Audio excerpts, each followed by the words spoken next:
We got a doubleheader. We got a doubleheader tonight. What's up, Grange? Hey, Grange, I got a surprise for you as well. Well, not just you, for everyone, because besides the patch notes, something else just dropped.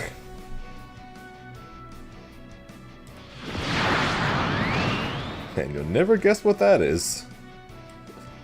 Da da da da. Vikala character guide also just dropped. We got the patch notes and the character guide. Okay, not just for you, Grange, but for everybody technically. But you were the first one to say hello, so I said for you.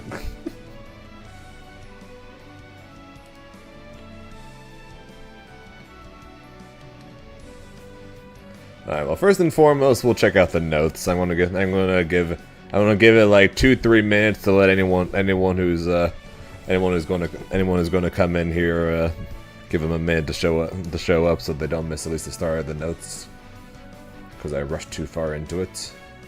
But we're gonna give it a, so we'll give it a minute. But yeah, we have a version 1.60 patch notes. And we got the Rising Vikala character guide, so we shall be checking out them both.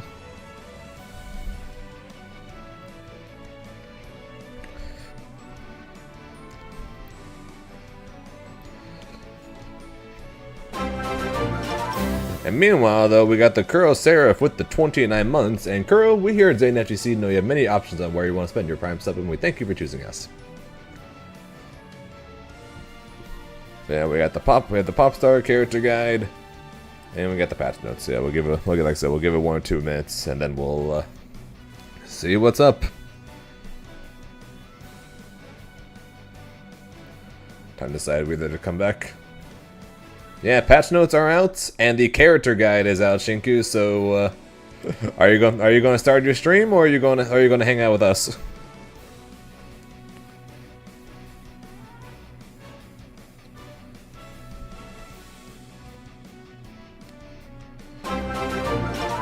Also, Shinku with the 3 months. Appreciate that, Shinku.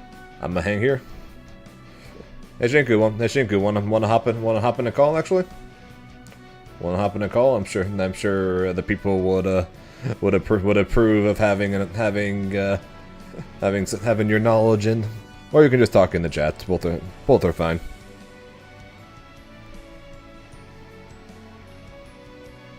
You man, all right. I guess we're gonna have a double reaction on this one.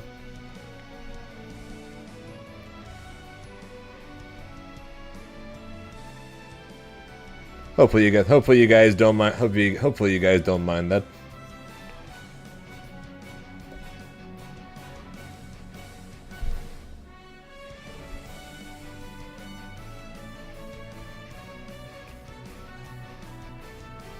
What's good, Ice Dragon?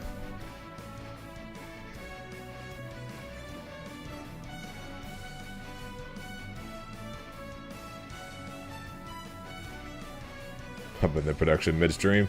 Nah, we're not upping the production. We're just getting someone smarter than me to make me look better. And my day's been alright. It's been somewhat relaxing. I got another character on WoW to max level, so, because my dad wants to do 2v2s in arena. Played some Grand Blue. Got up to 12k. That's always fun. I don't think I lost a single game during that, so that's always a plus. Played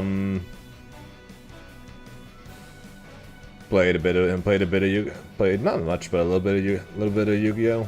Won both games I played. It's always fun.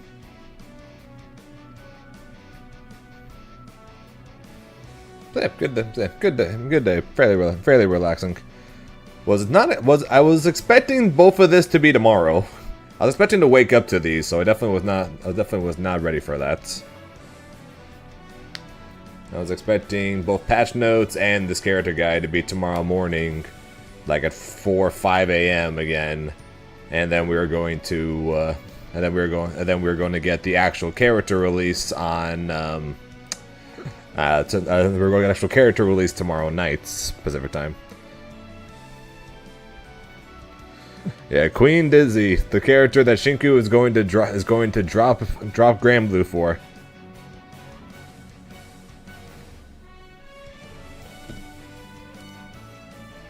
Hang on, I want to disappear first.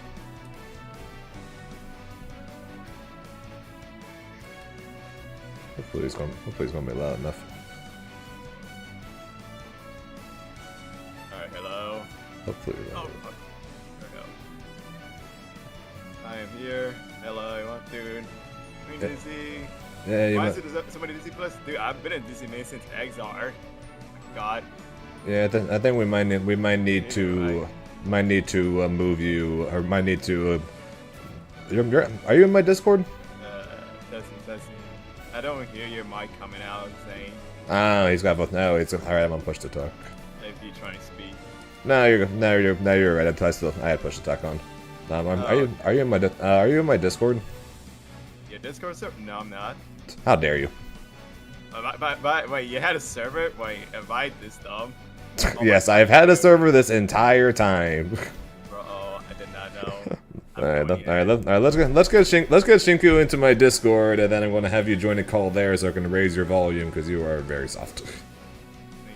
You can right click you can just right click my username. Alright, that's how you do that in regular call. Okay, we're good then. Yeah. Anyways, I'm already in your server anyways, but now no. Anyways. Okay. Well, if you're not in, but now you can join, and anyone else who's not in can also join. But yeah, as I was saying about Dizzy, I've been playing it since Exile, so that's the reason why I've been playing her. Like, that's the reason why I want to go back playing Strife for her. Like, latest footage of me playing her at Exile, like at EVO 2018. But yeah, look at the full screen. Okay, so Vikala. I'm sharing my screen on the Discord call so we can be looking at the same thing. Yeah, I'm looking now. Okay. Give me a second. Alright, I'm looking. Okay, so because the one thing I would say, I was like, I'm so confused what this character does already, because literally when I was looking at the matches, it's like, what is going on, dude? Oh my god. There's a reason why most character guides are like 6 minutes, hers is 9. What the? It's a 9 minutes and 7-second character guide, but that's why we're doing the notes first, because this is much shorter.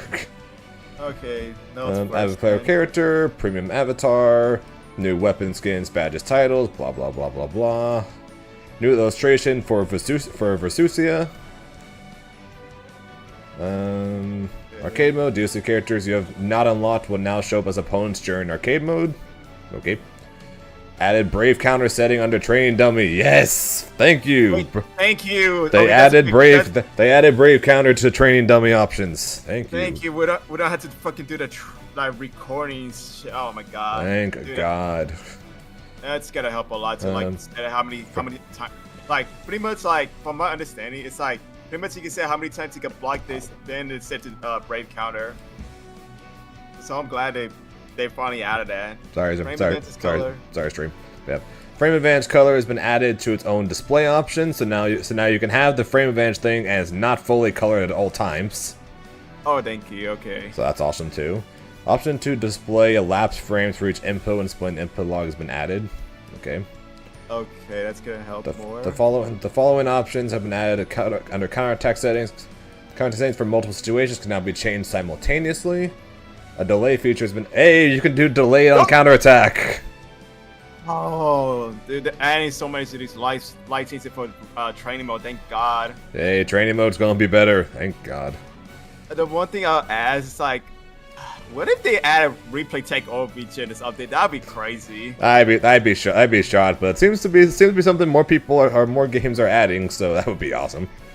Allow me to freaking test what things Grimnir can actually do against some of this pressure would be great. Ranked matches. Point distribution has been adjusted again. Amount of points lost when losing a match at the ranks S+ and below has been reduced from -1 to -0.5, so now it's easier to get S++. Wow. S++ is still the same. Losing to a player of a higher letter rank will no longer cause loss of points. Points earned when winning against a master or higher ranked when at S++ has been increased from 1 to 2. Wow. Okay, you just pretty much easy for me to find master rank as S++ player. Timer after matching with an opponent ranked has been reduced from 30 to 20. Now 20 seconds to click OK. Yeah, because they've been just freaking idling the whole time. Like, dude, just accept the game. Yeah, so it's not 30. Additionally, we have planned several updates related to the ranked match features moving forward. Several updates. Whoa. And the upcoming version 2.00 patch, so the next patch is Season 2. We figured as much, but the next patch is going to be January or February, which is Season 2. We plan to increase the character level cap, as well as introduce new rewards for levels beyond 500.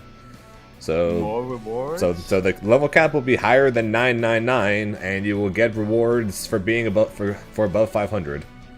I'm hoping more colors, question mark, or weapon skins. We're also currently developing a rework to ranked matches as a whole, and hope to have them ready by version 2.1, so the second patch of Season 2 might have an entirely new rank system. I wonder what they're gonna do. I don't know, but at least they know their rank system isn't the greatest, and they're making entirely new ones. So that's at least good to hear. They are listening, so the question is, battle and character adjustments. Are they listening about a certain 6XL mechanic?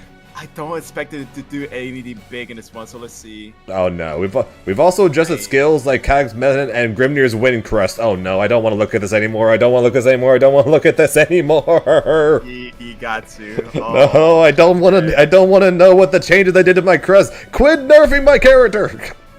Dude, it's anyone putting him in top 5 now. I know. Since major entries, the patch will be similar to 1.51 and focusing on bug fixes. We've also adjusted skills like Kag's Mehen and Grimnir's Wind Crest, which were designed to be a different just color. Okay, we're good. Oh. Thank God. I thought. Okay, so wait. Okay, wait. They're just changing the color again? Was blue and red not enough? I'm confused now. I'm confused. I know it paces the color because What's up, yo? I mean, I'm confused. I would make sense why they do this, just in case like if they find mirror match to avoid confusion for both player sides. How awesome would it be if you get to choose what color your seal is? That'd be nice. That'd be cool. Actually. Free details, what has changed? System-wide mechanic. SBA gauge recovery penalty. Gauge recovery penalty will now temporarily pause during cinematic scenes. Wait, what? So now it looks like if you're doing a cinematic scene, apparently before if you had a cinematic animation, you would get meter penalty. Remove it faster because the countdown was during animation too. Okay, so that's pretty much okay. So that's what I'm assuming this means at least. It's like obviously like it places a meter penalty goes down, so it just pause. So this is pretty much a nerf meter game then. Yeah, so that's my assumption of what this means at least, and that's it. All right. So yeah, no 6XL is still the same. Guard cancel is still the same.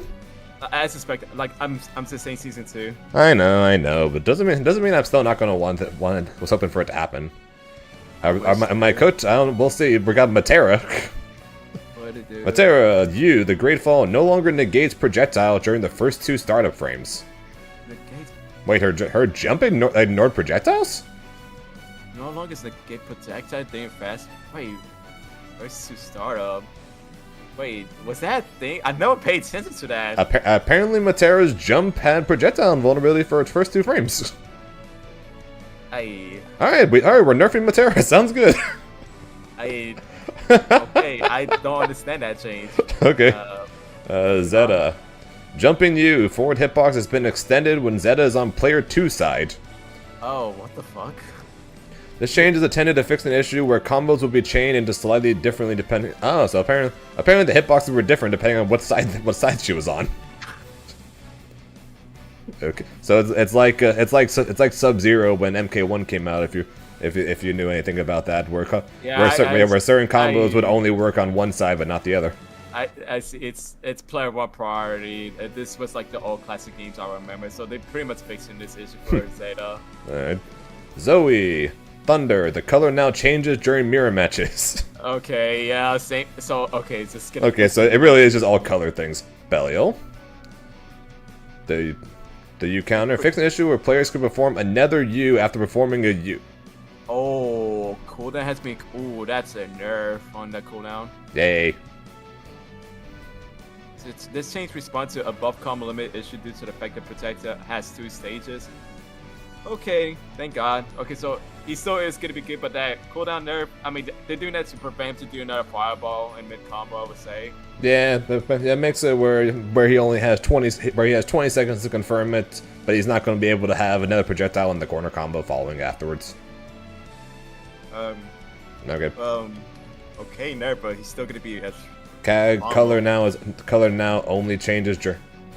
Wait, only changes during mirror matches? Yeah, like I said, it's gonna be Kaguyosa and Grimnir. So once we get to Grimnir, it's gonna talk about the seals. It's gonna have different colors for mirror matches. I didn't really. Oh, now only change. Yeah, but it says now only changes during mirror matches. Was the color changing depending on what side you're on? And I just wasn't paying attention.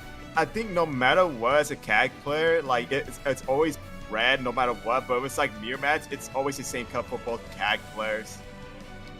And also, you can no longer do it twice in one combo, Pierce. And that's funny. Okay. Onray, 4+U, cap 4 travel speed after successful counter. There was no limit to how fast he would travel before. Okay. Weird. Seox, 6 claw execution now causes ground bounds due to an issue where the follow-up hit animation would sometimes whiff after hitting the foe at a distance. No change to make a follow-up attack. So it appears to be it's the exact same thing, but I guess there was a bug that made it where it would occasionally whiff before the last hit. I think I've seen that happen on Siegfried's 5H, and it just played the animation, but it didn't hit Siegfried the whole thing. I don't know, it was weird. Weird. Oh, yeah, this is literally just all bug stuff. Near fix an issue where death could no longer be summoned for. Oh yeah, but I saw this. If death got a hit in the middle of her ultimate attack, she's gone forever. Yeah, I knew it was coming because like this every patch, dude. Nier has so many new bugs, no matter what. Oh my god. Yeah, this one was hilarious though. Mainly because I don't play Nier, so this was hilarious. She literally has the most bugs in this game, dude. Like, what's going on with this character? Windcrest, color now changes during mirror matches. Holy Ray fixed an issue where Grimnir could still move during the foe's SPA's cutscene after. That's a thing? Wait, huh? Fixed an issue where Grimnir could still move during a foe's SPA cutscene after a counterattack. Oh, I never seen that. What the heck? Meaning the Grimnir could just walk around during the cutscene of an opponent's super? That's so weird. Wish I knew he could do that because that would have been hilarious to watch. Like none of us have not noticed that. Ooh. Vayne, one for all. The color now changes during mirror. Yeah, they're just making it work. Basically, basically the general idea of this entire patch notes is if you're on player 1 side, you're now going to be a different color than player 2 at everything you do. Yeah, I'm glad I'm not dealing with this. Honestly, I mean, you probably got confused with the seal. They already had it where it was different colors, blue for one side and red for the other side. So unless they're making it even more obvious than that, I'm honestly not sure exactly what's going on with that, but whatever, I guess. Rasucia, ultimate deadly flare. For an issue where players will perform another deadly flare after performing a deadly flare that causes combo limit message to appear. Okay, that's a nerf. Actually, I seen that bug from one of my buddies that showed me that. I was like, what the fuck? Pretty much, okay, if I can find that clip, pretty much like they do deadly flare, the ultimate version, they do 5/8. Okay, so they do. I think if I can try and remember, they did 5/8. Combo limit kicks in, but then deadly flare still hits you, even though it says combo limits. Ah. And they get a hard knockdown from that, so they're able to set it up after that.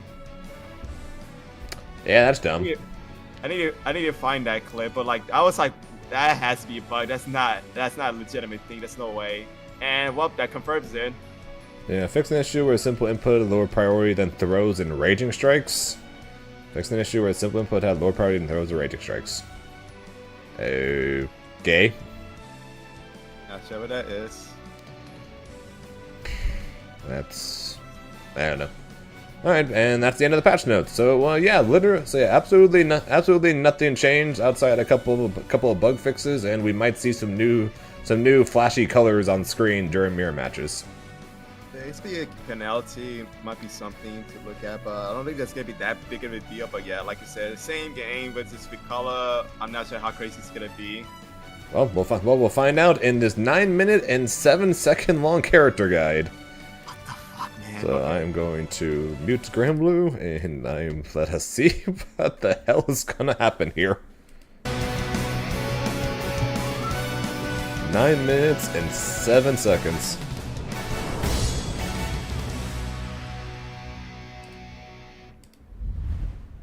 Welcome to the parade! Vikala, Guardian of the North, is the latest DLC character to join Rising. She uses whimsical projectiles and tricky traps to keep those ravenous foes at bay. Use Dream Come True to manifest her wildest thoughts as tossable weapons. Or use Dream Attraction to launch them instead. Oh my god, that throw. That's forward Dream throw. Come True. Oh my god, I did not want Dream to take Come a throw. True causes Vikala to think of a random item before tossing it for some light pressure. Oh, she's cheese! From a multi-hitting spike ball to a screen-obscuring smoke bomb, these items have varying effects. Oh god, the star. Dude, so this is all Make random your dreams RNG. soar This is as you entirely dream come true in RNG. the air, or alter the trajectory of her Yeah, items ball- by pressing back and what? delete. Yeah, Wait a second. so she's got both cheese and a heart. So I'm curious. So I'm guessing. So I wonder if cheese is meter and the heart is HP. Because I know the heart is HP. I'm thinking the cheese might be meter. Either that or it's going. Either that or it's both. Either that or they're both HP. But that would be kind of dumb. And mix up how you project your dreams. If Vikala gets stuck on a less than ideal daydream, cancel it instead. Oh, you can cancel. That's awesome. Simply press light, medium, heavy, or throw to dismiss those thoughts. Oh shit. Okay, that's good Dream at least. Attraction. You're going to have to react like stupid quick to when you see a bad item and be like, oh, I definitely do not want to throw that. But hey, she can cancel it at least. Dream Attraction summons a fun-sized cannon, firing a blank as it manifests. Use it by loading an item from Dream Come True and fire it clear across the field. Oh my god. No, you do. No, not so. Looks like you don't need to. This Looks lets like you don't bolster need both your to. ground and aerial You don't firepower. need to commit to whatever item you The get. year's up. After the cannon fires 3 times, the show's over. Gauge up, yeah. So Okay, so- cheese fills a meter, and if you throw it in a cannon, you give them meter. So it only fires up 3 times, and after that, the cannon goes away. Which is fine, because by then you're cool. By long before then, more than likely your cooldown is back up, and you just place the cans again.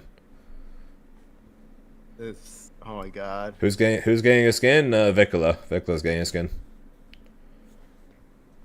But yeah, so she has a heart that gives HP, cheese that gives meter, and if she puts either of them in the cannon and chucks it, you give your opponent meter or HP. That is funny. You did not want to do that. And well, it's a good thing they gave her the option to cancel, because you better be able to react quick to that, I guess. After the Yep. cannon fires 3 times, the show's over. Pressing unique, R1 or L1 immediately after setting the cannon will instantly fire whatever's on Okay. Vikala's mind at the time. Just do the follow-up. Make sure to keep an eye on Vikala's thought bubble before firing. You don't want to accidentally heal your opponent.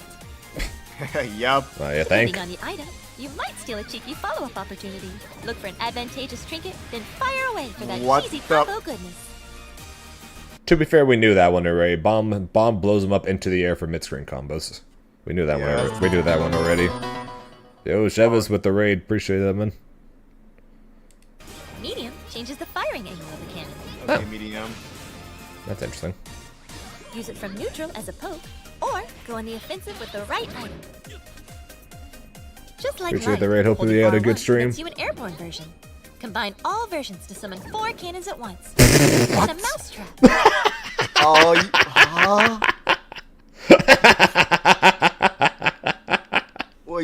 Are you for real about this, dude? 4 of them? Just like light, holding R1 nets you an airborne version. Combine all versions to summon 4 cannons at once. What a Dude. mousetrap.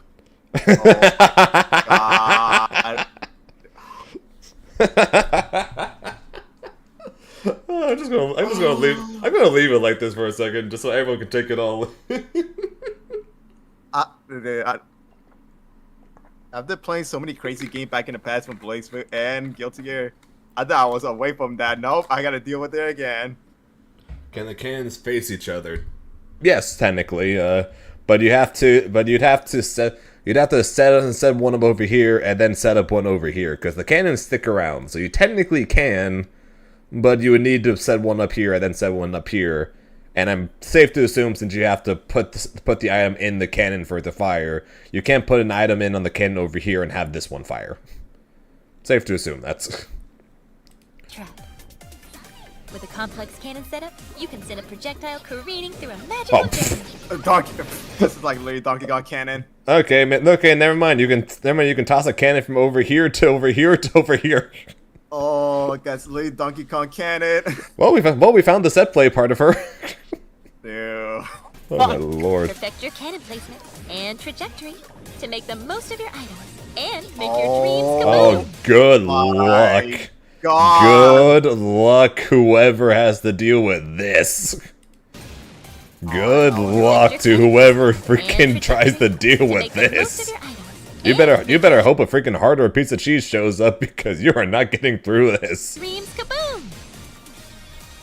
Heavy sets Imagine if a star comes out of there. ground and air cannons Jeez, simultaneously. troubleshoot. By default, these cannons share the same angles as light, but holding R1 will adjust them to match medium's angles. Oh, speaking of which, never mind, that When sucked. blocked, Heavy is super duper safe. Okay, so cannons are safe. So But it's when landing a, in so heavy it, corner, it leads yeah, so you to it's your combo confirm and it's safe. So that's nice. When using fire, 2 loaded items will be launched instead, providing double the firepower. Get lucky with the right item to keep the show running for Yeah. even more Yeah, damage. lucky. That is slightly concerning, but yeah. Ultimate manifests and fires a jumbo cannon. The projectile is fireball, crazy that goes fast, so making it a fast. snappy way to deal with distant foes. And When blocked, that's going. it nets you plenty of space. And as real rats know, you can never have too much space. Oh, damn. That's nice. Rodent Rhythm. A Rodent re- Rhythm a regular flings projectile? 3 rotating rodents at your foe. Although startup is slow, you can throw out these little buds after a Just poke. looking at these normals is Gain advantage disgusting. And get your show on the road. Also, it's great for politely denying any requests to get closer. Medium tosses the mice higher into the air before they make a gentle descent. Oh, yeah, that's a It hits multi-hit multiple too. times, which keeps your foe locked down. The just spike long ball enough rolls for a on the combo ground. explosion. This, It's that multiple times. active. Hold up. What? My God. And it still hits 3 times. That's gonna be really concerning. I cannot even use riding free on that. Oh no. Foe locked down just long enough for a combo conversion. Wait, that all Down just confirmed. multiple times, which keeps your 1, foe 2, 3, locked down 1, 2, just long enough for a yeah. combo Yeah. conversion. That and this is If you sweet. find the perfect spacing for medium, you can bring the rodents down on their heads. Heavy features lots of hits and even longer staying potential. Hey, look, it's Grimner Tornado. If they block it, I, you'll still retain I was gonna pressure. say Janna's pinwheel. Oh my God. Oh, and it's plus.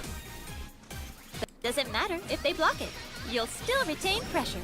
And you see so it's plus, and you see the distance that causes 2. Okay, you'll So you're plus, and you have the gap for that. RH in the crush this, which Yeah, I had to retain- crush. Grand Yep, and Pop Cannon Medium. still confirms, by the way. pressure. But if you land it, you can cash out for big damage.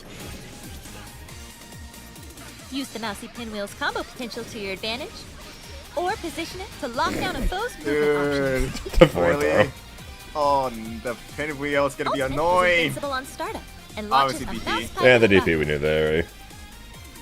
Useful as a check or reversal, it works for both offense and defense. Oh, that's a lot of plus frames. And What the when hell? landing or reversal, it works for both I mean, Offense. that was like, and defense. let me see, because that was And like when landing soft it hit. from close range, Yeah, you'll be there we treated to go. some fireworks and increased damage. Even more plus frames. Ring the Dormouse. That's 100%. You can probably set up anything off of Ring that, the to be Dormouse honest. sends Dormouse forward for a quick fight. On hit, it'll knock your foe far away, so end your combos with it to earn some real estate. It Oh yeah, has the a DP looks like the DP active definitely is the worst thing we've active seen so far. making it Yeah. effective against sneaky foes trying to dodge your tracks. So it's gonna catch Fair people rolling. warning, Vikala Okay. keeps light Dormouse on a short leash, so make sure Okay. your spacing's on point. So it doesn't go Medium far. features a higher profile and longer reach. Yeah, but but that one you can duck. Even Yeah, if lost, that looks like, Vikala yeah, will it's maintain probably the ducked it. advantage, making it a But safe it's way. plus. So you have to duck that. Okay, Okay, yeah. granted most people are already holding down back when they're blocking, so that's probably fine. But yeah, Carve out a little breathing room. Yeah. wait, the When ball that moves that Making it a high, safe you way know, to you carve should out a duck little it so breathing that way you don't give a plus frame. cannonball stays on the ground too. It also makes for a nice anti-air measure against jumpy foes.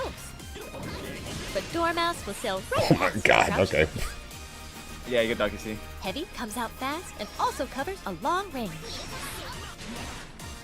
Pretty sure it wall bounces On a too. successful hit, the knockback is extra epic. So much that your foes will Yep. bounce off the Yep. wall when hit near the corner. Use it as a poke or as a balanced part of a healthy combo. Oh, damn. Ultimate comes out very fast and is awfully hard to punish. On hit, Okay. it locks down your foe, causing a small battalion of mice to chew this through gives you them a like hard a brick of knockdown. cheddar. Yeah. Throw it out to punish opposing projectiles. So anti-fireball tool. Or use it when stubbier follow-ups just won't cut the mustard. That'll show them. Marching teeth. Oh, Here's freaking- now Marching. we went through all this and we haven't even touched on her trap yet.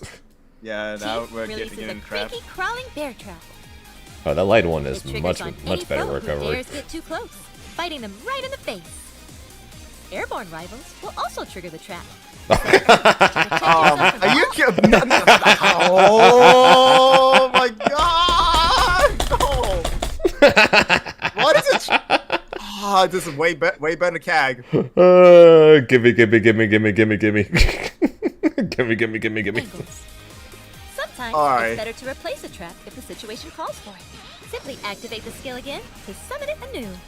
Okay, it's just Watch out, a new Travis. trap. If Vikala or the team Okay, Okay.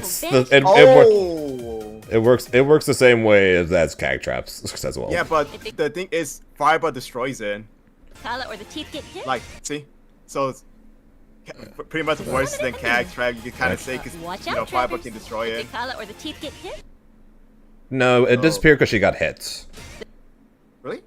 I don't know. That's right. Oh, sorry, I didn't see, because it looked like it was disappeared before she got hit. Or But the yeah. teeth get hit. So it went over there. Okay, now I say that. My bad. Okay, so you Yeah, as soon as she got hit, the trap starts Okay. disappearing. No, okay, so you had to hit. Yeah, hit so with the it works fire the move. exact same way as CAG.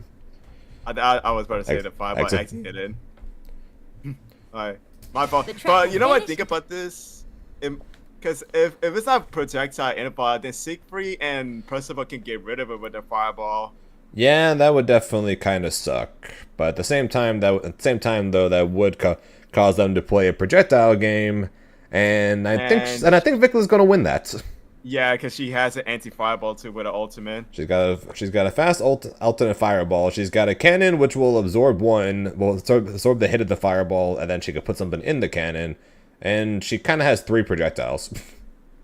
What is with this character already? Alrighty, Thin air. next. Medium sends the trap farther away. Wow. This version won't activate while traveling, so you can Okay. even place Yeah, it that behind your foe for a tricky setup. Heavy will waddle forward before hopping up. For those of you guys who did not, who did not see, who have not seen anything, or not seen what the ultimate trap does, do you remember what the ultimate trap does, right? I only see it what? Dude, I don't remember how it looks. Okay. Oh, you guys are going to love the look of the ultimate trap. I just For a forgot jiffy already. cream. I know it was in the developer match. It Use was. it from a distance for an approach I that's just only equal watched it parts twice, and then it's just like, intimidating okay, and I'm just waiting for the guy because I'm so Use it from a lost. distance for an approach that's equal parts toothy reading. The fact that God. the fact that it goes that slow For an approach just means you just have to look out the equal parts entire time. intimidating and adorable. It's like old Siegfried projectile. It's like, The question is, can you hit it though? That's the thing. do you want to? Use it from a distance for Like- an approach. Imagine trying to hit low here and then you just eat a Vikala 6XL. Yeah, that's a problem. It's like, do you It's want like- to? Probably not. No. Yes, there was a developer match. If you haven't seen, look, we can watch that after this. But That's equal parts intimidating and adorable. I just forgot what was it? What ultimate skill looked like? Cause I only watched it twice. To keep up your pressure. Plus Yeah. range. Anyways, alright, let's see. get ready for it. Ultimate launches a trap which hops twice. Hungry little guy. Oh no. On hit, you can convert into a combo, even from a distance. Yep, and on block. Show it on block. And even if your foe manages to block, you still retain a big time advantage. They really want to These make this chompers character are really good excellent for everyone to buy poking, this hard character. pressure, comboing, you name it, they'll take a bite out of it. Gilded Heaven Strike. Alright, SBA. Invincible on startup, Gilded Heaven Strike summons a procession fit for a round. It's got pretty short reach, but it locks your opponent in place no matter where you land it. Okay, so guaranteed animation as long as it hits. Eccentrical Parade. Oh yeah, Nage is Eccentrical gonna play Parade this game. is Vikala's most powerful. Yeah, Naga's gonna play this game, and Razo is Razo came to my stream and asked what character should she look at to get ready for this character. So I think Razo's gonna try this game too. This character's already bringing Invincible on everyone stealth, in, this and it's on bouncy stealth idol too. treats her foe to front row seats, Yeah, it's 50% where off right she now. kills them with cuteness. Oh Whether god, used this as a reversal or a animation, combo dude. finish, just remember, if you're not singing along, you're not part of the Rat Nation. As the Divine Rat, Vikala uses a unique arsenal of rodents and beasts 2H. to control the flow of the match and apply pressure from a distance. Keep flinging projectiles. That's and disgusting. to limit your foe's You movement. could link push that. your Oh magic my god, 10% extra damage. To control the flow of the match, as the Divine Rat, Vikala uses a But like unique the- arsenal of rodents But like I said, the cannon's RNG, so you have to really pay attention. to control the flow of the match. Yeah, and apply she's pressure fortunate from to a have gotten a distance. bomb there. That would have been the end of the combo otherwise, but And push your yeah. imagination to its limits with dream come true. Now it's showtime. Oh yeah, this is gonna be annoying. Oh my god. do you approve of Vikala, Zane? I approve. I approve. I'm looking forward to trying her tomorrow. Oh god. Like, okay, this is like I always had to learn how to fight this character a lot. I think this is gonna get I like everyone a that. hard time with how annoying she is now. Hey, like I said, give me a week to learn her, and I will be more than happy to play a very long set with you. So you can learn how to fight against her, and B, I can learn how to fight using her. So like this is literally faster. The game's gonna be really no. I already dealt with that character in X, so I'm not gonna deal with this again. That is not the. But the guides L obviously so. Someone posted. Obviously, the update comes out like tomorrow, 7 Pacific time, maybe. Please save Grand Blue Rising Mouse Princess. Please say, oh, gotta deal with Belial, Lucilius still. Yeah, that's still going to be a thing, and I doubt she's going to be over the moon about fighting Belial. To be fair. Where's the It's like- developer match? I don't know, like much Believe in of victory. abundance yet. Oh yeah, development match. Engage. Yeah, now that we know what the character, now we know what exactly what everything's going on. Believe in victory. Battle 1. Engage. Even if whether it's from Strife players or not, more players for us, more players for Grand Blue, the better. Yeah. Game modes don't sell, and this guy's bringing a lot of audience, and especially special shout out to Iron Mouse voicing now Yeah. Super. I was like, they're bringing out a lot of audience in this. Oh my god. Excellent. Yeah, the fact that one thing I will be curious about since Rolling Sheep goes over it, will Beatrix 2 whatever go through it. It should hit it because like 22U and 22H has a hitbox and an initial start, so it should hit it. Yeah, so But like if it was an L or ambushing, I think she'd go over it. Like I think the trap would whiff over her. yeah, I'll be curious because I'm not worried about. Cause I'm pretty sure that it's probably going to be projectile involved, but yeah, like or not project, but yeah. Will the slide break it? And even if the slide doesn't break it, will she just go past it like this. That's what I'm saying. Like, I think the medium will pass over, but if it's 2-2U, 2-2-8, it should get rid of the check because the hitbox and initial shot would be out already. Punish 6 frame. Not for cheap, or nothing. Set up. 6M. Okay, just Raging Strike. And there it is.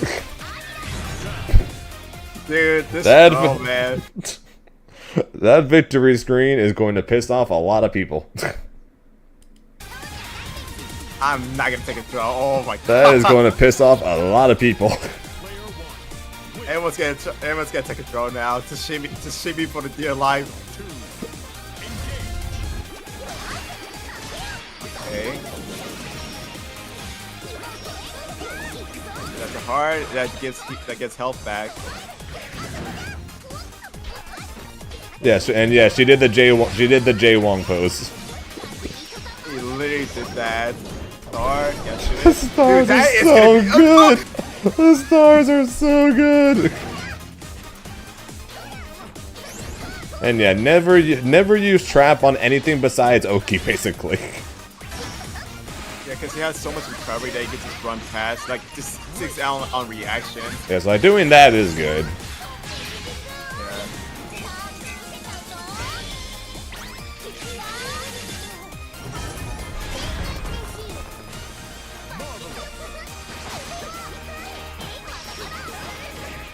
Yeah, jab right there. Yeah. So if she just did cannon, it was over. Yeah, I was thinking that maybe the cannon would be the true block stream. Yeah, definitely not that, but I'm pretty sure cannon. It would have been over if it was the cannon, but at the same time, the match wouldn't make it in if it was. Well, what I think about is the 214L, the low, like the fireball low she does that hits carrots that tries to roll over her. Yeah, so I'm pretty sure if she did literally anything besides the tossing the rats, I'm pretty sure she did did light cannon, EX cannon, light trap projectile. I think she literally did any of those. It was chip kill and it was over. But then we wouldn't have game 3, so they wouldn't even be showing it anyways. Yeah. Good game. On to round 3. Yeah, good games off the round 3 because we have to have round 3 in the developer match, and it has to end on a Super Skybound Arts. Yep. Yep. It's part of the script.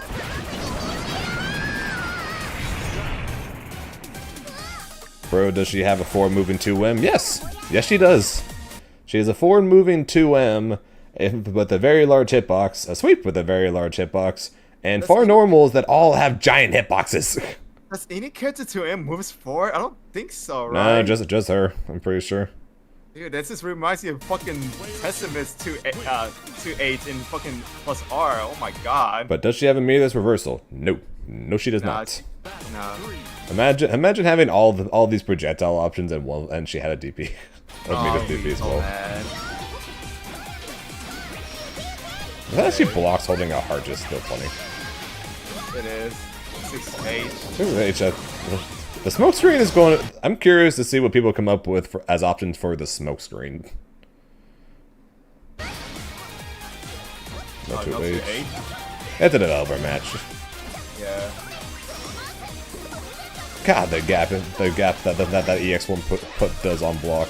Yeah, that's one for H. Yeah, that's a huge gap. And it's like a lot of pushback too.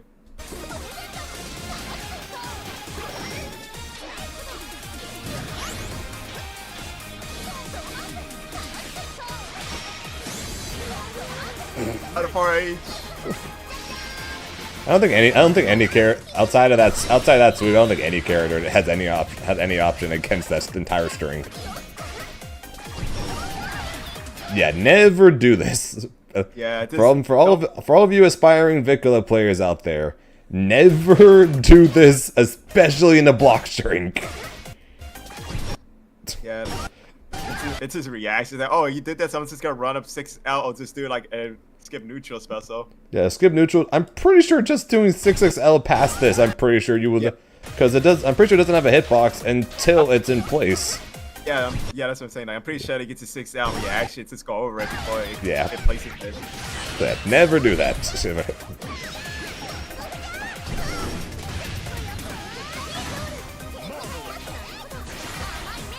Oh damn. I love this back throw. This is my favorite bit. This is my favorite back throw. Back throw and Just then a couple. Hey. Jimmy 6L Lincoln plus medium. EX Rats keeps him on the ground. Yeah, Lincoln that does 10% damage, but either way she's dead. Dude, this fucking. Oh my god. Yeah, and odds are as well. Again, my only concern would be technically if that ends up being what happens if that ends up being cheese or a heart. Oh, like that. The combo would drop, right? I'm not sure you can actually have time to link it with like a close line. She might be able to link it with a close light afterwards. The combo after that would suck, but Yeah. The combo limit would be quicker too, because you linked it with a light. Yeah, because that part knocks him up in the air, and then it's the spike ball that hits that keeps him in the air that long for the 2H. 2H, 1 for H, you can link it SSDA. And also don't forget this damage came off of a 6/6L starter with still 2 brave counters and without a raging strike use. Oh yeah, there was no laser strike usage. Oh my god. Yeah, and I'm guessing the animation does at least some damage afterwards. So I'm curious with how much damage that actually would have done.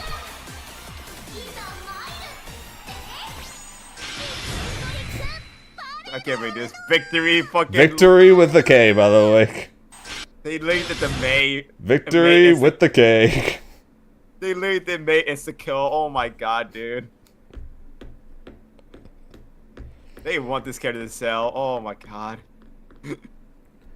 And yes, the devs actually do have an idea of what they're doing. Like even though they're playing Anila, they're doing some actual Anila combos there. Yeah.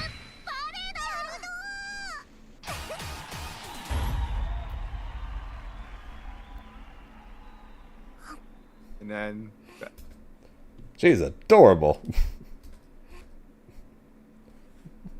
God. Oh man, this is gonna be a lot to like look out for with a character. You have to like pay attention when she's thinking of RNG. I'm gonna have to play this character so much to learn how to play this. So from what I remember, okay, so I gotta remember the items. She has 5 items, right? No, 5 she's got 8. 8. Okay, what am I saying? Okay, she has stars. She has ball. So she's got beach ball, cannonball, star bomb, and Black ball. black ball, smoke ball, cheese, and heart. Then I gotta fucking I always see someone to fucking put that in dust loop to see what all the items are. Yeah, we're going to have to figure. Yeah, we're going to figure out what's the blocks done, which ones work for mid screen combos, which ones work for corner combos, and what's the corner combos if you get a heart. Not only that, but what if they have the percentage RNG? Because like that could be a thing if that's even in the game coded. You know, the percentage RNG. Like this item would be more than this other item. She'd be Peach. Because that was she would literally be Peach from Smash Brothers. My God, not getting Taka playing Vikala. Well, Taka been wanting Vikala the whole time. Like he been wanting that character since day one vanilla, and he got this wish. Nagi makes sense because he's a Faust player. Yeah, I'm sure Faust players are gonna love her, and she's got arguably the furthest reaching and fastest and far normals in the game. I gotta deal with another Faust, man. Come on.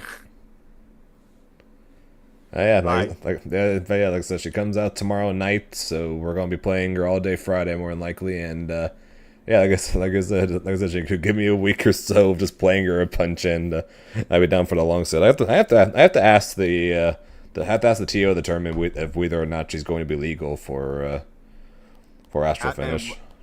When is that tournament? Let me check. 3 weeks rather than the 4 weeks required. Because what the rule says, it says the character has to be out for a month, right? Yeah, a month. A character cannot be played unless a month has passed. So I don't. Yeah, think so she's gonna that be so that would mean no. That means she's going. That means she. Yes. Yeah. Yeah. So she might not be playable for. She might not be playable for Rumble and SoCal either, because that's on the 16th and 17th. I'm trying to look at like Patricia came out like obviously at the end of August. Obviously she couldn't be played at Arc Rebel Japan. I'm trying to look at right. I'm looking at it right now. I don't think she was playable UFA. Did anyone play at UFA once you were there? None that I fought against. Okay, it says I think she was currently banned at the time because she wasn't out for a month for Patricia. But yeah, it was like 3 weeks, and I don't think Vikala is can't be playable on Astral Finish. Yeah, if it has to be a month, then yeah, she won't be playable at Astral Finish or Rumble and SoCal. Really? Rumble? Oh, let me see Rumble. So okay, Rumble. The 16th and 17th, so that's 3 weeks. No, I think. Okay, you might have to tell that to the TL Rumble. I think that's like already technically a month, but you might have to ask them. 1, 2. It's like a day off, pretty much. Yeah, I'm making a tweet right now to ask what tournament, like starting from when will she be legal? Because be good to know, because it will kind of suck if I'm going to two tournaments and then have nothing till Frosty, and I can't use her for either if I do end up liking her. Yeah, dude, the fact that CL Tucker is at Christmas, like, that's. I was for sure going until they made it the 20th through 22nd. If it was like September or like this month, I would be fine go. But dude, December, dude, I work peak season. That's a flush. I can't go anywhere. I was going to go when it was December 6th, but then they changed it to December 20th. Because I can go. Because it's not that bad to get a trip to Orlando and back the first week of December. It's kind of hard to get a trip from LA to Orlando and back Christmas weekend. Yeah, I mean it's pretty far from where you're at, because that too. You know, you're West Coast. Yeah, which makes it even more difficult. That's a long trip. I know that was a long trip getting to from where you're at to New York. Oh God. For Connecticut, and then not long before that, it was to France. Okay, so look at Vikala. Obviously, she has 8 items. Remember, okay, she has beach ball, she has spike ball, spike ball, cannonball, bomb, smoke ball, smoke ball, stars, heart, cheese, and stars. Okay. So that's 8. Like I said, it could be percentage wise of like, what if the heart just be like the lowest percentage RNG that she might not get that often? Well, I let that somebody do the labbing, because like that's like very important. Because like from my understanding, it was like that for XR for fouls. Like there was a chance of getting that giant meaty fouls, like very low percentage. Someone got it. It's like, dude, what is this giant meaty fouls? And then same with meteors too. Yeah, instead of meteors, we got stars. That's already annoying. Like, dude. Okay, well, I don't know how the story is gonna be in this one, because meteors and Exo was pretty bullshit, because it had so much delay stop. It's like you want to keep attacking first, but sooner or later the meteor will just come in and stops your combo. Yeah, but hang on, can I find this? Where did she use the stars?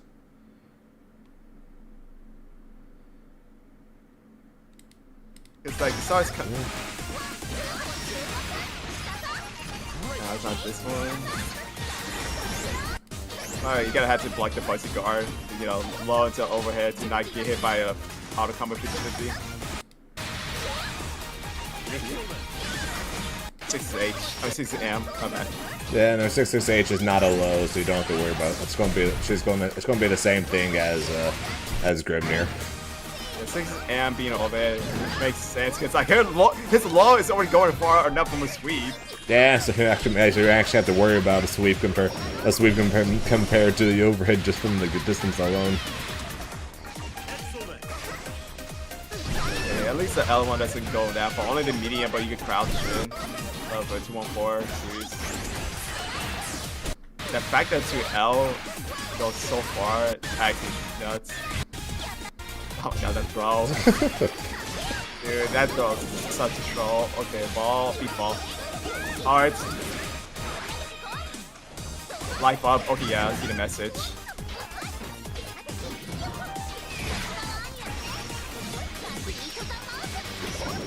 So much plus. Okay. Oh my god, and it's still active. Yes, yes. See, I was about to say, you want to keep pressing buttons, but the meteor. Oh yeah, you want to run forward or keep pressing buttons, but there is one star that is still going. At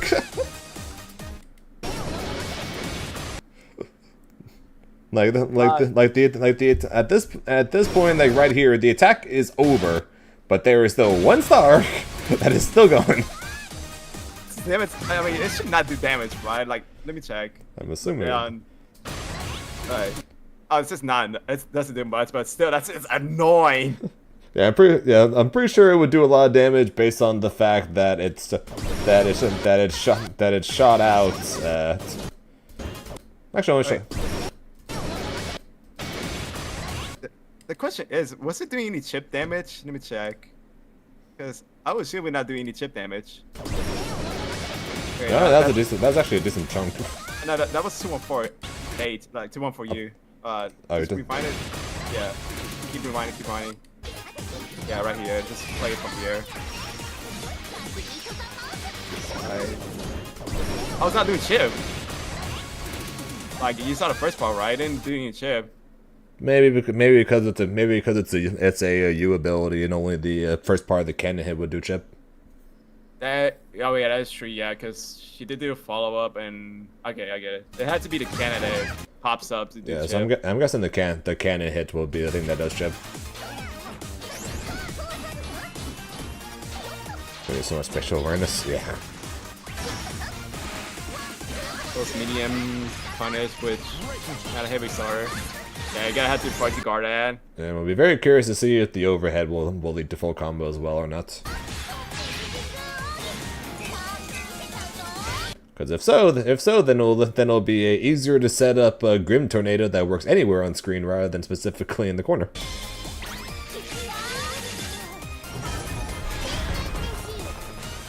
And the fact that English loves gonna be Arm Mouse voice is gonna be. Oh man. Like they literally hired a VTuber celebrity to do this. Big an audience. I was like so bad because like, what is going on? Yeah, when watching this for the first time, for the most part, I was able to follow what was going on, but I definitely needed to know specifics. Yeah, the guy, thank God. I was like, I'm so confused. Like, this is the first time I'm ever confused because like, all the matches I was seeing from like the last 5 DLCs, like, okay, I understand what he's doing now. I was like, dude, I did not know what the fuck this character's doing already. I'm still gonna be very curious what people are gonna think of for the freaking smoke bomb. How long does it stay out? Like, come on, alright. Okay, that is. Okay, it doesn't stay out that long. I was about to say, it was like Teddy's smoke bomb from Persona 4. Oh my god, it's like, dude, can I see now? I can't see what's going on. Yeah, technically, I guess probably what's going to be the main use for it is if you're in the corner and you use this for plus frames, they're not going to be able to see if like you're doing a jump in, if you're doing a low, or you're doing LL. Oh, I would think like the run up to LU 06 I think what's going to be the biggest brain thing is if you go up against somebody who doesn't listen to in-game sound, put up the smoke screen, walk backwards, and do Raging Strike. Oh. Oh, now you have to bring that. Oh, thank God I always play sounds in this game. Yeah, you're definitely going to need to be able to hear it if she goes for a Raging Strike behind that, because that's going to be, even if you can hear it, that's going to be messed up. Okay, oh, she got rid of the beach ball. I want to know if the spike ball has more hits to get rid of other fireballs. Yeah. It's got. We know it's got multiple hits. The question is, will it beat a fireball or just trade with it? That's one thing. That's what I want to know. We have to wait for it to come out so we can lap these things out. God, that string. Yeah. That's, like, if Viral says like that far is 7 frames, I'm like, dude, that's nuts. That far is being 7 frames, like nuts. If that is true, but I'm not gonna judge him. He is counting all the frames. I would have done it, but it's like, dude, I'm like so lost already. I'm not doing all this. Yeah, I'm worried about seeing the frame data when the game tells me it's. I ain't counting myself because I'm gonna mess it up. Yeah. Back throw him, and then you get shimmy from the 6L starter. The fact that 2M linked from a EX spin, wild. Well, it's basically going to work the same, and it's basically do that into 2M and into cannons in the similar sense that Beatrix that does projectile into 5L and into 22H. Yep. Basically the exact same way, basically. Yeah, the thing is the cannons RNG. You have to pay attention to what's coming out. Yeah, that's gonna be easily the hardest part about her is seeing what comes out and reacting immediately to it, because you have to know whether you need to cancel it, whether you want to use it, and then if you decide okay, it's not a hard to choose, I'm for sure using it. You have to recognize which one it is, and then know what you have to do afterwards. Because the combo might be different. Because it'll for sure be different if you get a spike ball or a bomb, because bomb will fling him into the air and spike ball is 3 hits. Yeah. But you can't wait to have normals with range tell me about it. Man, you playing Grimnir has his hard normals has literally way more startup, while Vikala has it's a literally opposite you going with now. I'm going with a character with all the movement and the jack shit for normals to the character who has no movement but has all the normals. And you covered up everything on the screen. Yeah, although that doesn't change. Grimnir puts a bunch of seals on the screen. She puts a bunch of projectiles on the screen.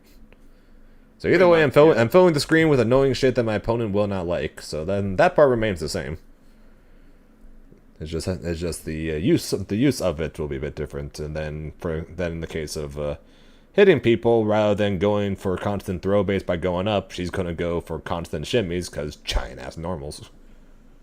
Yeah, and then when you mentioned Simi, there's gonna be people that's gonna obviously get a mass tech drop because then I want to get forward drop by because of that freaking meme. Yeah. At first when I saw that, I thought it might just be that only happens. That the picture thing only happens when she actually gets the kill. No, it happens every time. It's just when it kills, it lingers on it. Like there's other people talking. It's like I am not taking the throw, man. I am massive tech dog. You can just shimmy me all you want, man. I'm not taking the throw.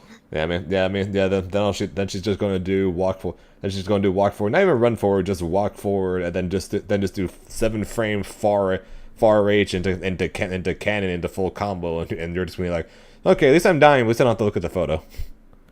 Japan's gonna gaslight people that because top 5. I mean, we just gotta wait till she comes out. We're gonna see if she's actually good first. And yeah, this is what they did for the rats. I can't even imagine what they're gonna do with Sindelphon, where they literally have every option known to mankind to give him. Kind of funny, like when I saw Nier when they showed us, like, dude, the fact that she could DP and side swip, she was like, that's already a pot. I feel like that's gonna be a top 5 material. It's like, okay, whoopsie, top 1. Later, like 3 weeks later. Yeah, there's nothing about this character that just screams, oh yeah, she's 100% for sure top 5. I don't even need to see her in game yet. Nothing screams that about her. She just has really good normals, and I'd say the cannons are really good, but we really need to know what's going on with those projectiles before we say anything about that. Yeah, because, like, you also got to remember, like, the players is actually controlling her, too. It's like, if they actually throw a bad item, like a heart and a cheese at your opponent, like, they're actually not playing, they're actually, like, not recognizing the item toss. The difference between a really good Vikala player and a mid Vikala player will be more than likely how fast they can react to the item. Yeah, that's the thing. I kid you not, I'm kidding not for if I end up playing this character and I end up liking her, I will literally spend an hour doing nothing but call item and then basically play a game with myself where I toss non hearts and cheese and cancel hearts and cheese and literally do that for just an hour straight in order to be able to react to it. Not only that, but it's like when you think about that, we do your auto combo stream and you cancel to that 5U. You also can use it as a frame trap to like throw the ball at them to try and mash to get the turn back. But you know, the consequence is if you get like a hard cheese, you pretty much getting punched to keep mashing on block.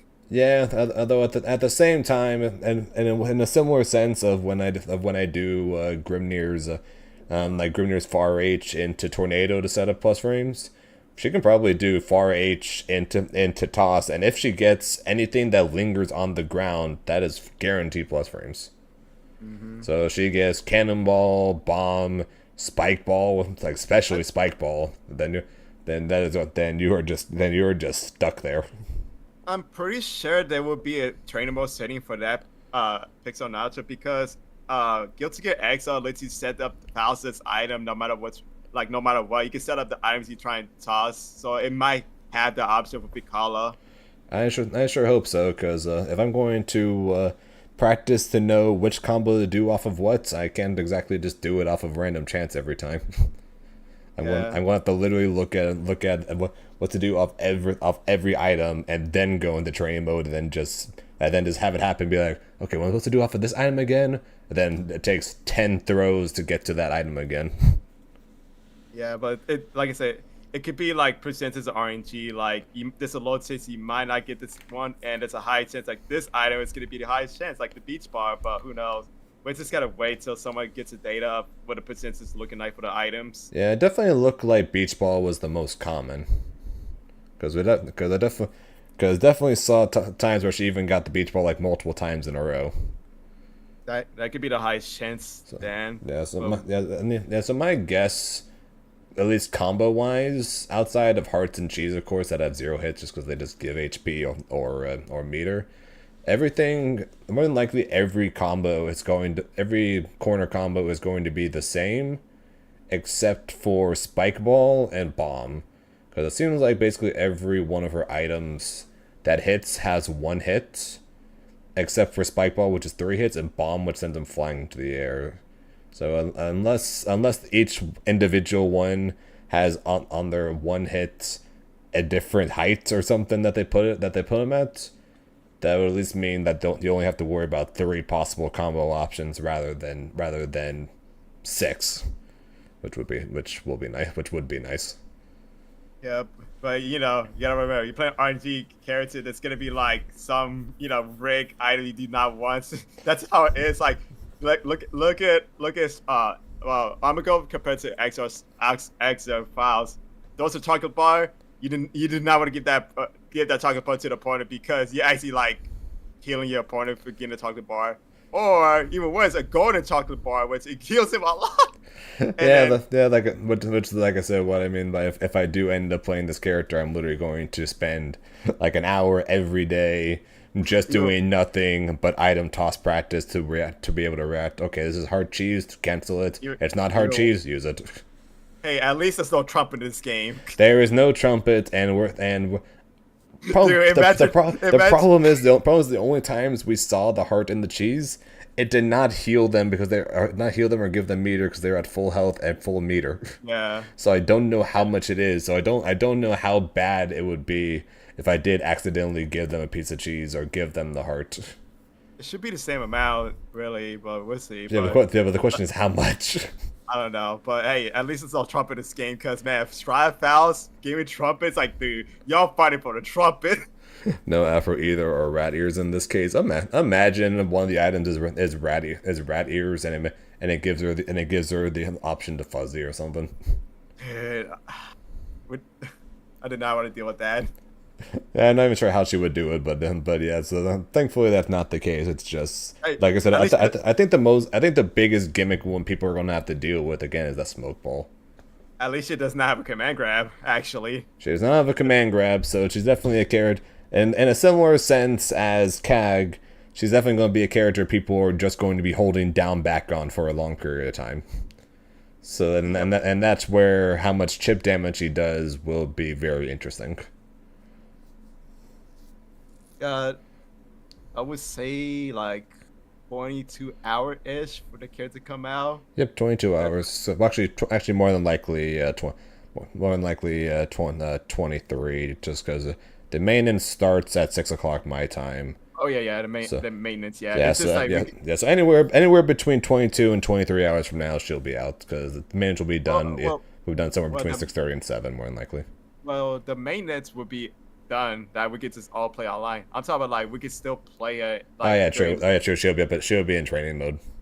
Yeah. So yeah, training mode, like- true. So yeah, she comes out in 22 hours. So then we can start figuring out exactly will this character be stupid strong, but the RNG could make you mess up, or is she just going to be bad because the RNG is too rough and you can and her strengths don't make up for it. Another thing that I question is, it's like, now health.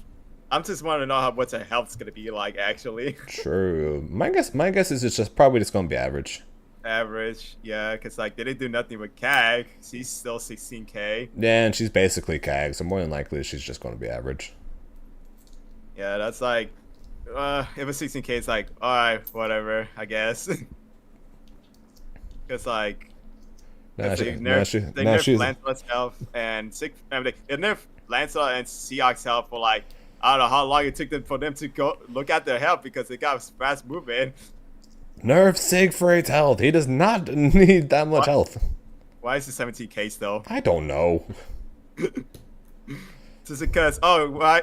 Because it makes up his 5 year. I don't give a shit, man. No one uses it. Then why you get then why is Avatar's 14k? True.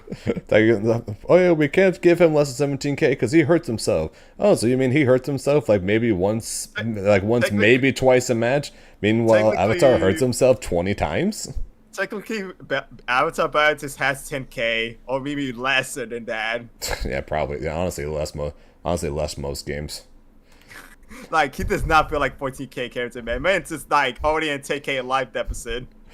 Pixel brings up a good point. What the heck's the mirror match going to look like with all those cannons? It's true, you brought that up. Like So I said, does that mean we're going to have multicolored cannons in a similar sense that we have multicolored seals, multicolored Kag traps?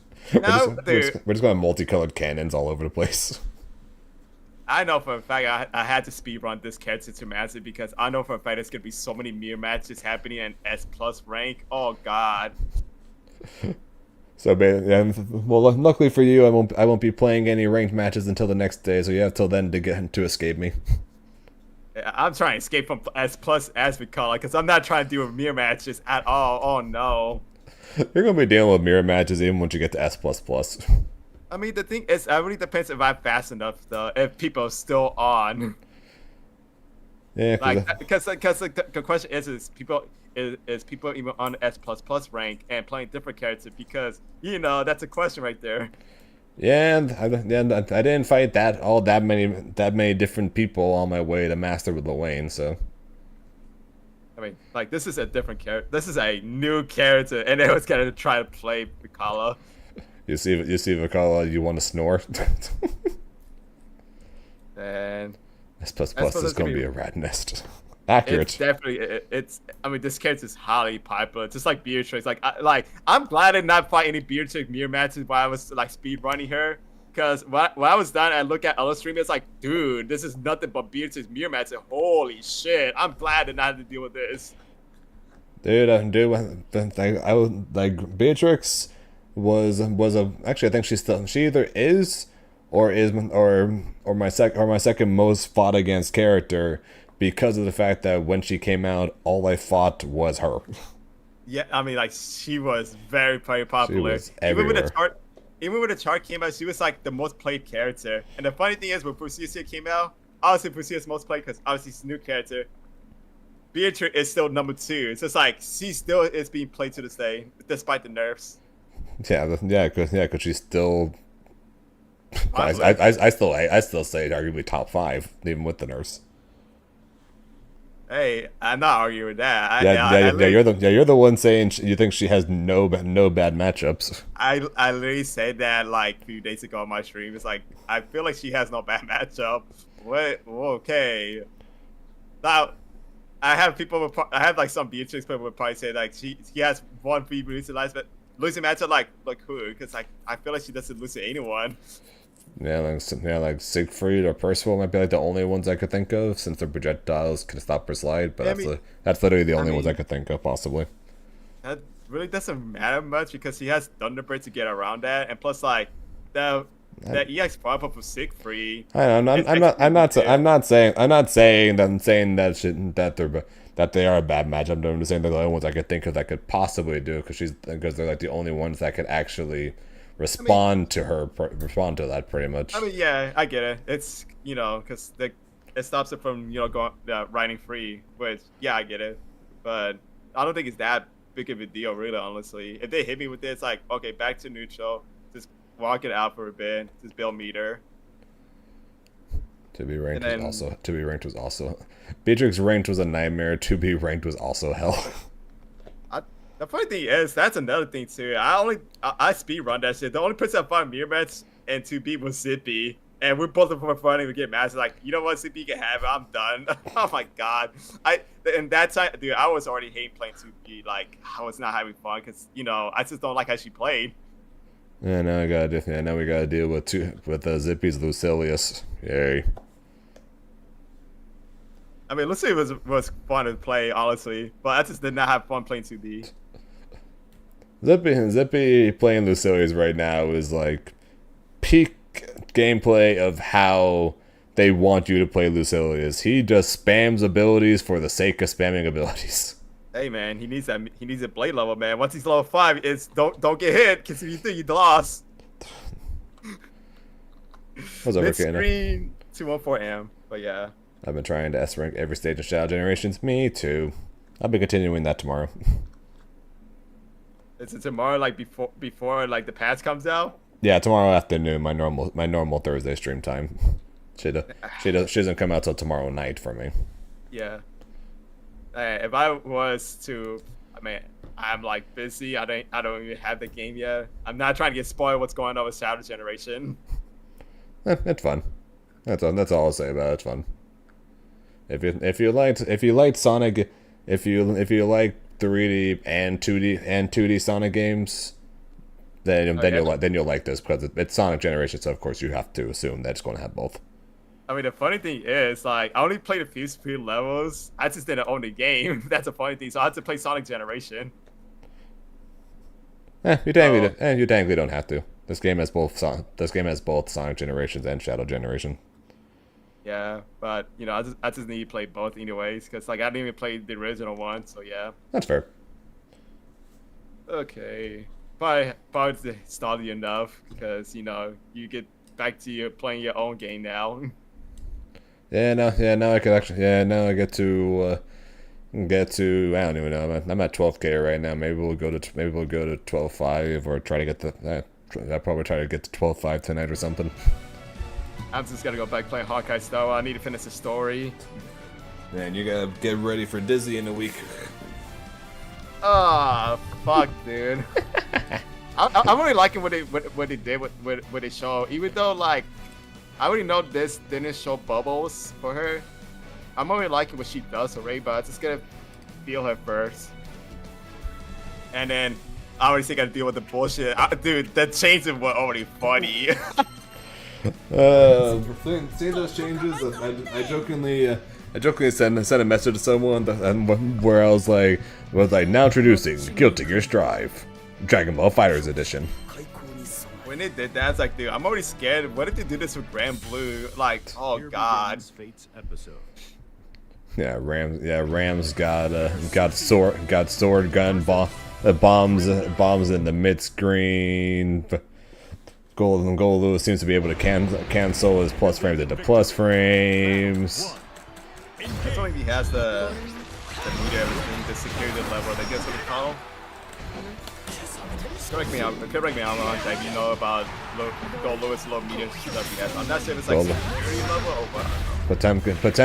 Potemkin now has armor Potemkin busters. He literally has Clark fucking armor command grab from King Fighters. Like they literally give him Clark's armor command grab. That's hilarious. Anyway, I'm gonna go head on, do your own thing, get that swap day or whatever. Sounds good. Enjoy your whatever the game was called you're playing. Alright guys, so anyway, have a good night. Later.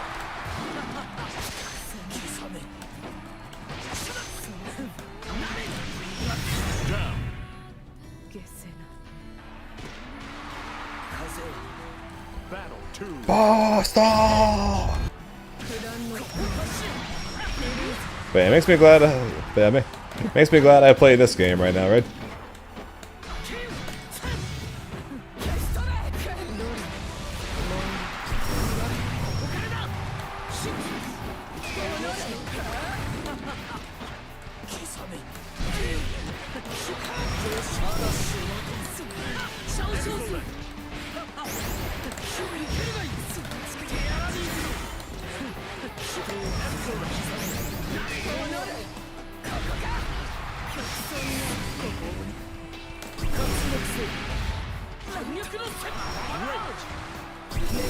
Oh shit.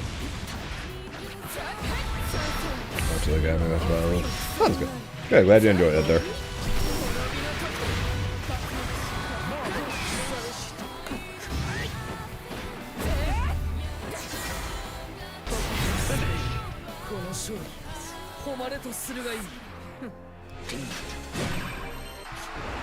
Finish yourself.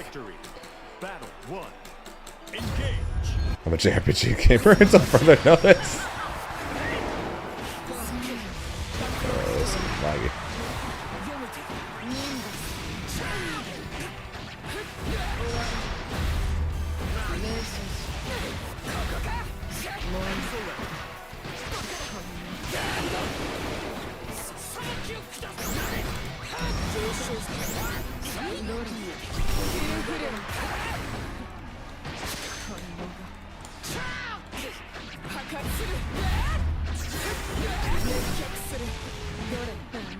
I'm feeling mentally untouchable today.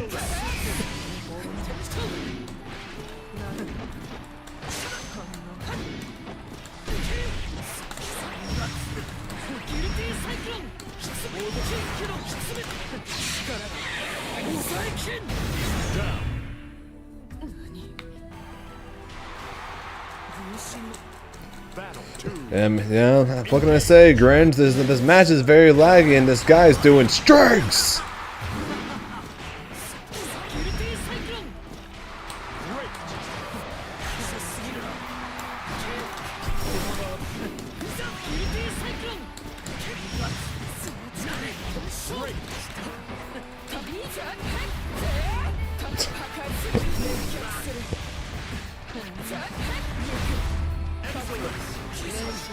as the rise and fall video that said when he made that video to celebrate however many subs, he was mocked tremendously for calling himself mentally untouchable.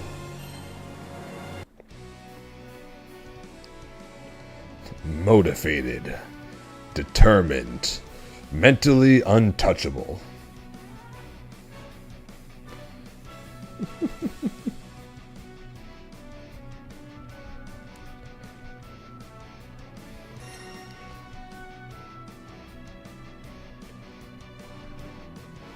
Oh yeah, Nago being able to confirm off of the blood gauge hitting into straight to the super. Here begins Fate's episode. Lancelot versus Grimner. The chip drying clothesline. Battle 1. Man, oh man.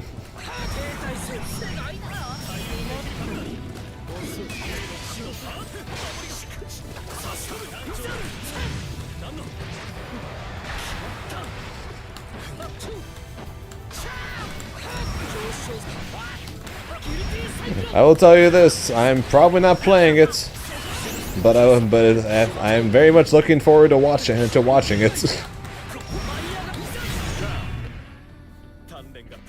I do not play Strive, and I'm looking forward to watching the top 8s from it.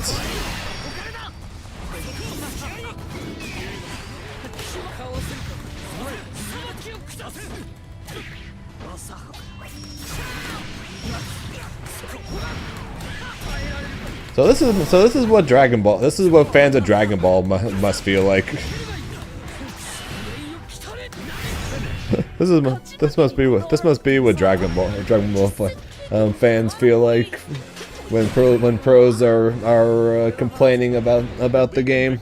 This game sucks. There's no this, there's no that. There's too much bullshit for this.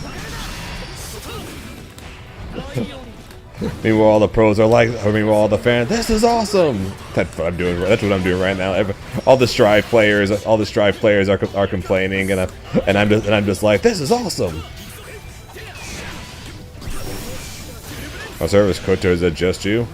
That was my first match, so I can't really say.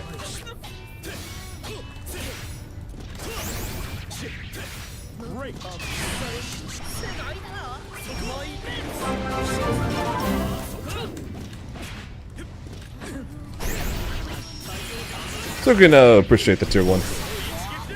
And GG's. But I have no idea. Like I said, that was my first match, so I can't say what's going on with the servers at least at the current moment. Trying to play Dizzy too.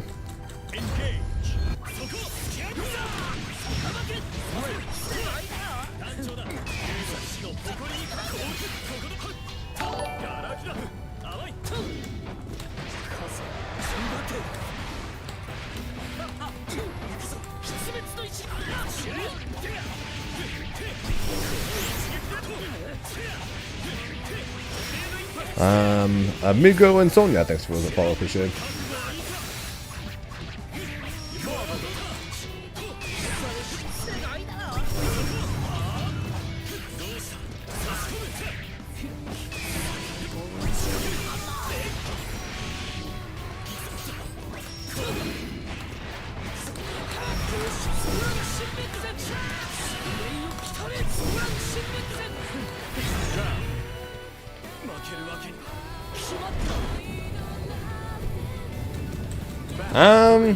Good question.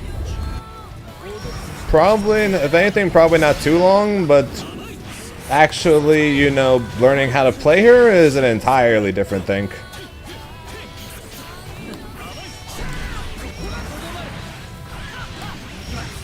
Because remember, I got Luane to master in like 2 days, and I barely knew how to play him.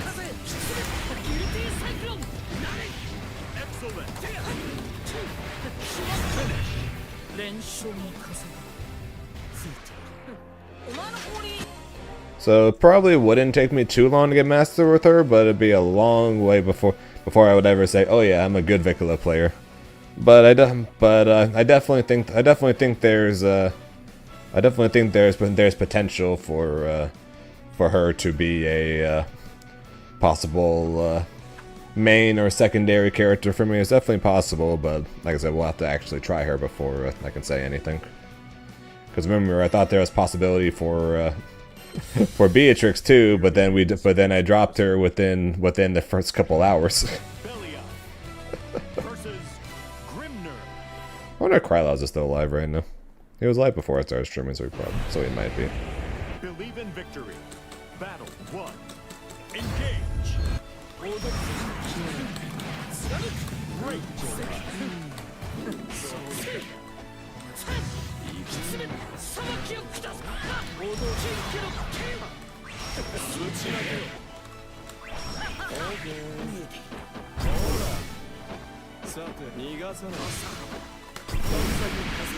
He was live actually. Yeah, he was live. He was live before I started streaming, so I figured he still was if he's still playing. But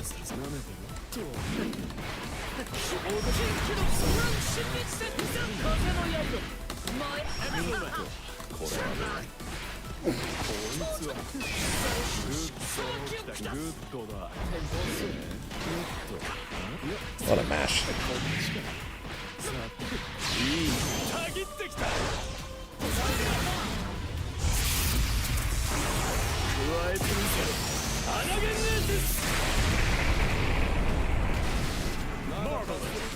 Ah, but thought I'd take that.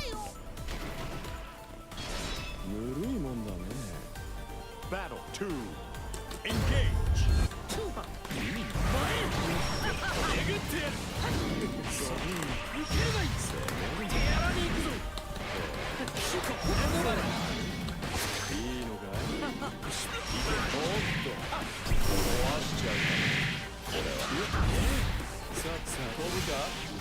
Excellent.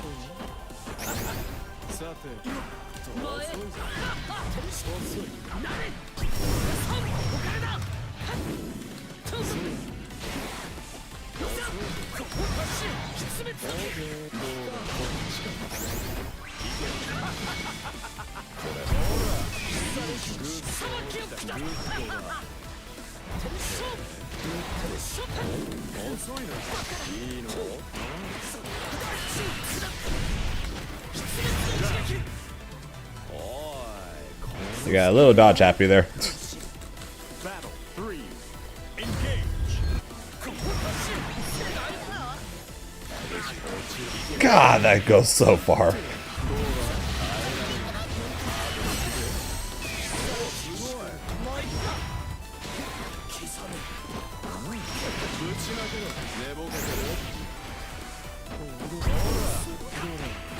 I got punished for dodging.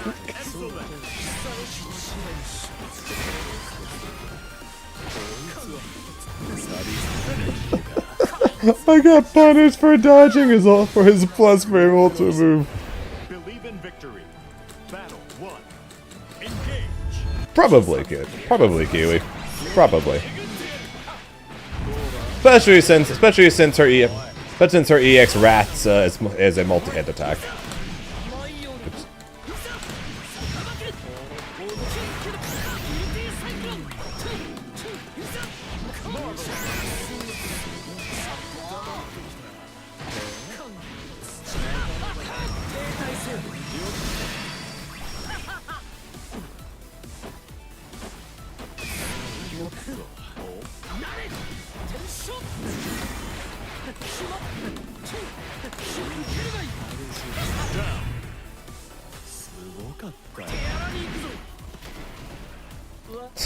Yeah, his one weakness, you know, besides his other weaknesses.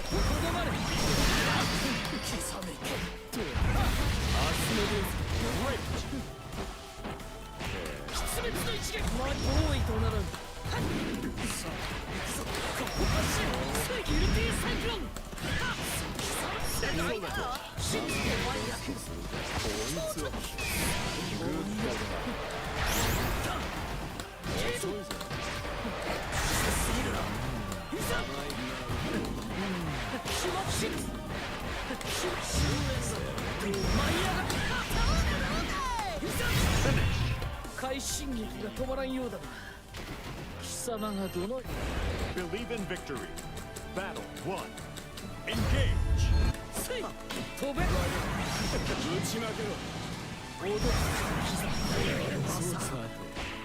was expecting him to actually jump there.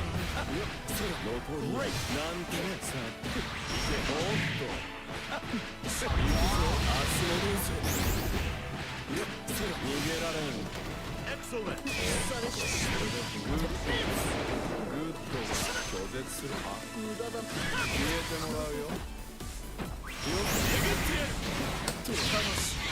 Gotcha.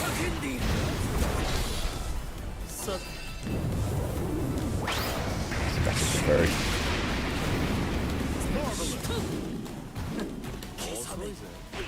Aw, my 6XL.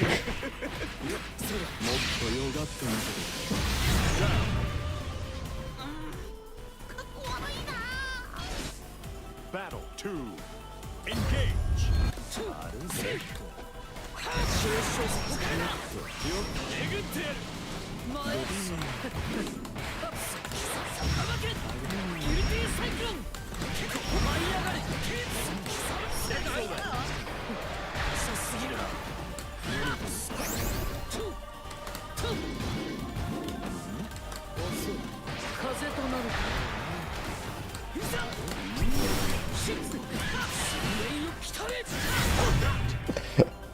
He was more than okay just holding everything. I'm like, okay.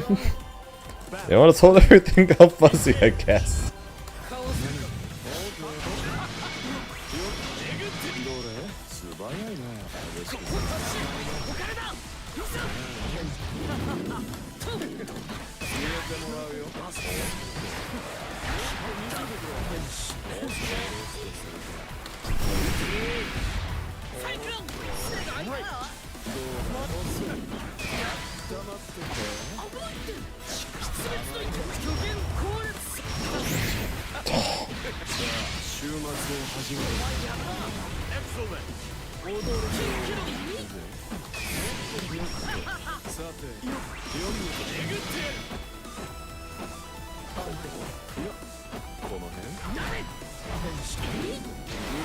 Excuse me?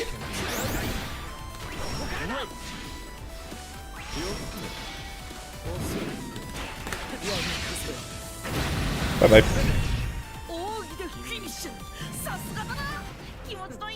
Yeah, I'm sure she's gonna hate Seox, and she's probably not gonna like Belial.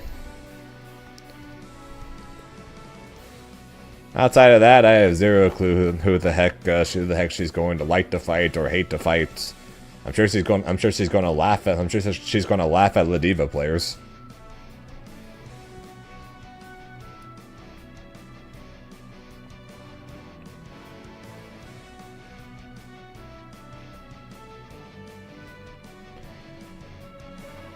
Versusha will probably be winning that matchup until Pillar's gone.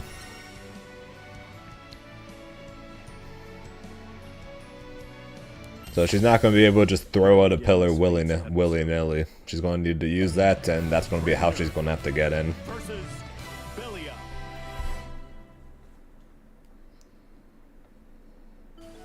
Believe in victory. Battle 1. Engage.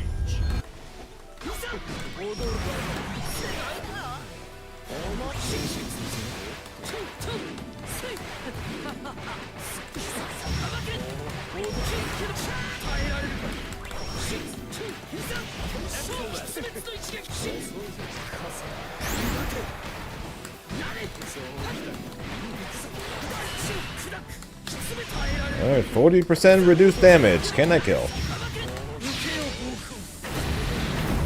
I can. Scream! Never mind. Thought for sure that would kill. I'm a liar. Ah!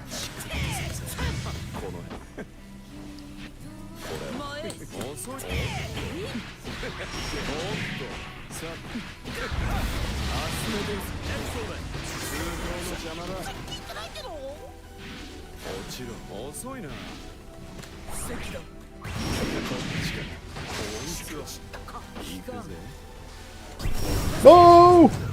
Yes! Haha! Battle 2. Engage. Shit.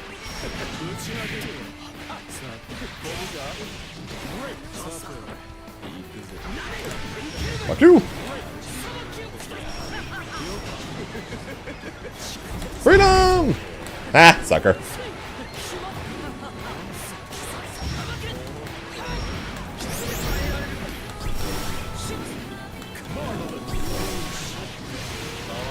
I messed up my safe jump timing!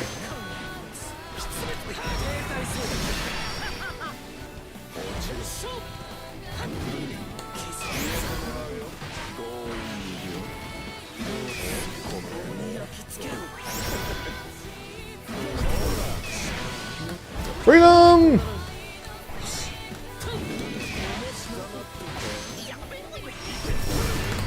See ya!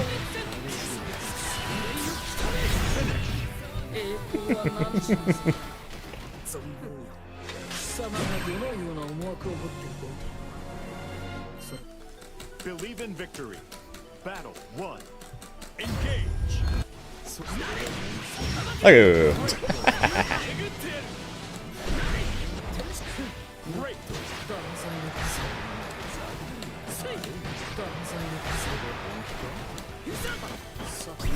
Fair enough. Great.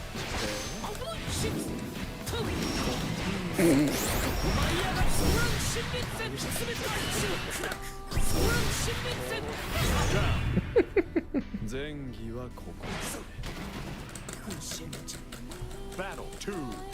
Engage.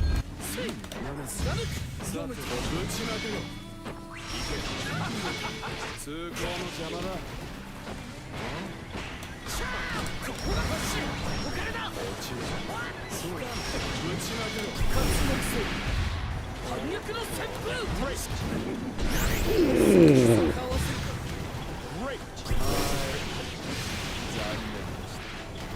Great.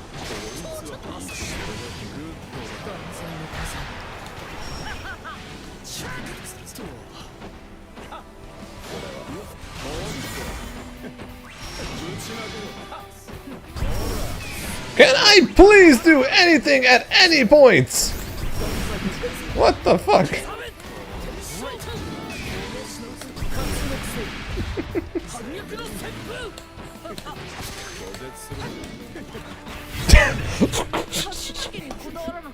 Let me hit you! That looks so silly. That looks so silly.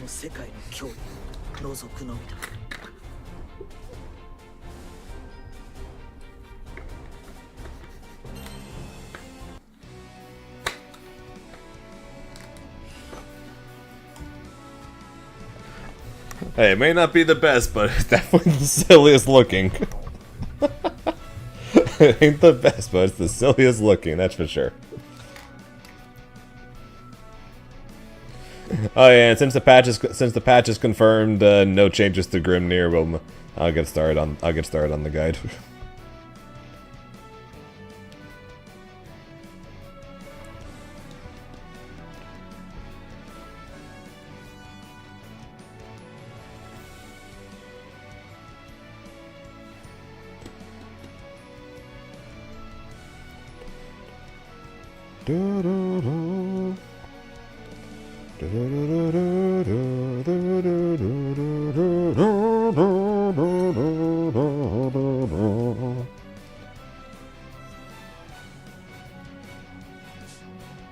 So am I going to be seeing another tweet from Krylos how Grimnir is the #1 character in the game again?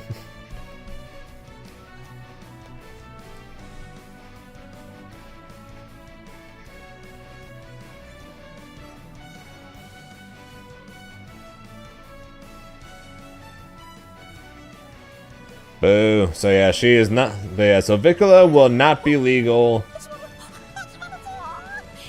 So yeah, Vikala will not be legal for either of the 2 tournaments I'm going to. Fuck. Here begins Fate's episode. Beatrix versus Grimnir. Believe in victory. Battle 1. Engage. So I guess we're just going to. Yes, that means that the earliest I'll be able to use her is going to be not Otaku. Well, Otaku, I guess for some reason I somehow managed to go. It's Frosty Faustings then.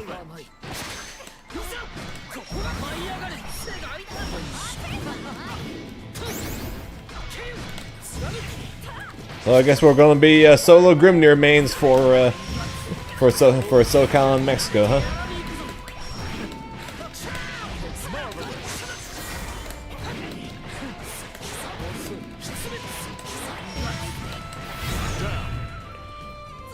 And no way. Oh, you just saw what happened?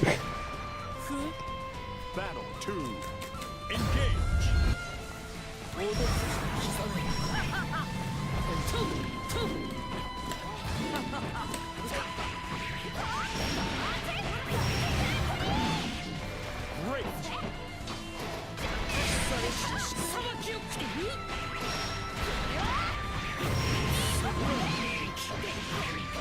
Great.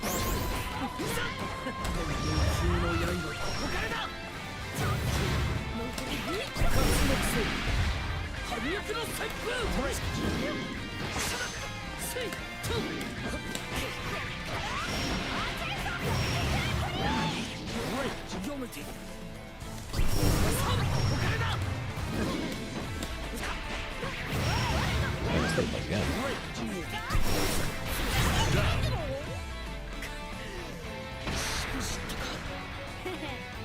Battle 3. Yeah, I'm not exactly surprised about how few changes there were. I wasn't expecting much since we did just get the giant patch. Great. Great.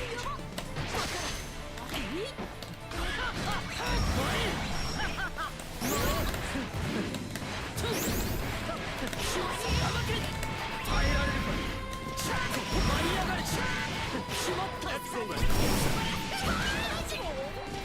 Great.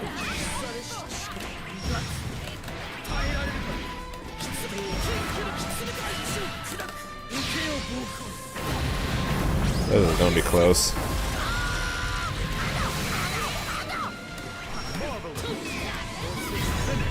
That works.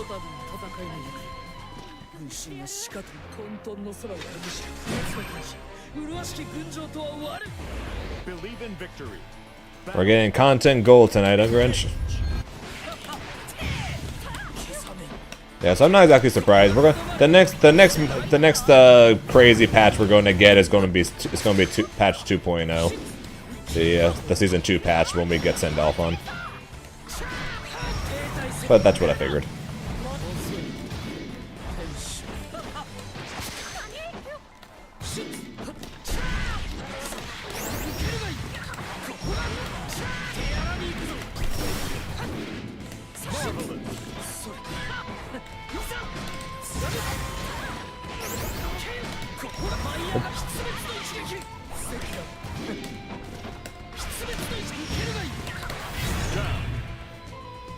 Oh, the crazy one's bounce drive. True.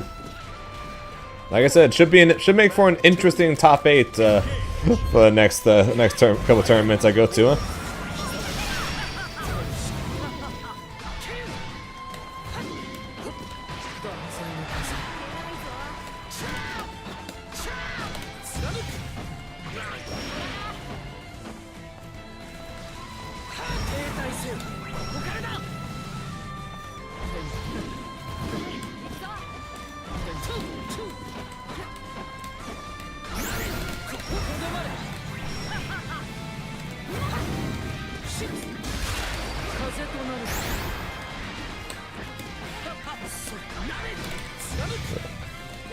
Yes, I have one. I have one contender called CM for Grand Blue.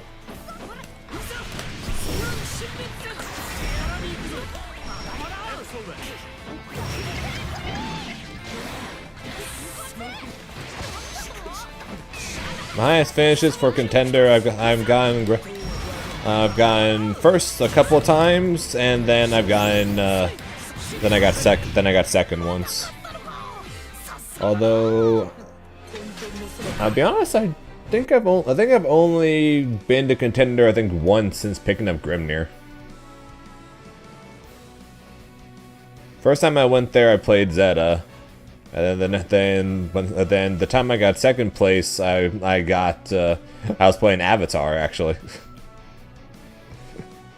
and I made it to grand finals on winner's side playing Avatar. So I was able to beat my opponents playing Siegfried instead of their normal Seox. And then once they swapped over to Seox, I got absolutely obliterated because Seox into that matchup sucks. Or I mean, Avatar into Seox is awful. Believe in victory. Battle 1. Engage.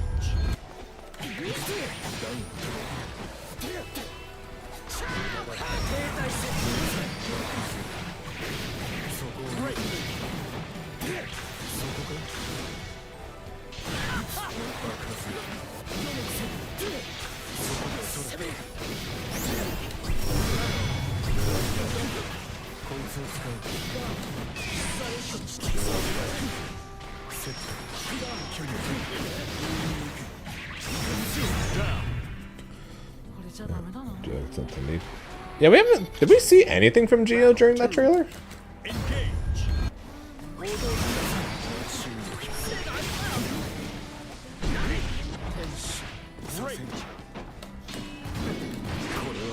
I got thrown mid-dash? Excuse me, game? Excuse me?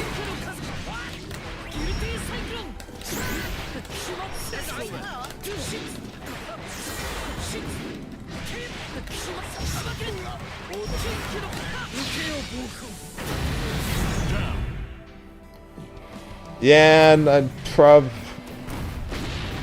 the issue now with Contender is the fact that Contender's on Fridays, right? And the reason why I stopped going to Contender as much was because Paragon was on Friday, and I figured I was getting better practice from Paragon than I was from Contender. But now both of them are on Friday, and I raid on WoW on Friday, which is now the double issue.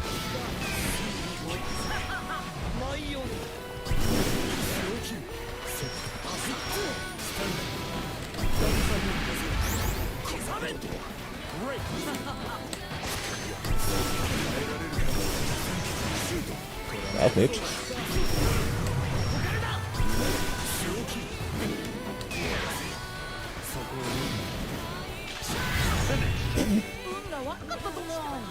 Man, that gap is high. Believe in victory. Yeah, so that's what I end up deciding to do, and why I haven't been going to Contender as much to it all pretty much for a while now, is because I'll go to their monthly because that's on Saturday, right? But yeah, the fact that they're on Friday and Paragon's on Friday is a little rough. Well, I should probably start paying a bit more attention right now, because this useless is gutting me. Battle 2. Engage.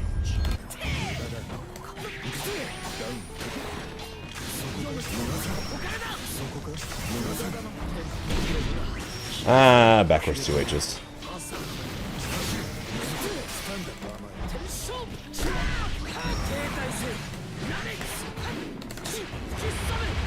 Excellent.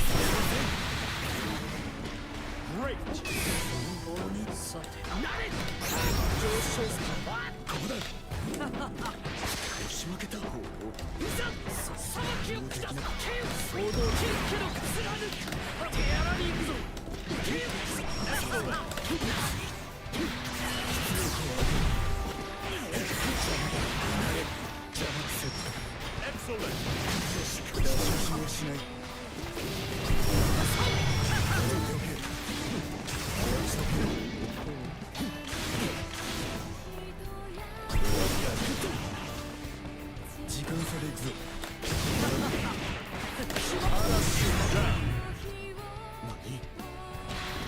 But yeah, so that's why I haven't been going to Paragon as much.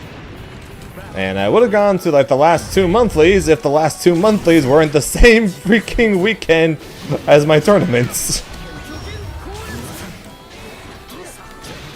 Like literally both the last two, I was out of time for tournaments.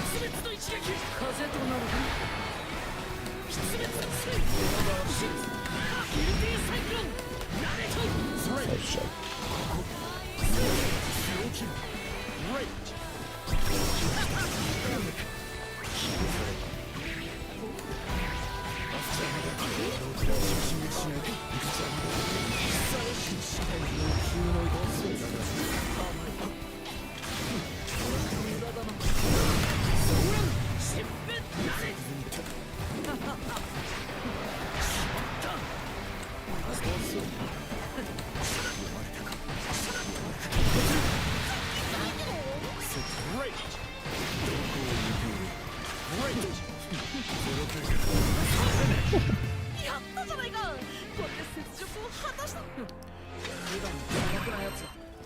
Believe in victory. Oh, the The thing involving the multiple guard cancels. Yeah, I still need to explore that. Although, probably enough now. Now that we're getting guard cancel as a training AI option, I'll actually be able to try that, test that out a bit more. I'll test that out easier.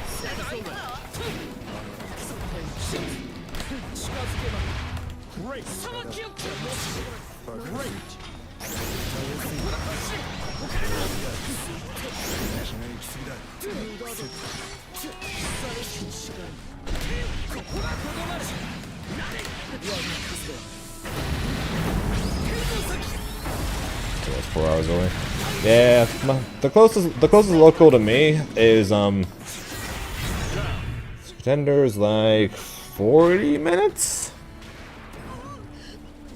Battle 2. Engage.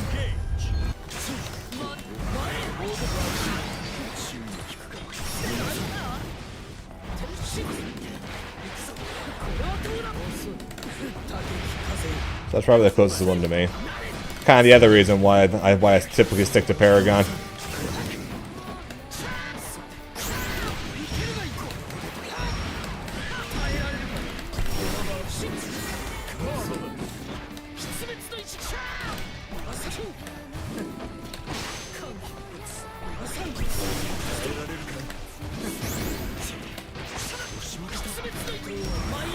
I missed.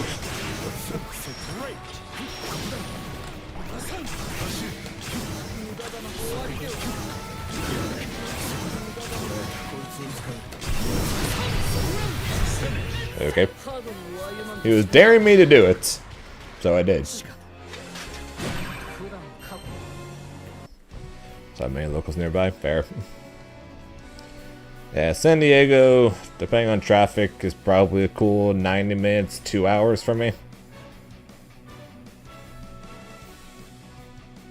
No, I wasn't daring you.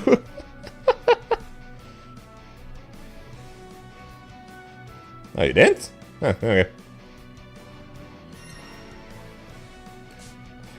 With the way you were firing, I was like, he's daring me to do it.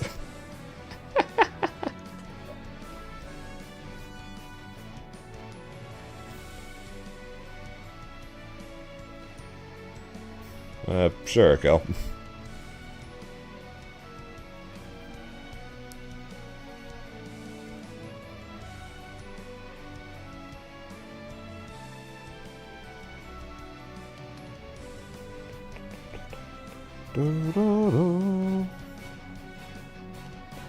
Can't do nothing about it. I could always, you know, jump, set seals, and then fly over them. There's always that too. But yeah, Ultimate Tornado to just...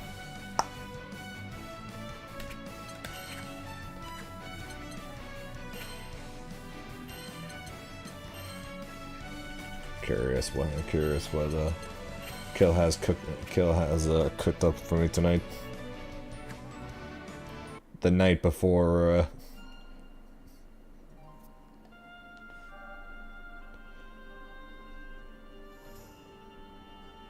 Wayne. Alright, no, I was expecting. I was about to say the night before Vikala releases.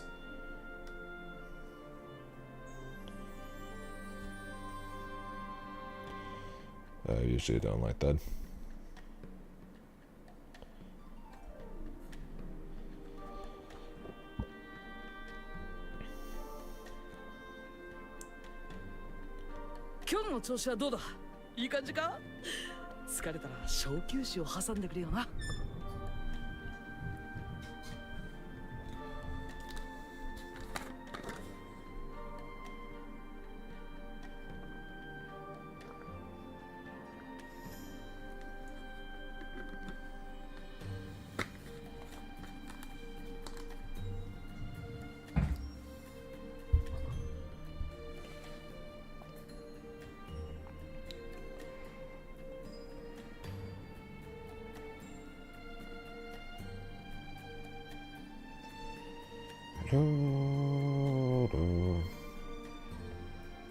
Oh, appreciate that, Grunch.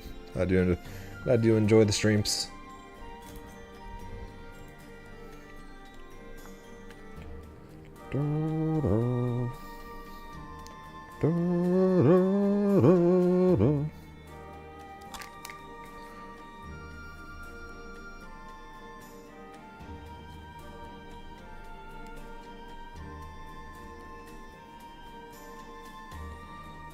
Those ancients are very enjoyable.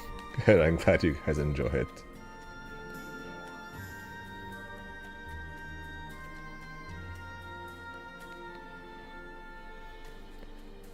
Hopefully sooner rather than later, but like I said, it's looking like we're probably going to have a after Evo release for 2XKO more than likely. So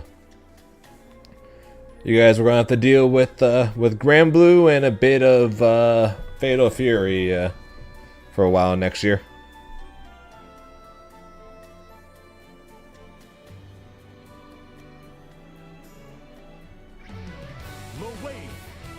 Versus Grimner.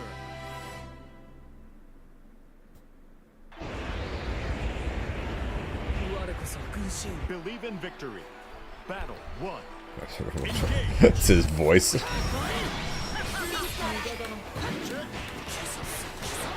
It's all in the voice. The deep, boom voice.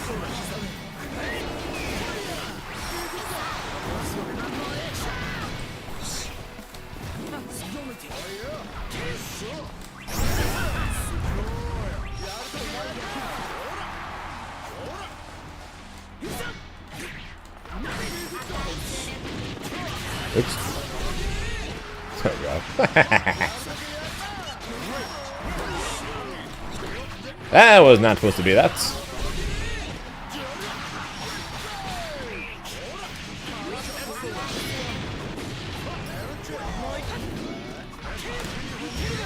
And this is a nerd. Looks like a Thundercat. Thundercats! Oh! Battle 2. Engage.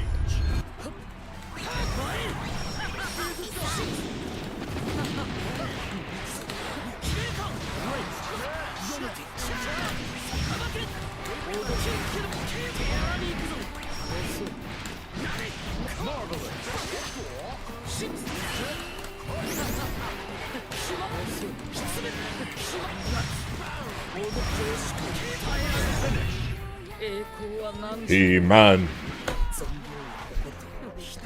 Different show, I know, but I grew up on both technically. And immediately swapping off a low win, I guess.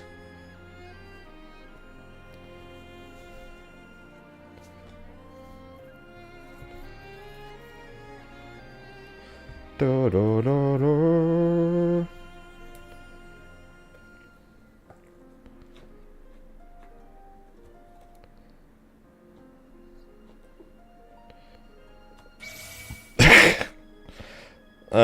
Okay.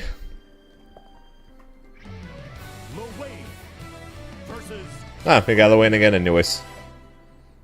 Okay. Believe in victory. Battle 1. Engage.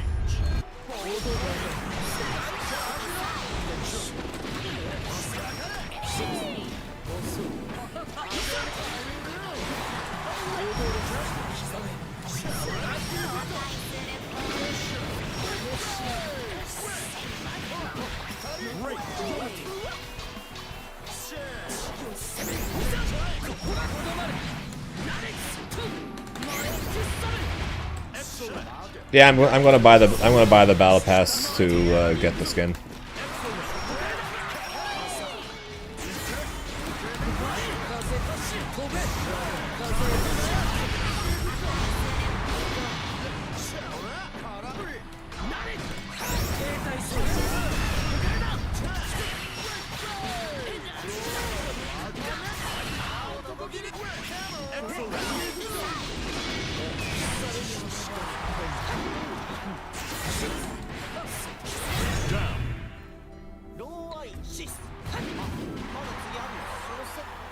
Battle 2.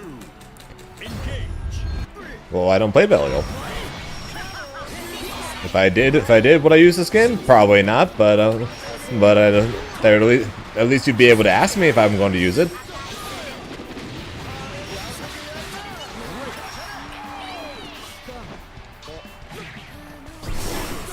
Ah.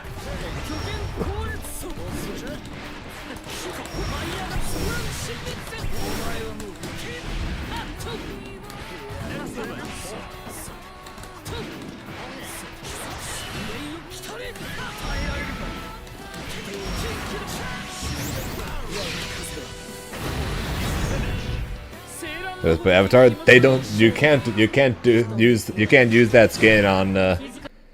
You can't use that skin on Avatar. Believe in victory.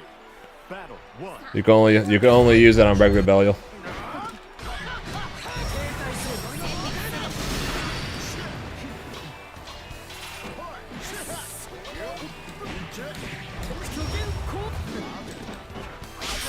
Fair enough.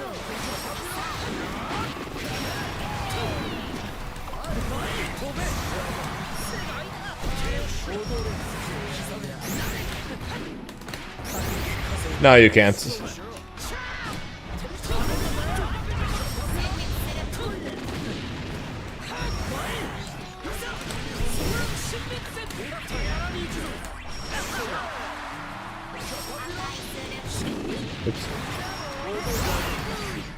That's fine. That's a little less fine.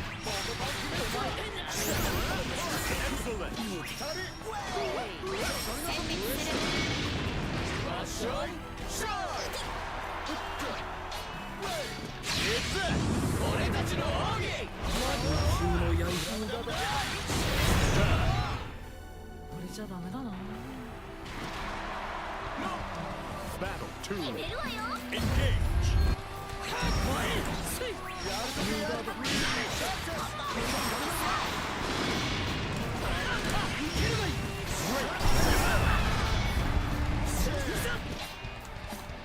How long were you there? Not long. I was mainly just there for the LCQ, then I hung out with Nitro for a while.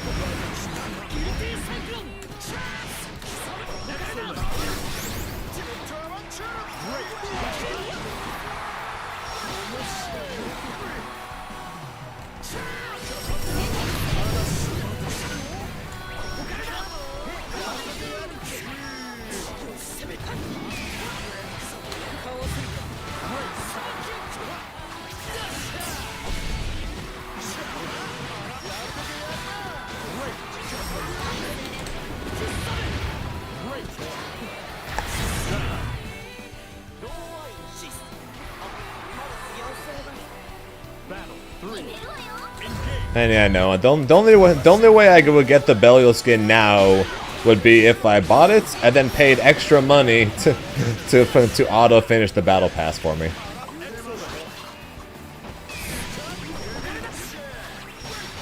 That would be the only way for me to get the Belial skin now at this point.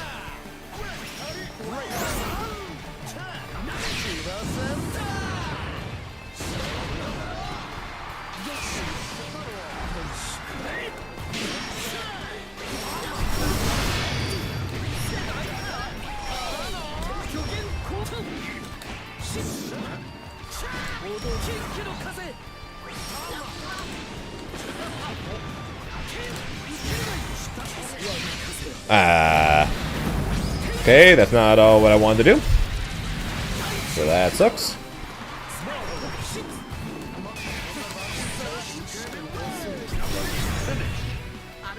That is not at all what I wanted to do there.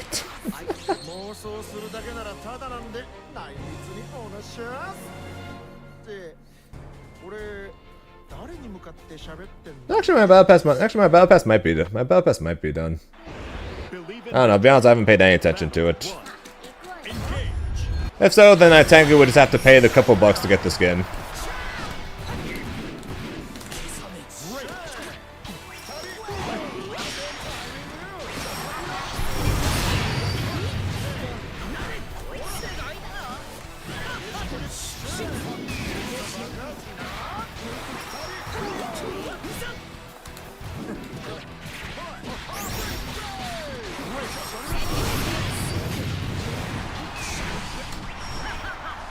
What I had in mind.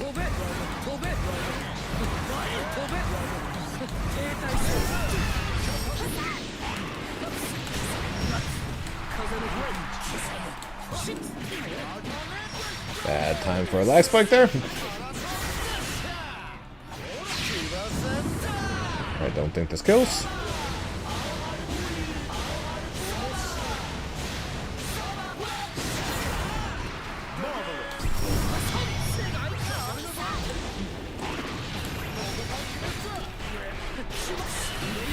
That does though.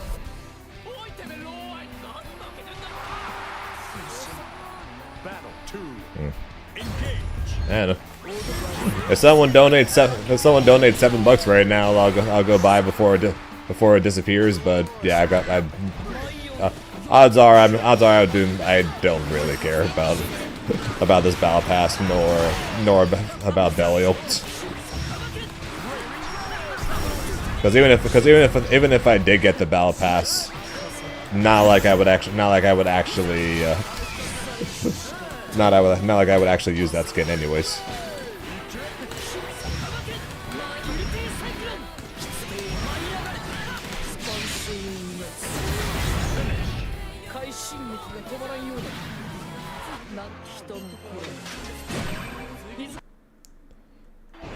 Believe in victory. Battle 1. Engage.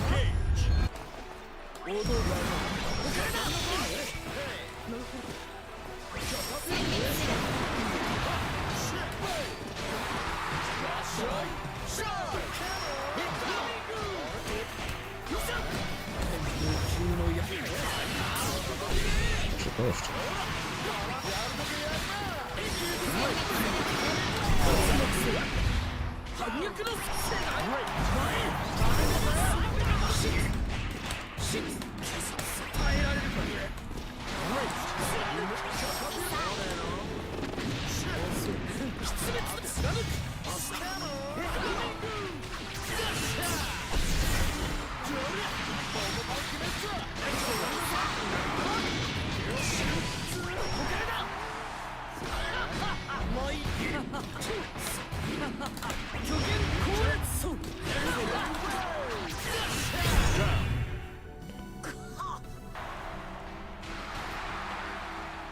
Battle 2. Engage. Yeah, I didn't think there was any chance I'd be playing this game, let alone competing in it, let alone being a top player in it.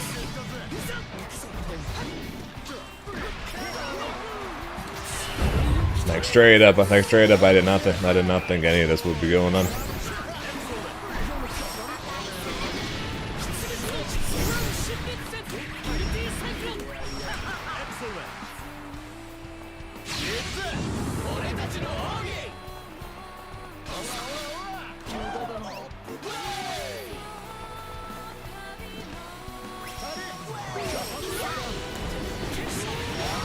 One, two, and four, which I did good.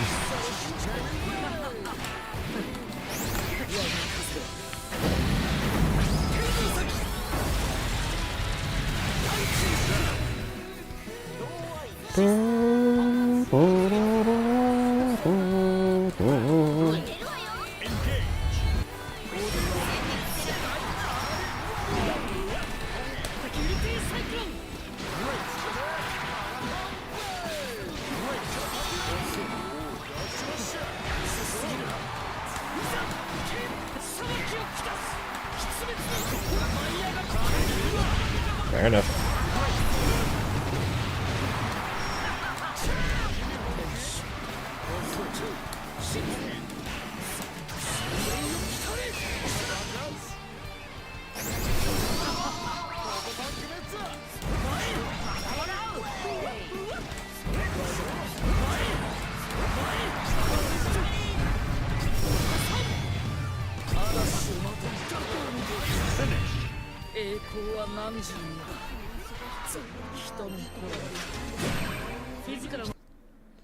To a top player in fighting games.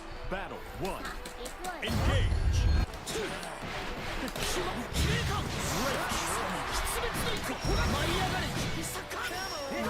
That'd be one way to look at it. Typically, top players typically are determined through tournament results.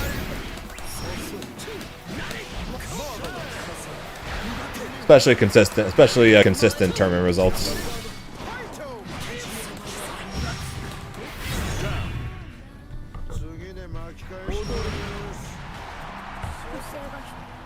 Battle 2.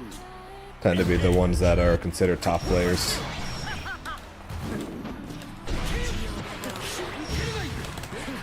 And the ones that are in contention for the best are the ones that either win consistently or place top 8 consistently.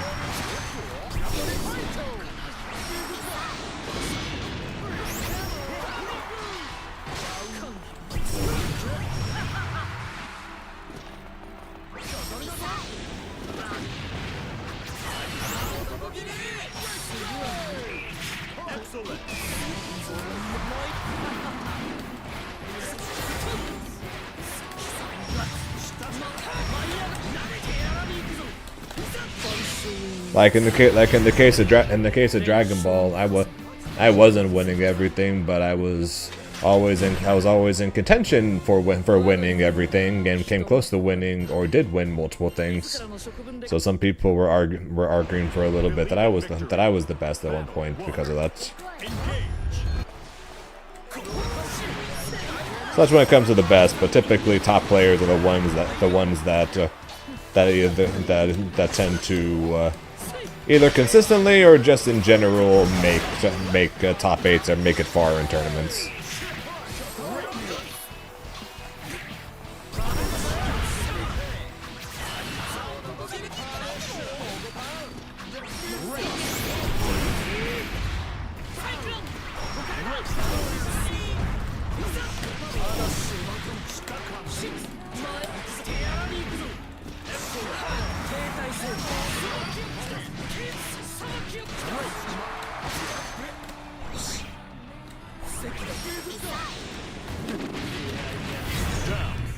Top 3 most of the time and end up falling outside to get 5th. The result is consistent. Yeah. Battle 2. Dude, in tournaments where there are several people, getting top 3 is really good, and falling from 3rd to 5th is still really good.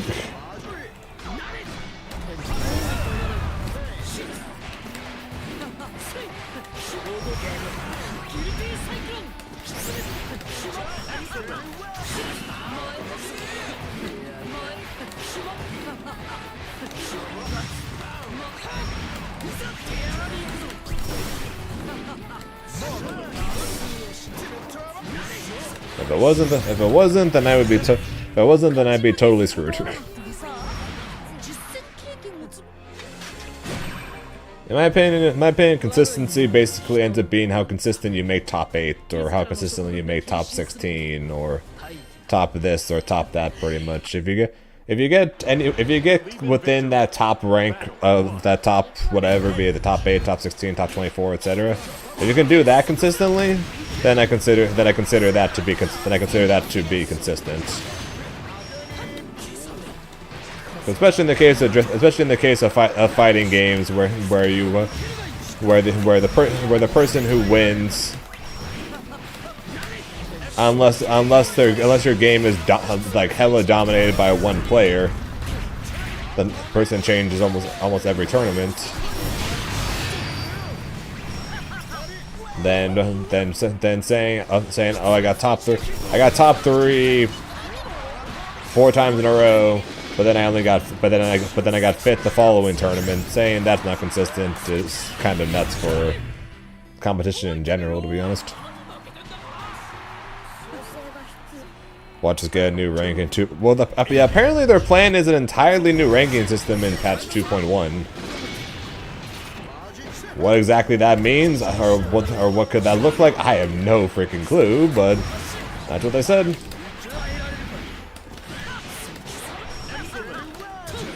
Did also mean that we're not getting another balance patch or another patch in general until Send Alphonse release in January, February, though.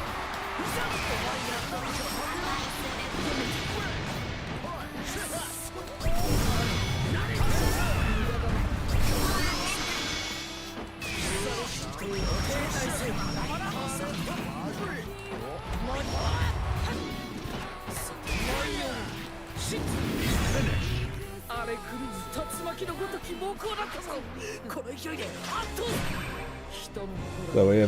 we have at least 3 to 4 months before Sandalphon comes out, and then that'll be when patch 2.00 comes out, and that'll be more than likely when we get the next big balance patch.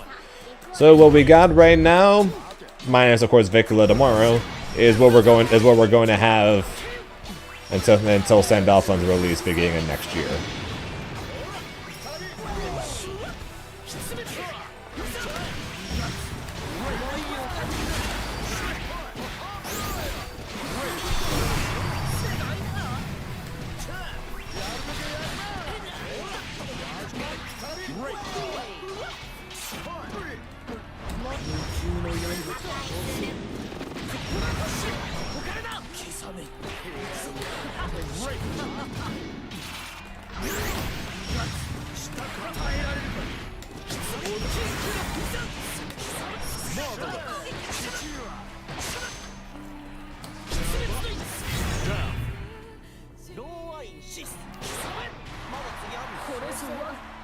Battle 2. Engage. Oh yeah, Master is. It's been forever since I've seen a chart get made for ranks, but Master is pretty decently popular. It's very decently populated now.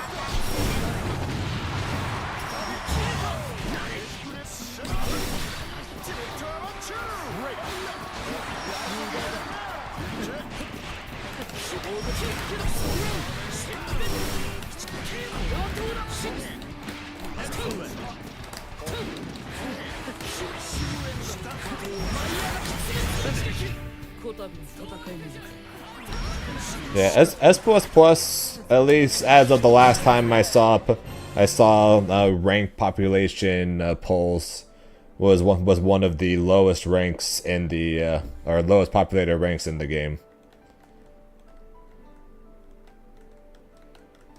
Which I feel fucking ass.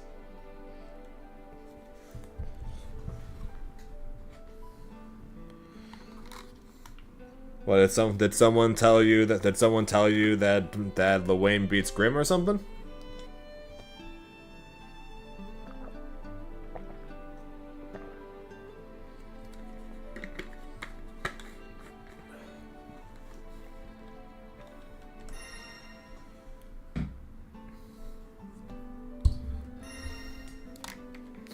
Yeah, prepare for an influx of players, as what happens every time a new character comes out.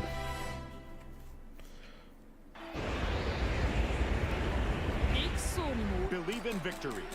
Battle 1. Engage.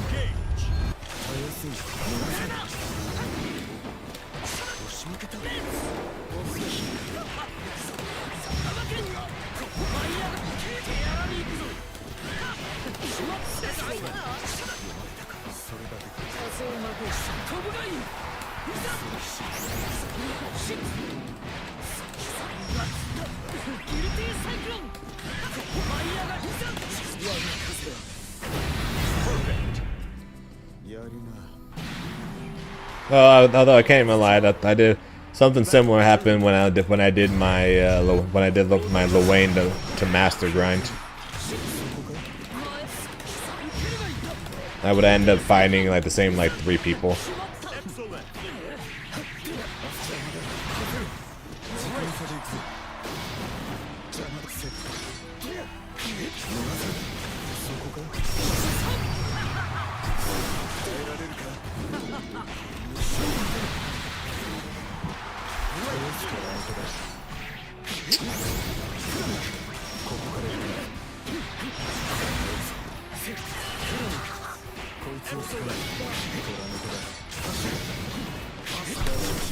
Ah! Oh shit, he ran into it.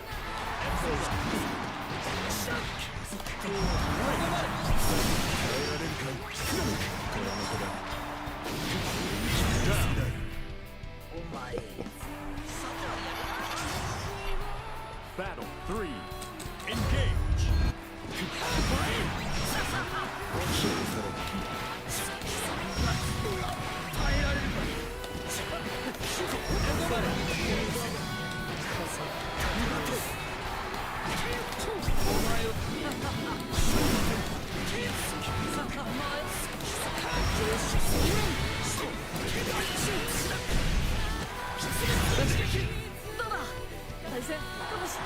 So much because they're starting too high the ladder. Yeah, that's the thing with that, with people, or with them making it where if you have a character in Master that all of your characters move up to S plus. So that anyone now below S plus now doesn't even have those players to compete with.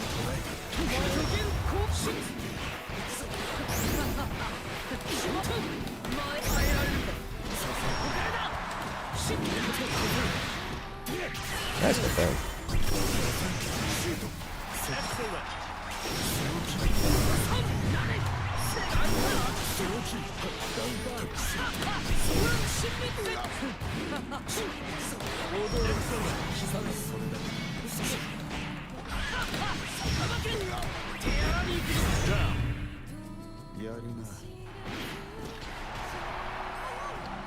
Yeah, I'll be starting with an S plus when I start out with Vikala on Friday.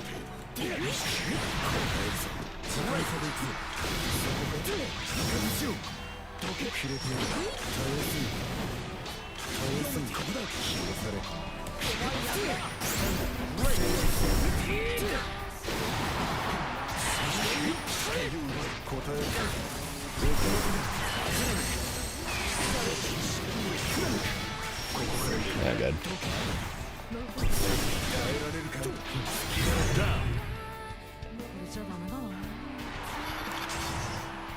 Battle 3. Yeah, they're trying to make it where everyone can get to that rank.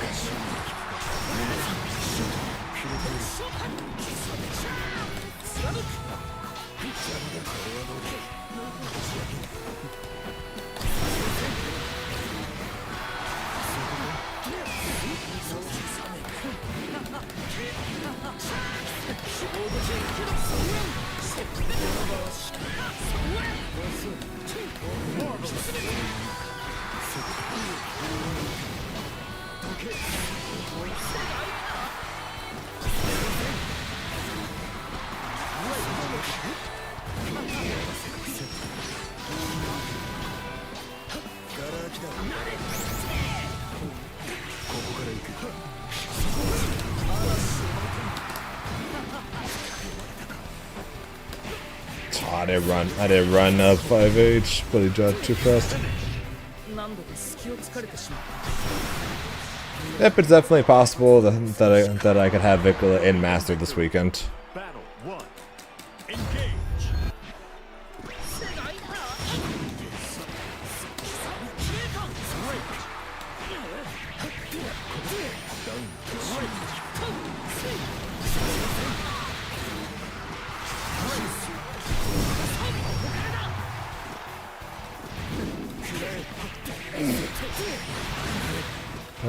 Backwards hitboxes.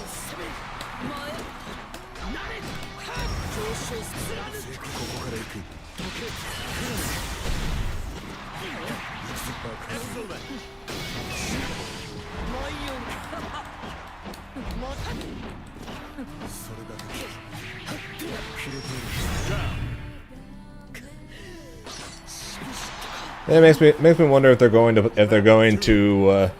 make it happen more often, where an S++ will fight against a Master because they're adding the rule set of S++ players will get more of the advantage from it. Granted, I always end up not rematching them because I literally get nothing from it, but. Oh, what the hell?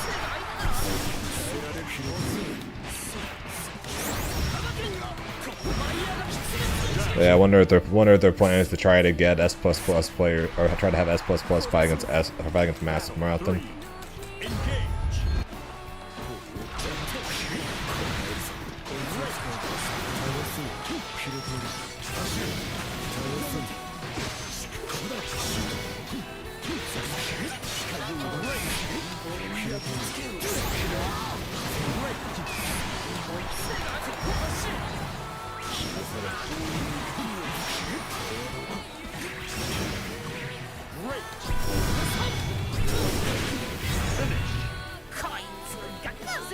So we get 2 Christmas or 1. That's a good question. I'm not sure. Not sure how it's going to work for promos. Same thing for if you lose. So if you lose your promo of your promo match to someone in Master, does that not count as a loss in there?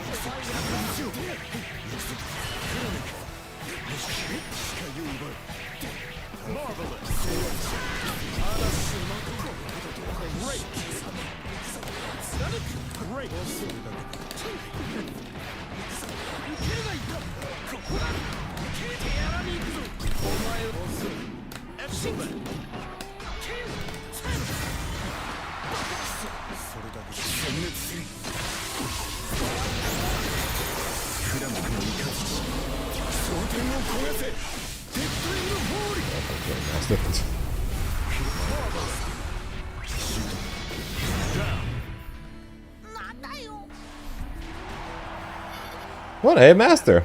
As soon as I had Master, it was time to go back and play Grimnir because there wasn't much point playing the lane anymore.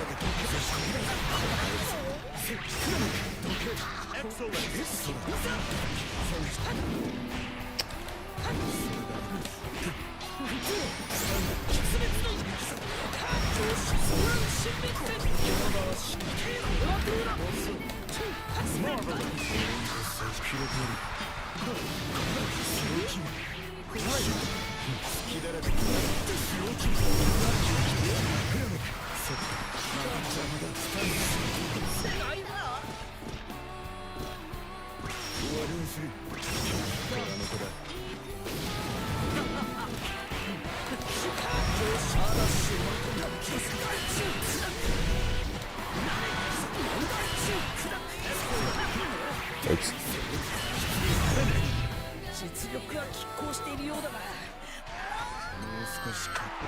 Believe in victory. Battle 1. Engage. Yep, I completed the goal. The goal was Luane to Master, and now Luane to Grandmaster. Thank God for that.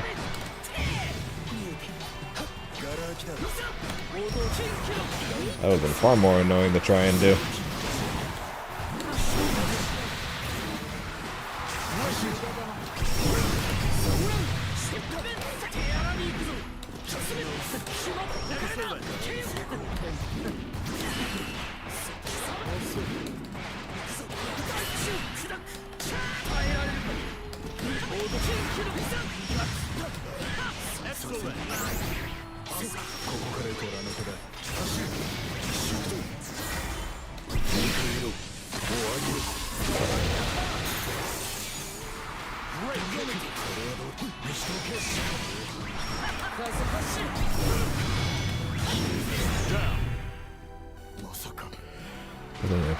Sets.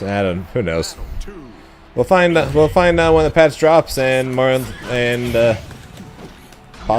possibly when I'm trying to get Vikala to Master.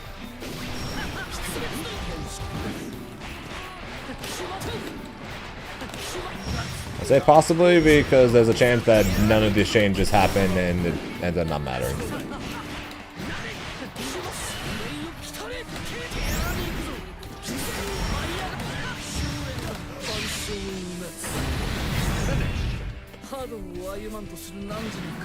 Well, issue was it shouldn't even had to be mixed, but for some reason, whenever Grimnir lands a hit and then does the dash follow up afterwards like that, Grimnir like almost always does this like massive float, which is always really annoying because if he didn't do a massive float, then he would then just confirm the combo instead, which would be much nicer. Instead of relying on my opponent not paying attention and not hitting the block button.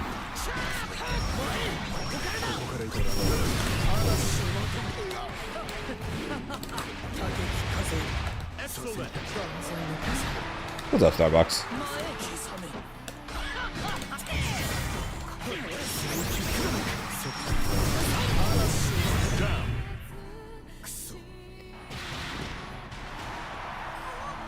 But yeah, I guess I have two sub goals left. We're go. I gotta make a Grimnir guide, and we gotta go play Aki.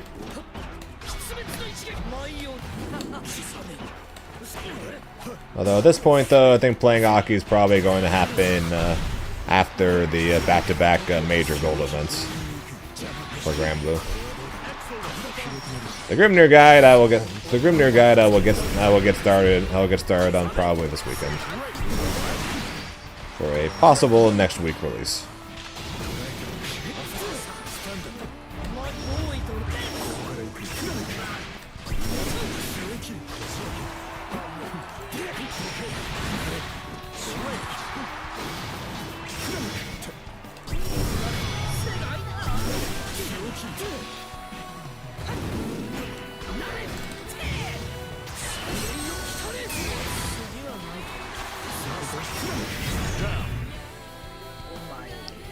Probably. Then again, I had a love-hate relationship with Street Fighter, so.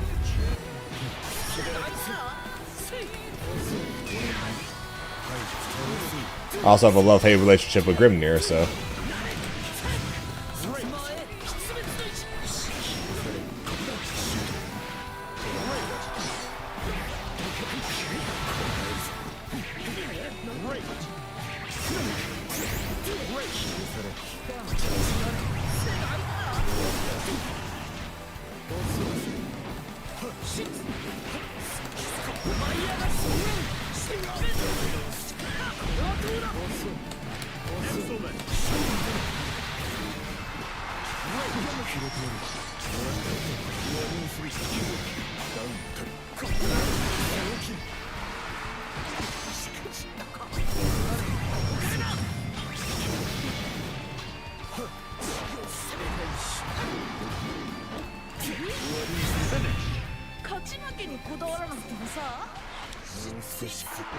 Believe in victory. Before. It's up to you. I'm going to be looking up how to play her, obviously. So it's up to you on how much you guys want to tell me before I actually try her, which, like I said, more likely will be in a couple weeks.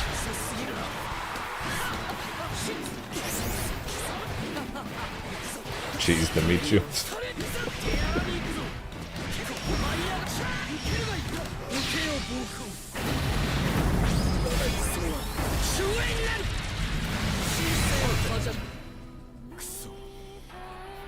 Yeah, that's kind of one of the reasons why I wasn't a big fan of it when I played it there, you know. But based on the games that I enjoy, based on the types of fighting games that I enjoy playing,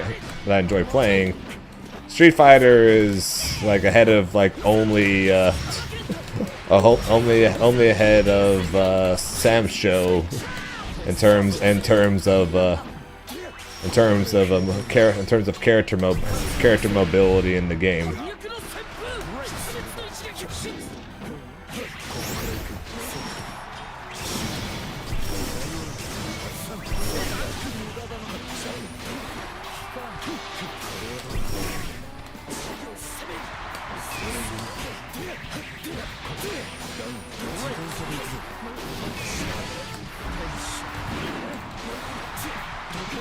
He just jabbed the wrong way and hit me.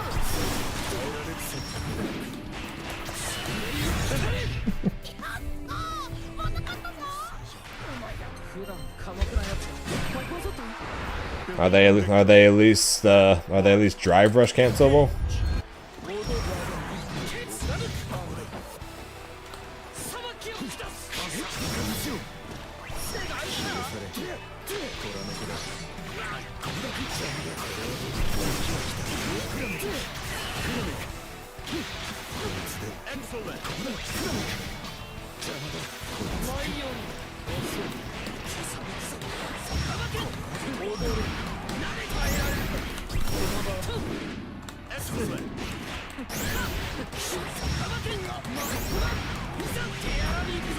No? What is that?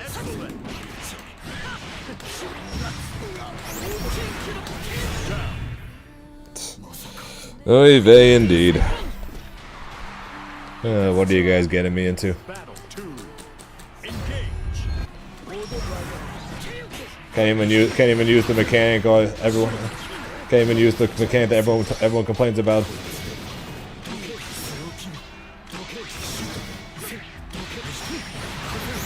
At some point, I'll be allowed to do something.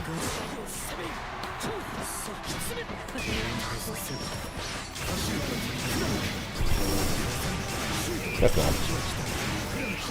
Thought it was going to do it a third time. Can't even lie.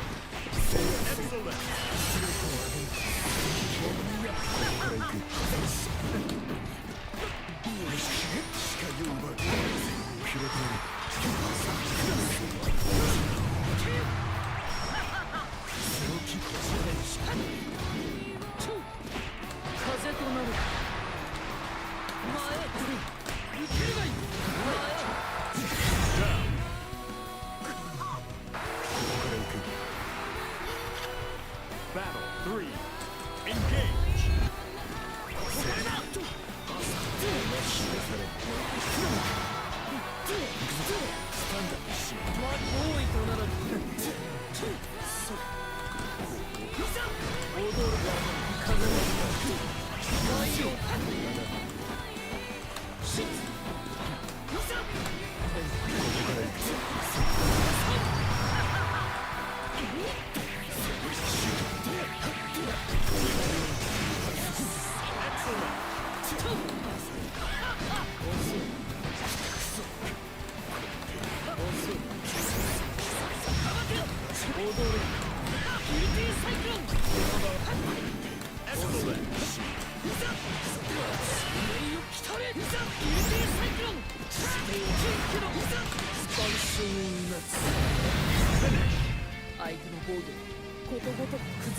Ah, okay.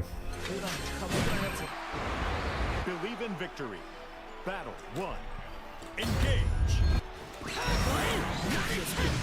Race.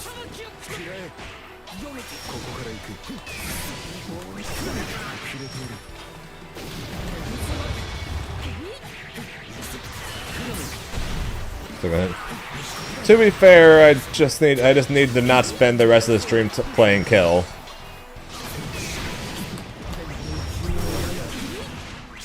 Also, it's only 9:49. I can hop on ranked for like 15 minutes probably and get the last 80 I need as long as I don't lose whoever I fight against.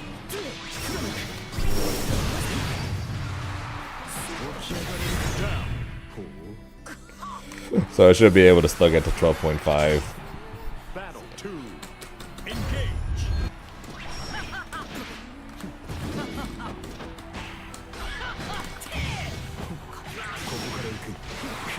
Ironically enough, the only games I've lost so far today have been to uselesses.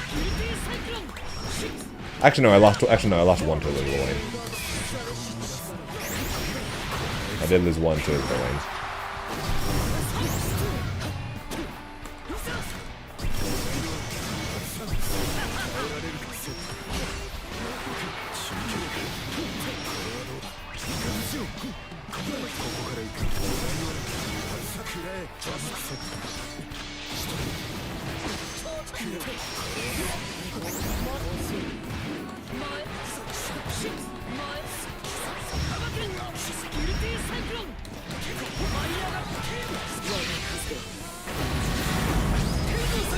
I did. I thought I two-would him.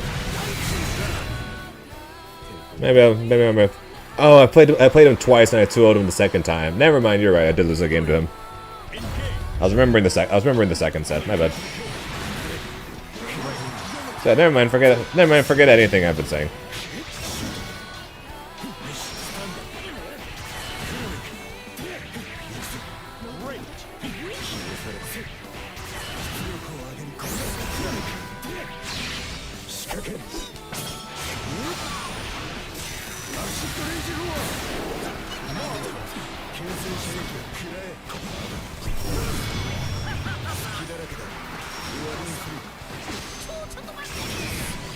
I don't know why I did that.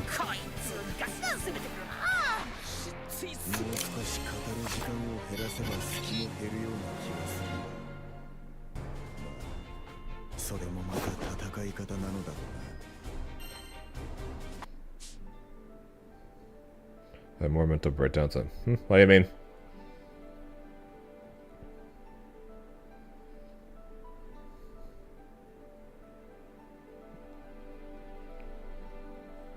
I'm confused. What's going on? Yo, Tega with the raid. Appreciate it, Tega.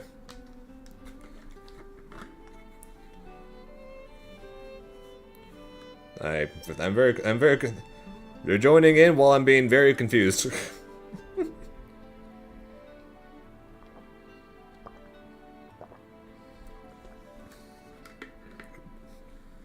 Where does the matchup crazy works? Okay, so what do you mean by that exactly?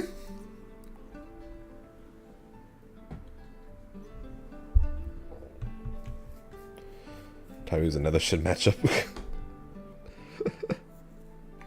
Hey, you did well in the last matchup, and I don't think that matchup is good for useless. Granted, I literally cannot do anything when I'm watching the corner for about 25 years. Why we can't see the trophy behind your head? Yeah, I still need to get the shit to hang it up.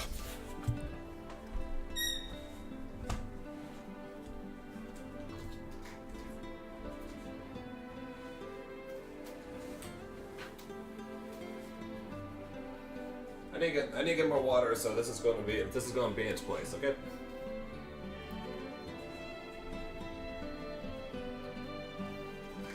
This is going to be in its place while I get water.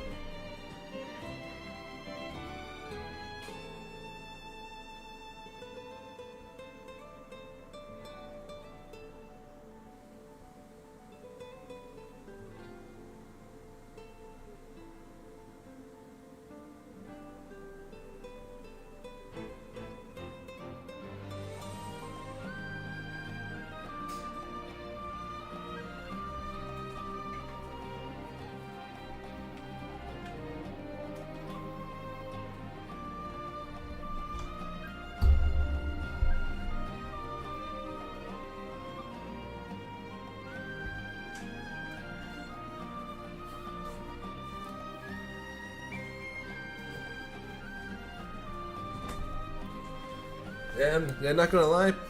Yep, I literally have the trophy on my bed because I literally do not have any place to put it. Because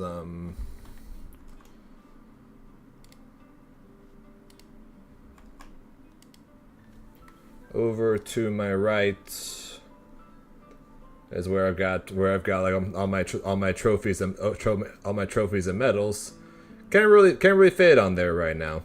And so until I get the things I need to actually fit or actually put it up on the wall, that's pretty much the only place I can put it at this point. Once I get what I need to hang on the wall, then it's gonna go on the wall, but it's not exactly going to fit on that.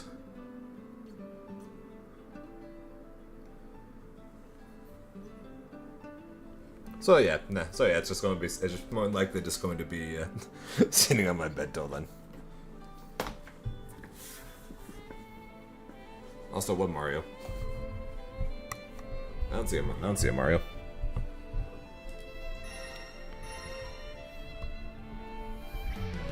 Percival versus Grimner. Zane, you got me playing high octane. Well, it's all, but we're just having fun though.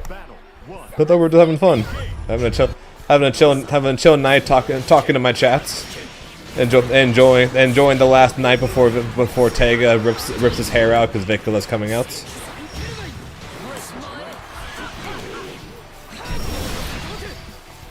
Trope gonna do is crazy. I'm pretty sure my CEO belt is on there too, actually. So you can call that crazy too. I'm pretty sure it's either sitting. When is it laying down over there? After this game, I'll Never mind. Never mind. It's laying down in front of the stand with the rest of my trophies. I need to figure out how to display them. How to display a giant wrestling belt at some point.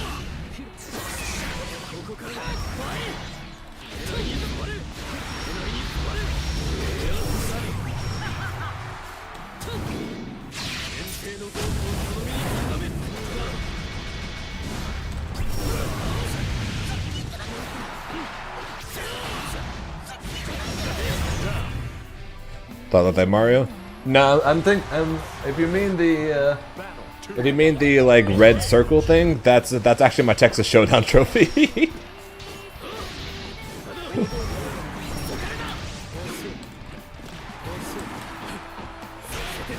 Yeah, I didn't realize Kilvin was going full try hard mode on me. I thought we were just playing.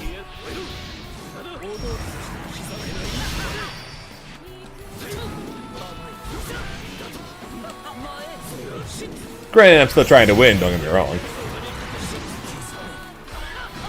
But I'm never 100% all in crazy super try hard mode or whatever while streaming, because it's kind of hard to do that while talking to you guys.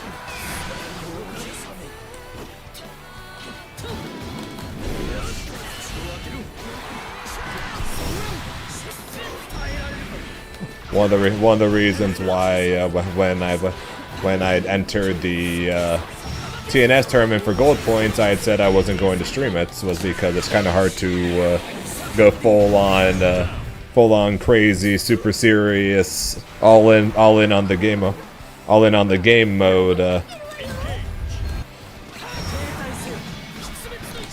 while talking to you guys.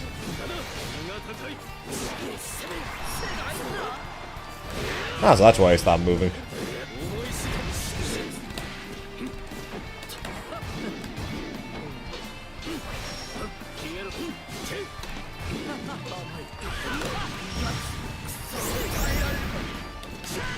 And also what's up anew?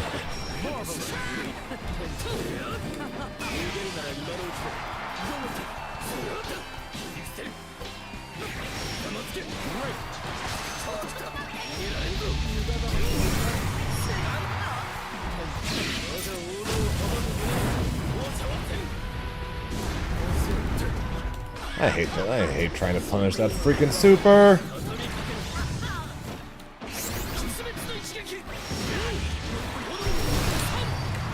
I think I went too much for you. I tried.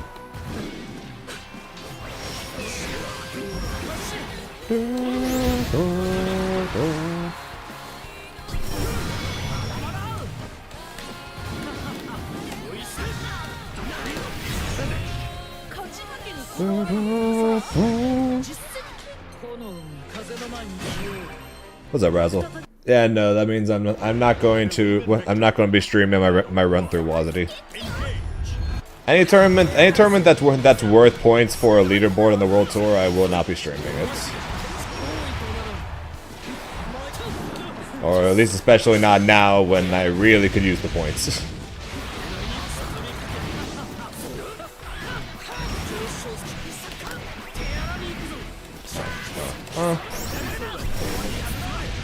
What's up? Not too much. We checked out the 1.6 patch notes. We checked out the Vikala guide,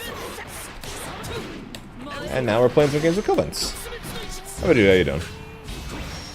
Oops, shit.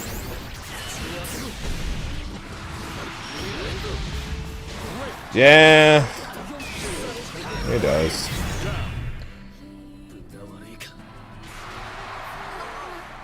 Battle 2. I probably need to like. Actually, I don't even know what to be honest.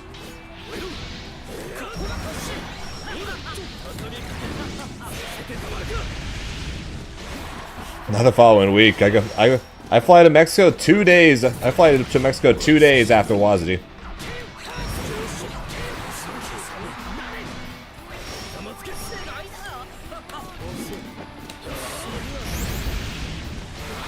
And then Rumble and SoCal is the week after. Which unfortunately Vikala is legal for neither.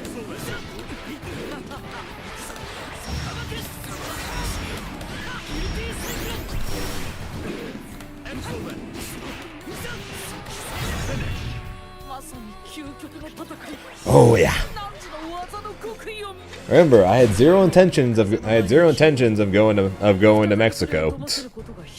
but then everyone gained up on me and said, "Oh, you set a donation goal. We'll get you to Mexico. You need the points." So now I'm going to Mexico. The week before Riverside.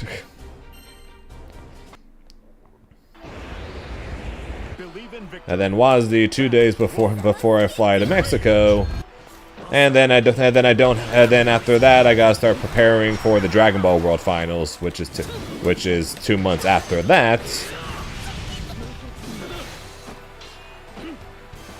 And then the week after the World Finals for Dragon Ball is Frosty Faustings, my last chance at getting points for the World Tour.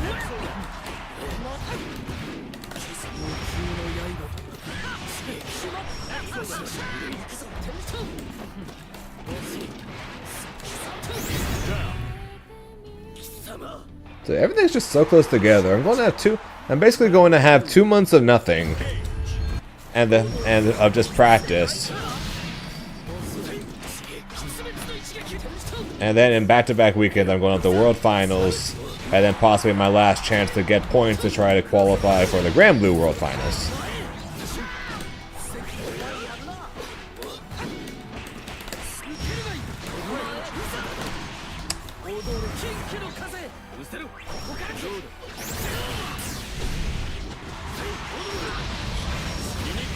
And I appreciate you, and I appreciate each and every one of you guys for those of you guys watching, those of you guys who donate, those guys who subs. I appreciate every single one of you guys, because I would not be here right now doing any of this if it wasn't for you guys.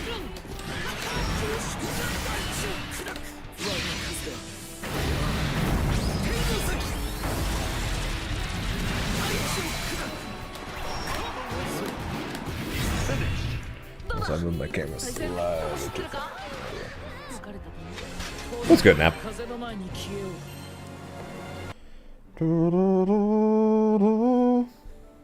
Covering that Twitch revenue. I'm trying, but people aren't quite as interested in watching me on Twitch. What a bother. I guess I'm just not entertaining enough. I'm not out there enough. I must become one with the people. Oh yeah, speaking of which, speaking of the people, I gotcha. Ew.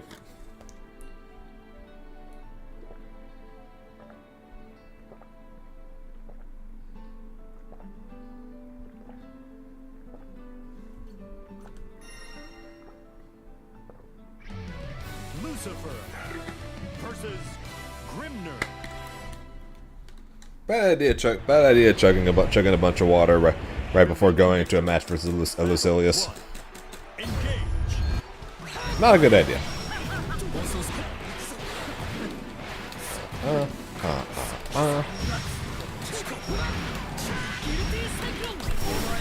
yeah, take it. We still here. How was your stream, man?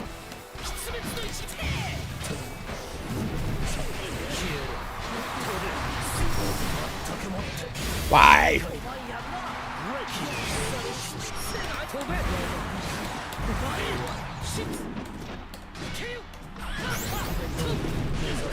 Fuck. This is not to be true.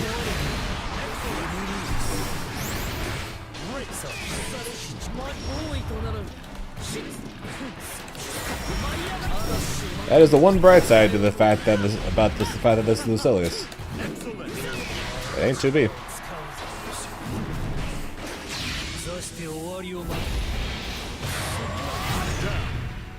This matchup ain't much better, but it is better technically. Battle 2. Engage.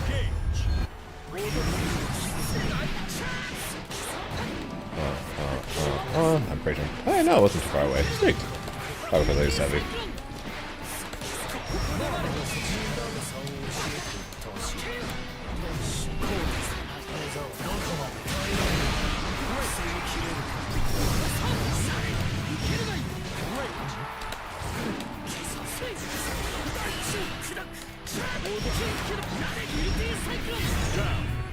What do we say, Chibi? Battle 3. Engage. If I win both, I am 1,000% guaranteed. If I win one and I place like top 2 in the other, I should be guaranteed. I won't say I will be, but I should be. So the goal for Mexico and the goal for SoCal is to try to get at least top 2. If not, you know, win.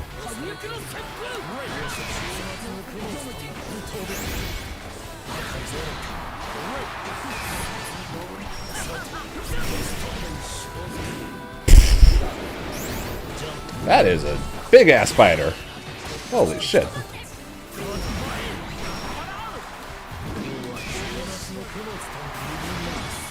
Got a big ass spider crawling up the wall behind my desk.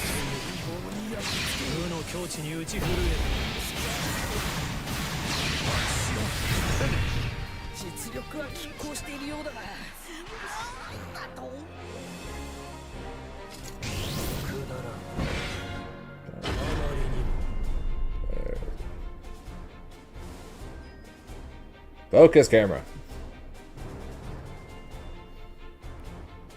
Camera focus. There we go.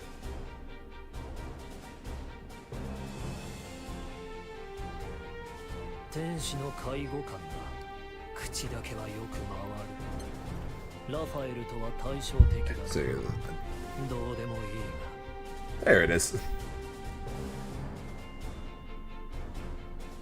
Big ass sucker, right?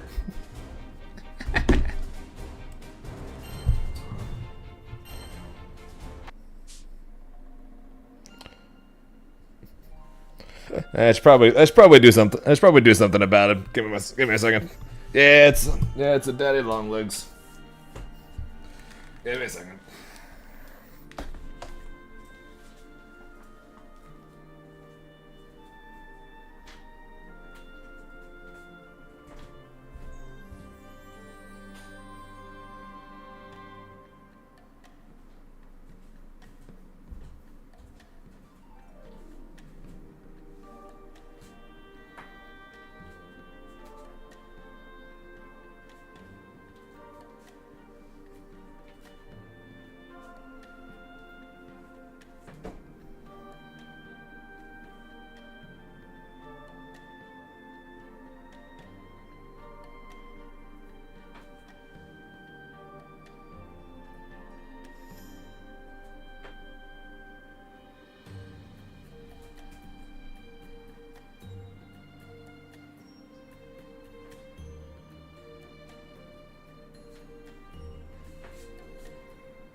Okay, we're good.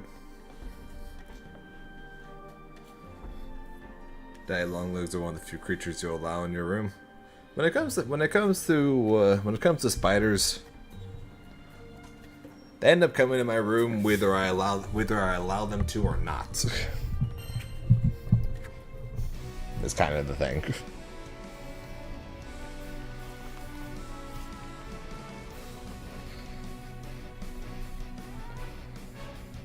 Interesting. I know they're not. I know they're not technically dangerous. They're just creepy as hell.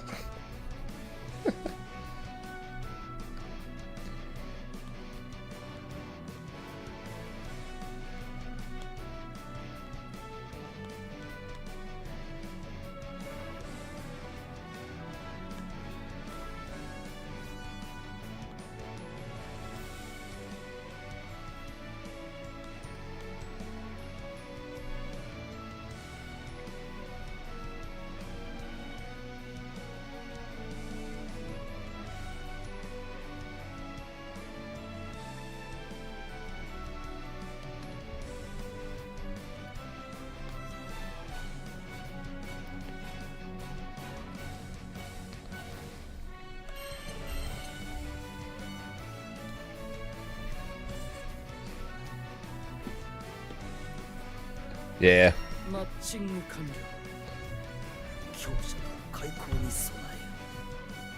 Yeah, that's one of the reasons why. That's one of the reasons why I don't exactly freak out when I see them, despite how massive they are. Oh god, tell me this isn't laid. Oh no, it's Euro. Almost as bad. Believe in victory. Battle 1. Engage. But yeah, the probably the last time I actually got freaked out by a bug was also from a spider.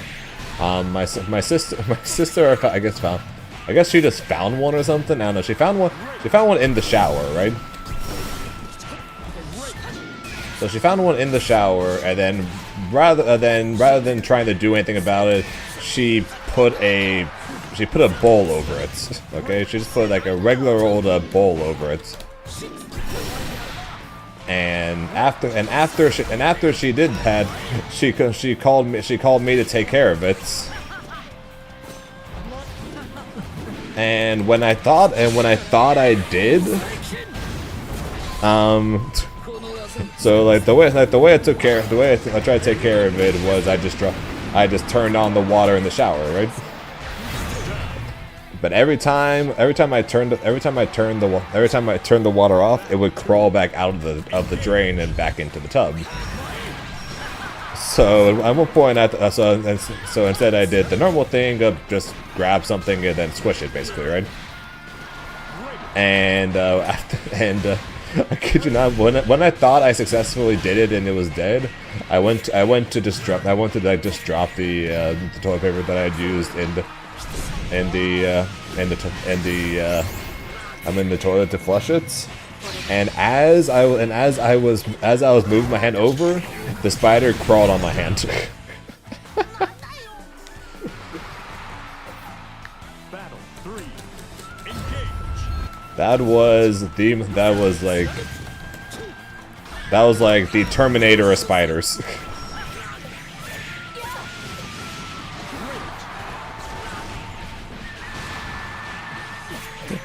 Swear to God, that thing was the Terminator of spiders. It would not die.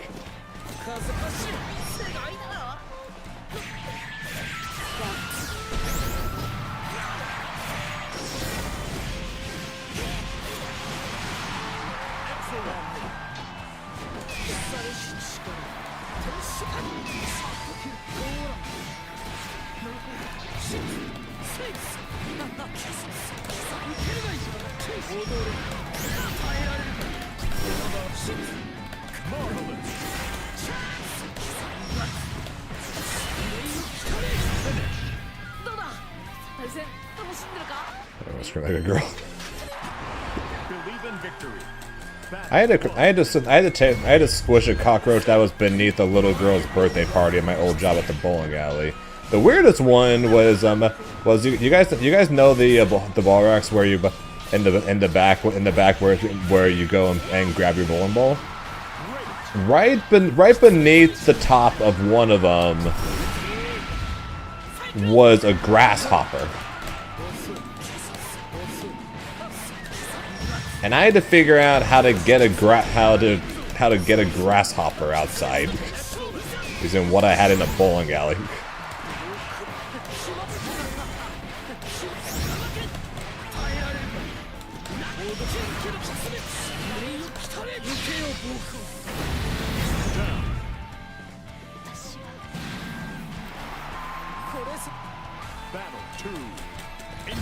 Yeah, so what ended up happening was I ended up using a towel to basically just swat it out from its place, and then I used the broom and dustpan to sweep it up and then take it outside.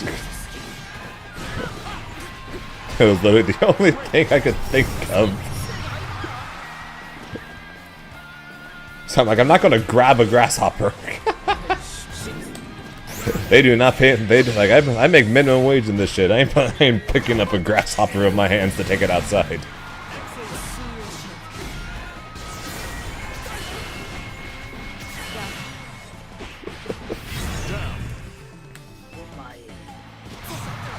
So that's probably the two weirdest like insect story I had.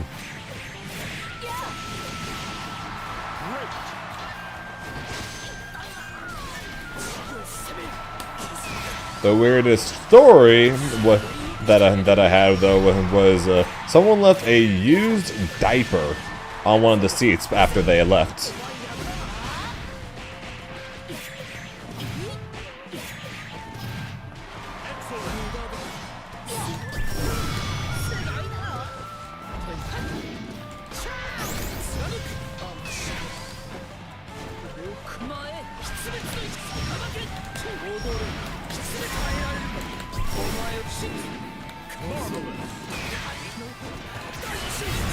Man, I fell for that like 3 separate times.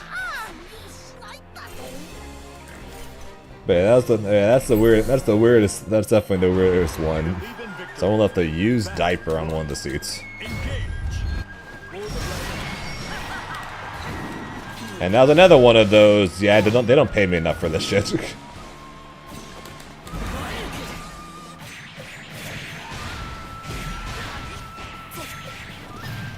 The funniest call I ever got to make though. So if you're working at a bowling alley, right? Whenever something goes wrong, you typically call the mechanic in the back over a walkie-talkie, right? So the guy that worked at the mechanic at that time was named Caesar, and so typically what happens? Oh, a pin is stuck. Oh, the sweep is stuck. So can you go fix it? Whatever. No. My favorite call that I ever made, although it ended up not being my favorite situation because I then of course had to help clean it up. Was a pipe broke near the front desk. So water just started raining down everywhere. And so my favorite call that I ever made it over the radio was Caesar, it's raining at the front desk.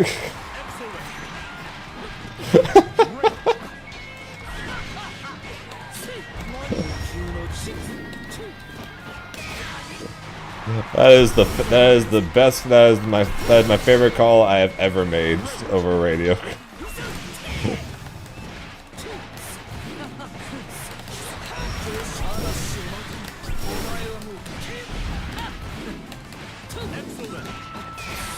If you're wondering what he said in return was I'll be right there.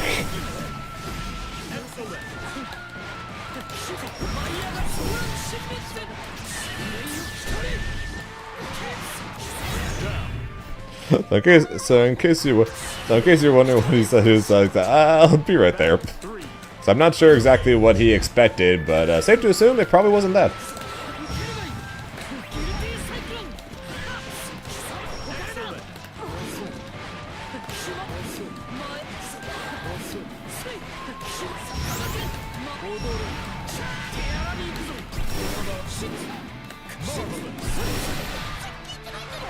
Blood on the ceiling? Sweet Jesus. Yeah, I didn't clean the bathrooms, but fortunately there was never a situation where I had to clean any blood. Fortunately.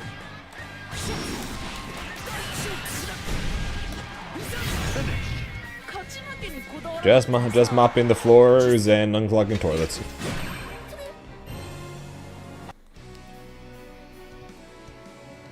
Yeah, it's like what exactly do you would you think if you worked at a bowling alley and then a call came over the radio asking for your help because it was, and I quote, raining at the front desk.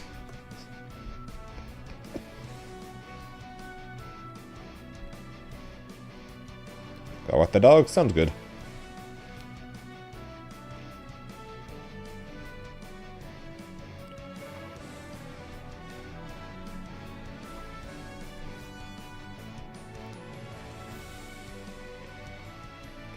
Whip it, whip it, whip it.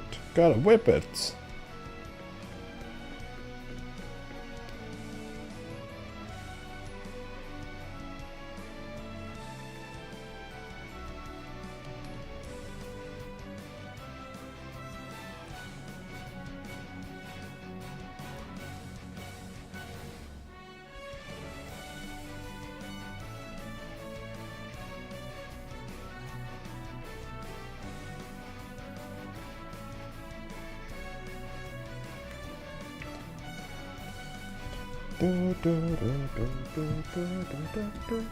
Actually, now that I think about it, today's Wednesday, so does that mean so the world's so there's world semifinals tomorrow for league?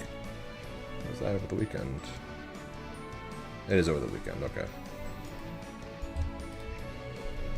Okay, so it's Saturday and Sunday.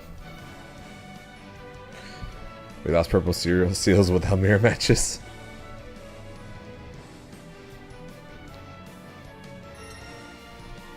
Maybe on Xbox. Yeah, sounds about right for retail. Fortunately, no one threatened my life while I was working at the bowling alley.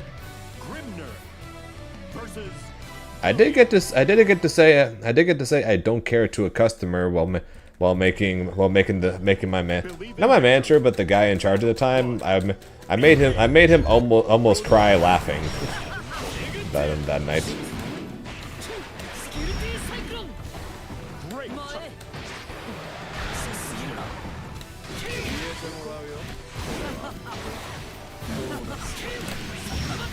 Yeah, fortunately I did. Yeah, fortunately, never had to deal with that. But yeah, so I guess the funny story with that, to avoid the whole thinking too hard on the fact that you literally had your life threatened. It was a Monday night. Monday night? Yeah, it was a Monday night.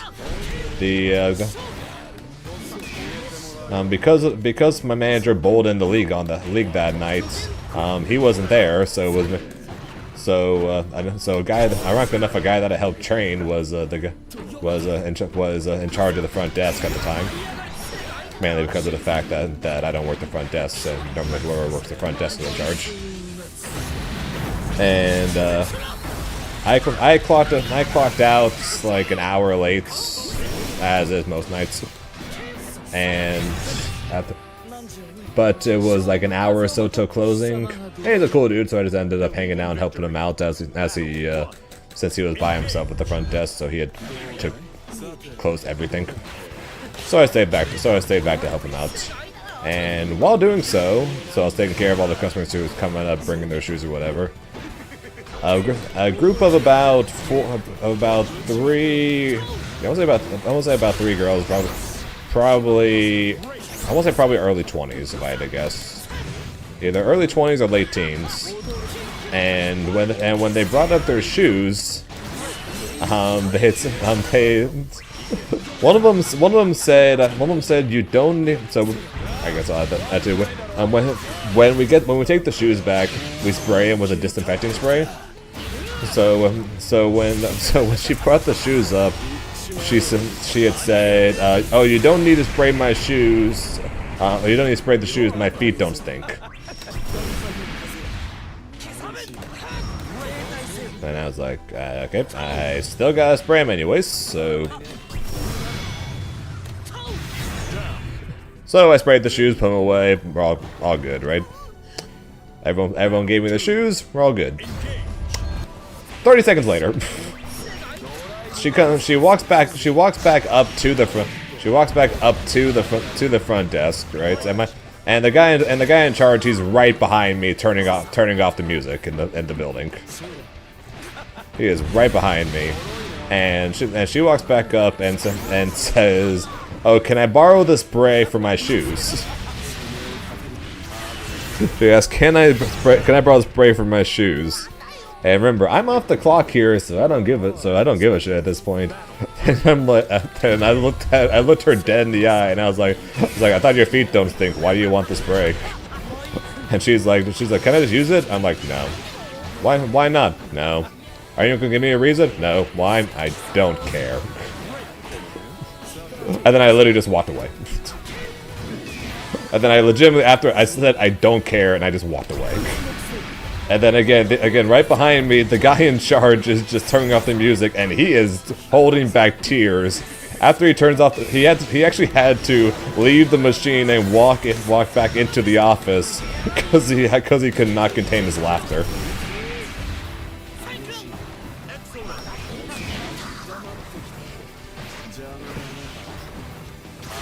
And I walk back into the office when he was there. And he just looks at me, he's like, "That was the funniest thing I've ever seen." And I'm like, "Eh?" I just shrugged. I was just like, "I don't care."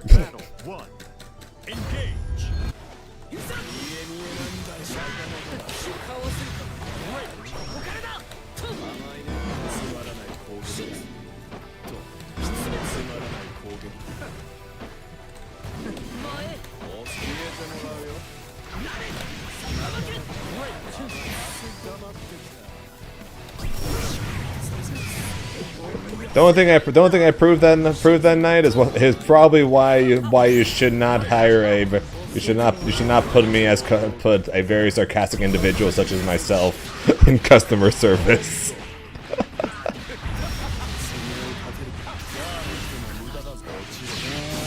That was good, Trunks.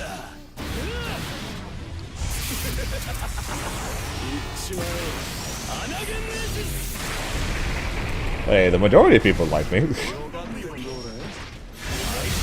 Like, the majority of people that bowled there liked me. The random customers, not so much. That going alright. Okay. Vikala, we got to watch patch notes and got to watch patch notes. We got to see the patch notes and we watched the Vikala guide, so that was fun. And now we're just getting to 12.5k before the end of the night. I'm not going to end the night as soon as I hit 12.5k because I'm still feeling okay right now, but we got to be at least above 12.5k before the end of the stream, though. Good or bad patch? It's fine. It doesn't have anything in it really. Primarily just bug fixes.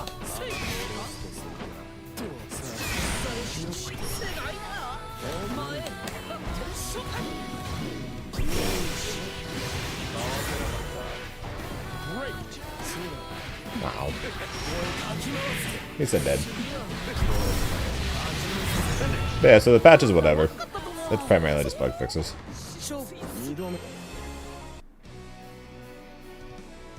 Main thing is just the fact that Vikala's coming out tomorrow night. Oh yeah, true. Good point. I forgot about that. They buffed the training mode and it looks fantastic. And by looks fantastic, I just mean they made a couple changes that they really needed to add. Vikala looking good? Yeah.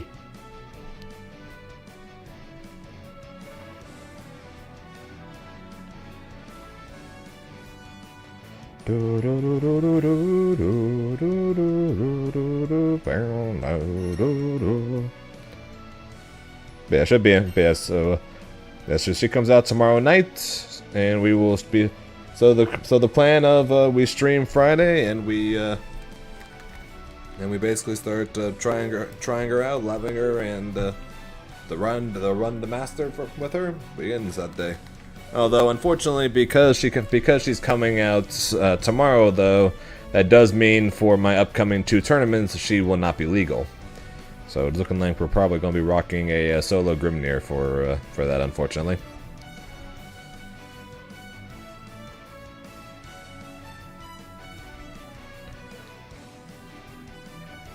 But we'll be, but we do what we got. We do what we got.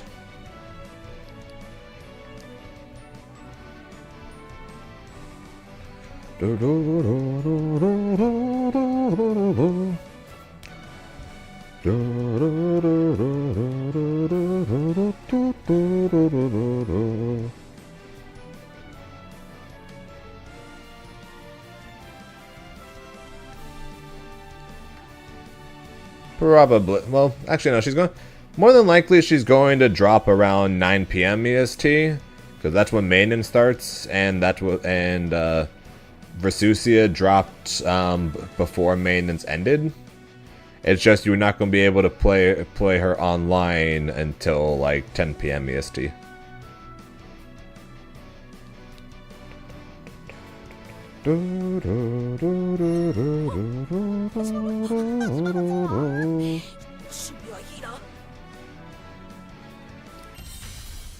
Here begins Fate's episode.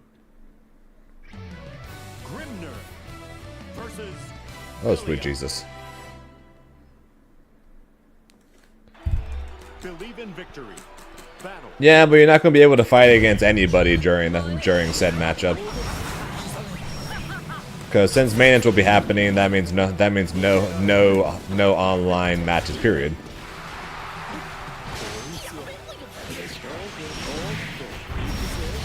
Yeah, I'm pretty sure they're also streaming right now. Why is it everyone that streams this game all freaking plays Belial?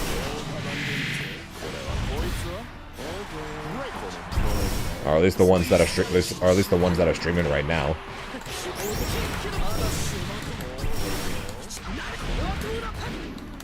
What's the deal with this outfit? I don't know.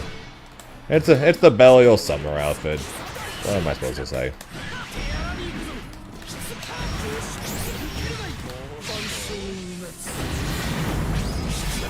Scream!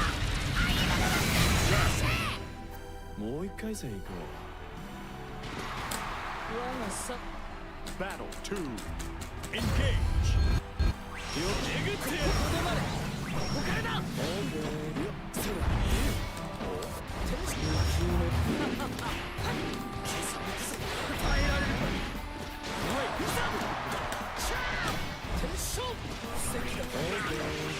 Sweet Jesus Christ, that range.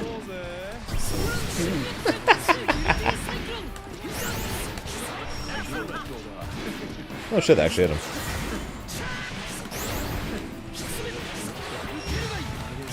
I go. Huh?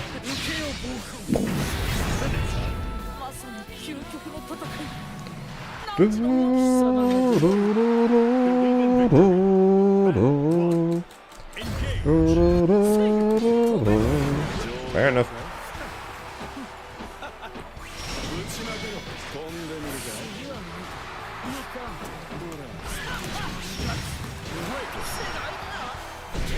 Get down here.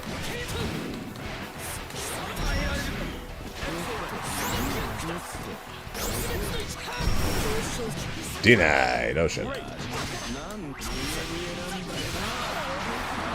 We're fine.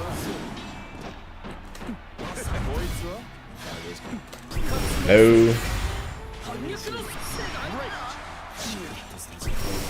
Oh no. Oh shit. I suck. Yeah, for Monster Hunter. I've never been the biggest fan of the Monster Hunter games. I can't lie. Battle 2. Engage. I'm hyped for everyone else's hype for it, but I'm But I've never been all that crazy for Monster Hunter.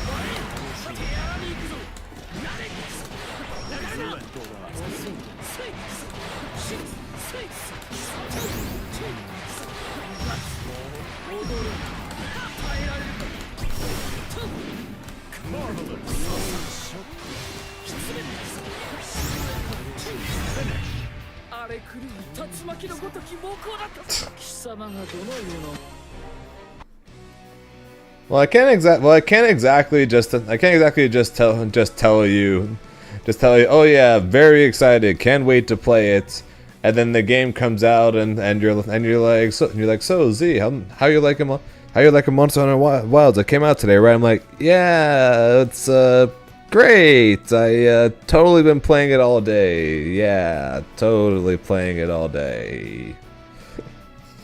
So it's like I'm not going to lie and say, oh yeah, I'm very excited for this game that I'm not excited for, because I'm just.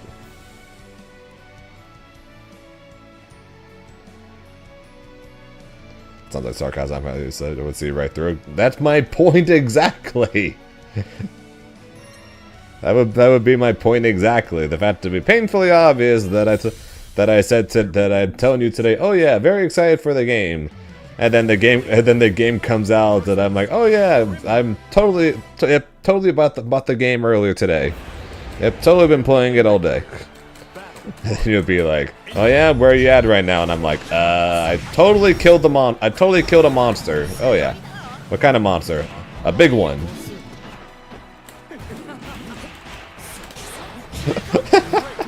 That would basically be it. Oh yeah, what monster did you kill? Big one.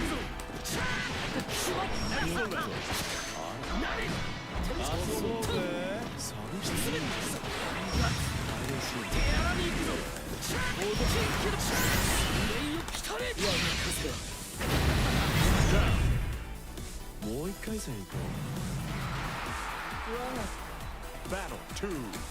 Engage.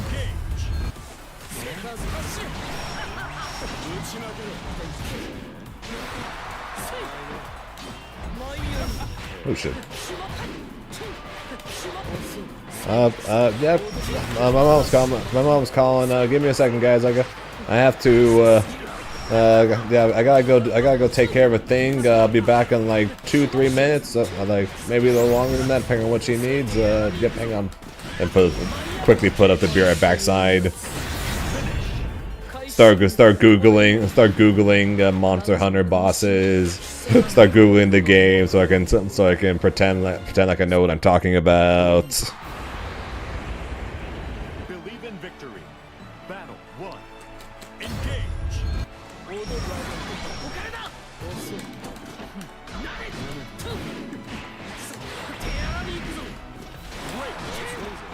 And then knowing me, I would just end up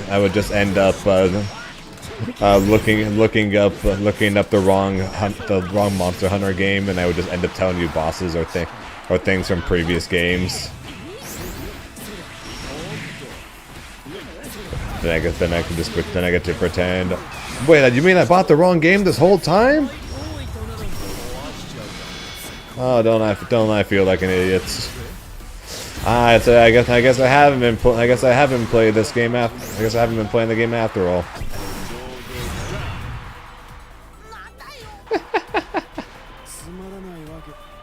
Battle 2. Engage.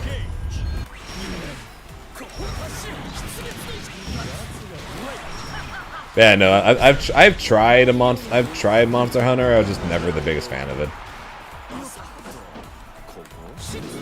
So it's not like Persona where I haven't played one. I have tried Monster Hunter. I just wasn't a big fan.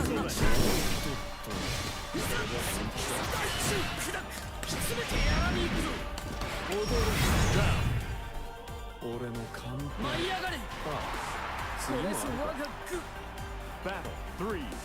Engage. I don't know. It was for my 3DS.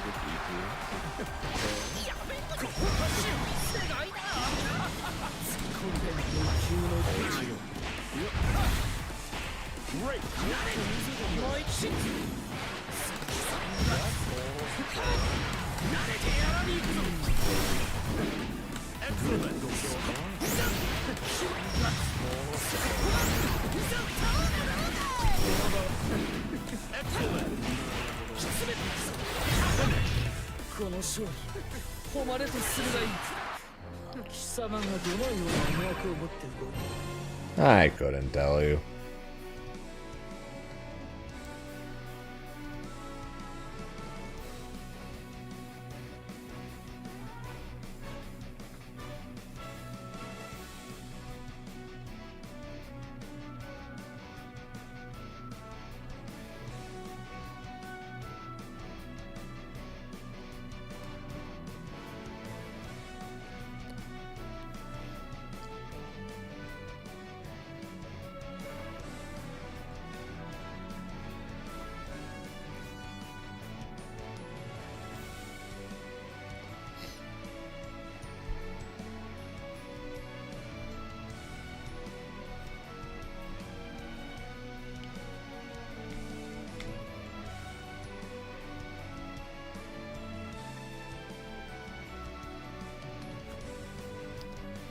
Well, that's 12:05, so we can call it when we can call it whenever now. We're not calling it yet, but we can call it whenever.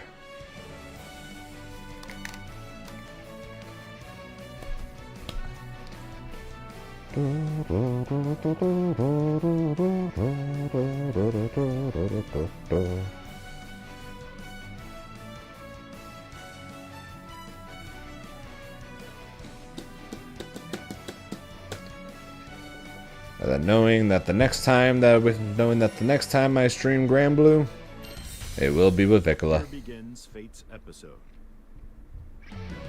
Belly up versus As we fight Kai again. Believe in So the only people playing right now are the streaming the streaming Belials, huh?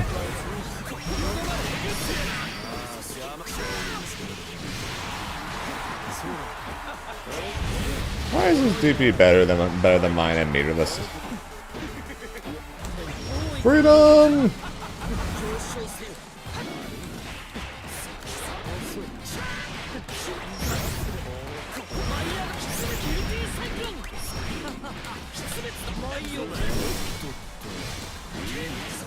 I love safe jumps, don't you?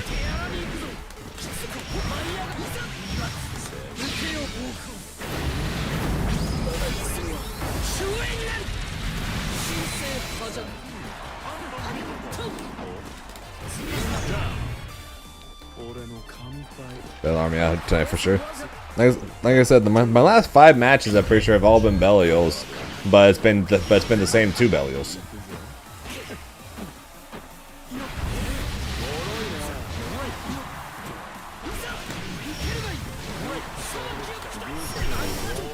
Ole!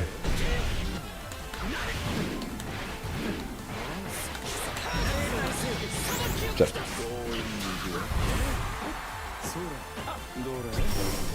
Aha! Damn it. Shit. Oh, the pain.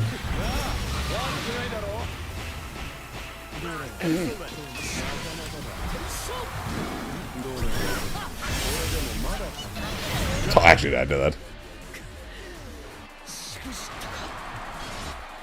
battle 3. Can't tell if this guy is trolling or actually trying to win. Or both.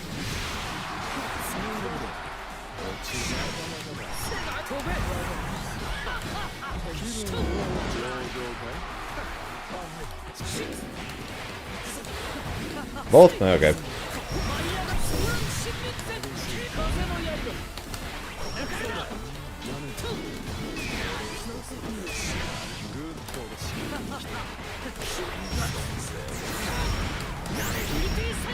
I probably could have killed there, actually, now I think about it.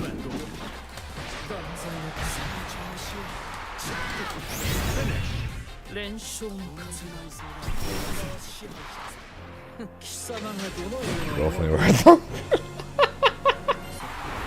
Believe in victory. Battle 1. Sure.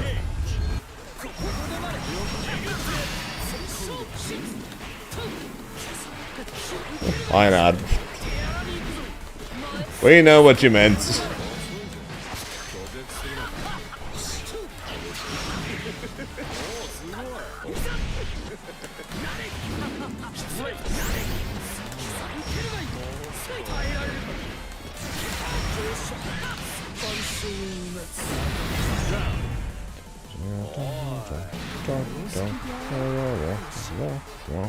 Be all night long.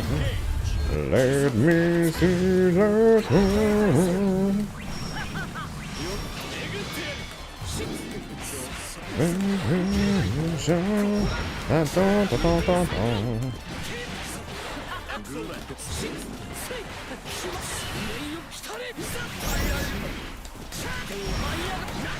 That is not going to kill, but we will scream anyways. I can be honest. Yeah, that wouldn't either. I probably wouldn't be. That wouldn't be a game between him and wherever he's going either. Oh yeah, but if I see someone like Bellio walking towards me, that's a sign that I'm going the opposite direction. That's for damn sure.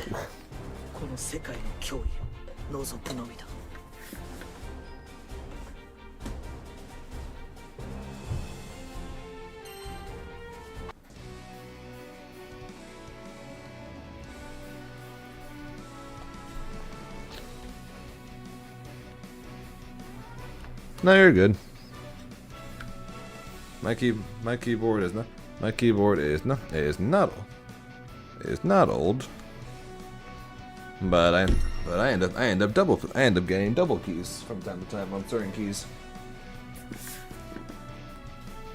I think normally on H's. Either H's or T's, I don't remember which. Here begins Fate's episode. Uno versus Grimner. Same crowd is, yeah, pretty much. Believe in victory. Battle 1. Engage. Seeing a character, or seeing someone that looks like Bellio walking down the street, is a sign that is normally the sight you see before you go missing.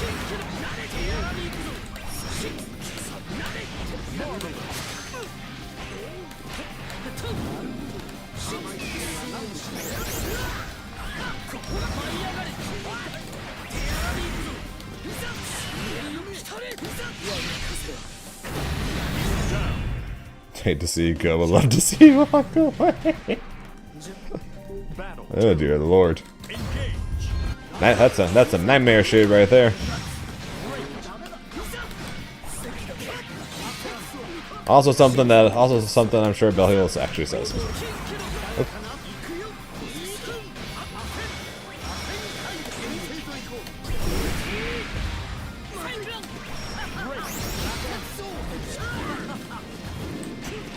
So short.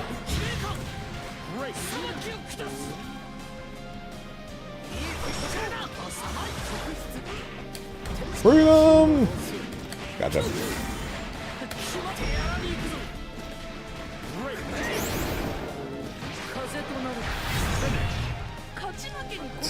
I don't have an unlurk. I guess unlurk is just you saying you typing something. Believe in victory. Battle 1.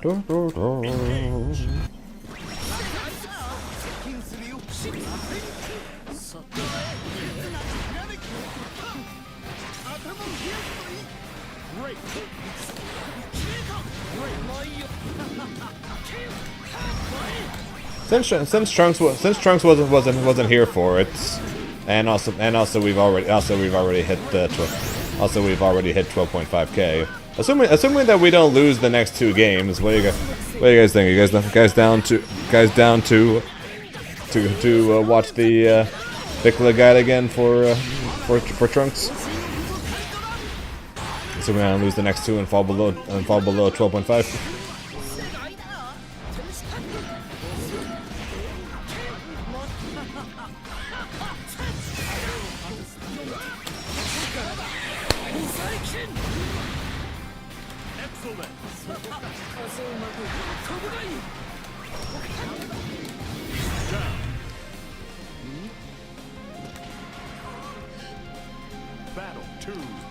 Engage. Now, I'm not gonna argue with that.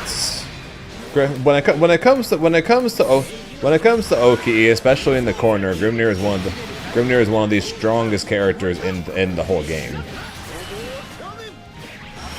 I'm not gonna argue with that. It's literally his greatest strength. His greatest strength, 100%, is his Oki and his ability to play after a knockdown.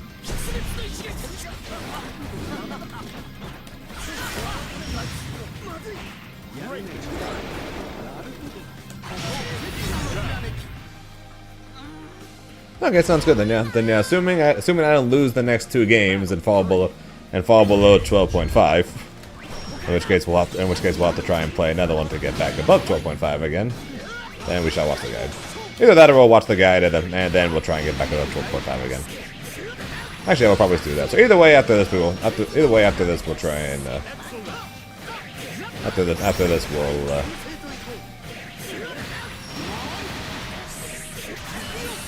we'll watch it, then we'll try and get back to about 12.5. It's basically just bug fixes. It's basically just bug fixes as well as a few improvements to training mode. Believe in victory. Battle 1. Engage.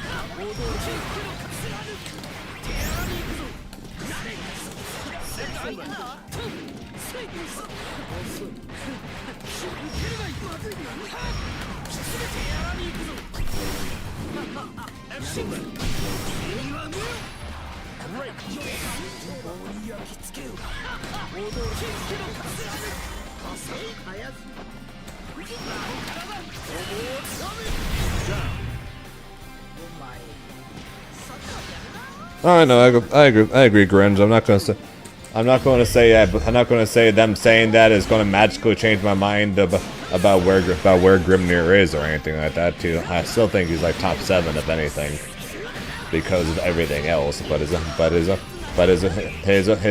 Oki and pressure in the corner is 100% the reason why I have him that high. The reason why I don't have him higher is because of everything else.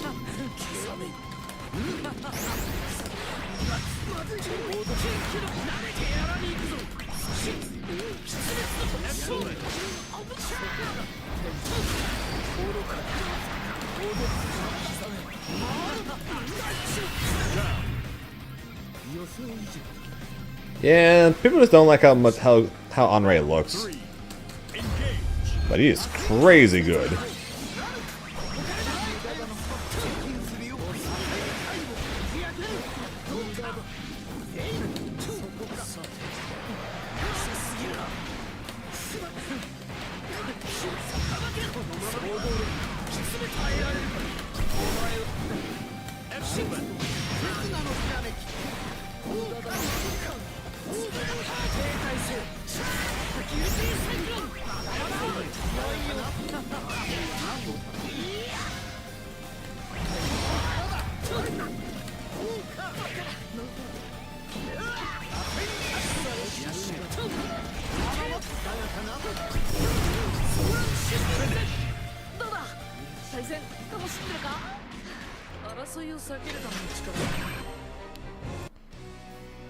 I did. I did indeed. And depending on how Vikala goes, I might consider it again.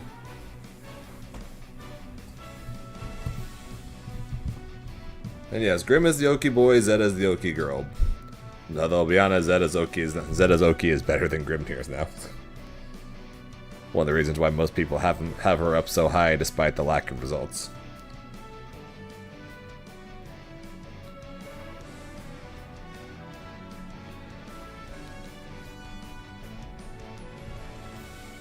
I thought he was incredibly underrated last patch, and I think he continues to be incredibly underrated this patch.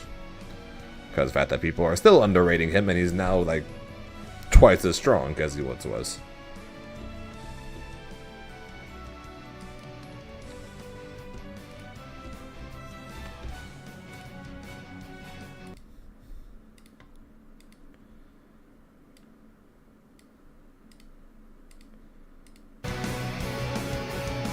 There you go, Trunks.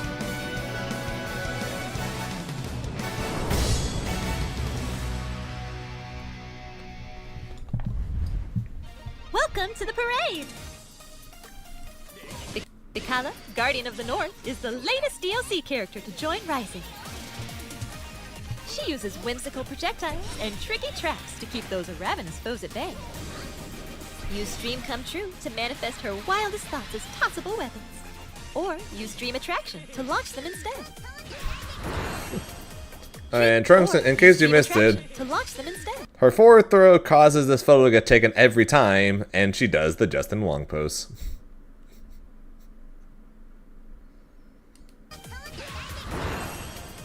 Dream Come True.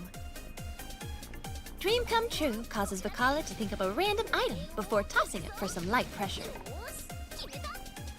From a multi-hitting spike ball to a screen-obscuring smoke bomb, these items have varying effects. Make your dreams soar by using Dream Come True in the air, or alter the trajectory of her items by pressing back and unique. For the greatest effect, let your creativity flow and mix up how you project your dreams. If Vikala gets stuck on a less than ideal daydream, cancel it instead. Simply press light, medium, heavy, or throw to dismiss those thoughts. Dream Attraction. Dream Attraction summons a fun-sized cannon, firing a blank as it manifests. Use it by loading an item from Dream Come True and fire it clear across the field. Because of the rainbow? Holding R1 summons a floating variant. This lets you bolster both your ground and aerial firepower. And Trunks ready for it. But ears up. After the cannon fires 3 times, the show's over. Ready for it. Pressing unique, R1 or L1 immediately after setting the cannon will instantly fire whatever's on Vikala's mind at the time. Make sure to keep an eye on Vikala's thought bubble before firing. You don't want to accidentally heal your opponent. Wait for it. Depending on the item, you might steal a cheeky follow-up opportunity. Look for an advantageous trinket, then fire away for that cheesy combo goodness. Medium changes the firing angle of the cannon. Use it from neutral as a poke, or go on the offensive with the right item. Just like light, holding R1 nets you an airborne version. Combine all versions to summon 4 cannons at once.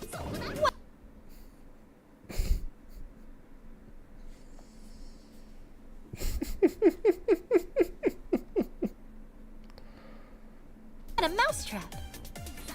With a complex cannon setup, you can send a projectile careening through a magical journey.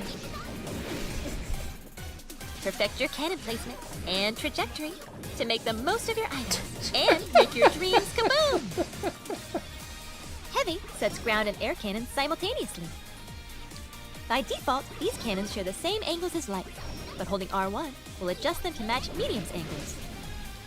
When blocked, Heavy is super duper safe. That was good. What's up, Gucci?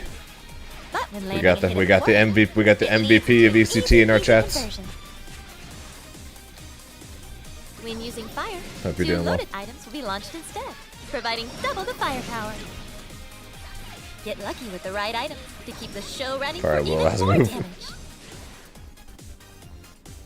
Ultimate manifests and fires a jumbo cannon.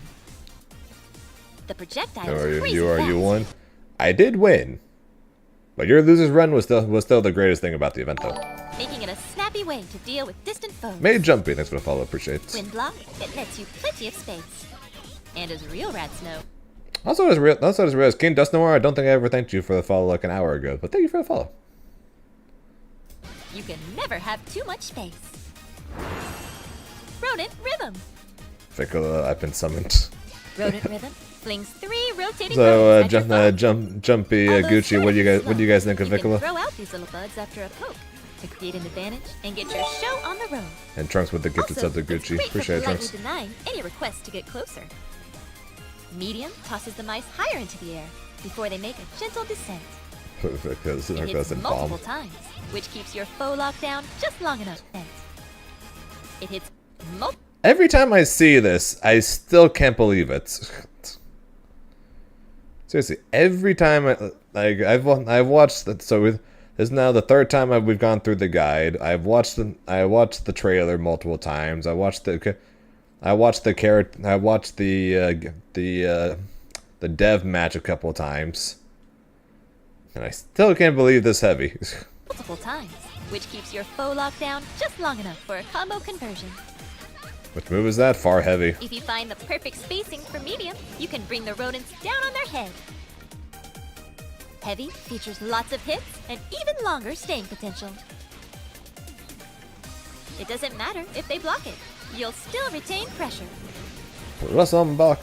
But if you land it, that. you can cash out for big damage. Forward advancing Use to the him. Massive Pinwheel's combo potential to your advantage, or position it to lock down a foe's movement options. That fucking forward throw. Ultimate is invincible on startup and launches a mouse-piloted rocket. Useful as a check or reversal, it works for both offense and defense. And when landing it from close range, you'll be treated to some fireworks and increased damage. Ring the Dormouse. Ring She's the Dormouse. best. She's the best Dormouse forward. She's the for best quick forward and back throw in this game. On Straight hit, up. It'll knock your foe far away, so end your combos. On hit,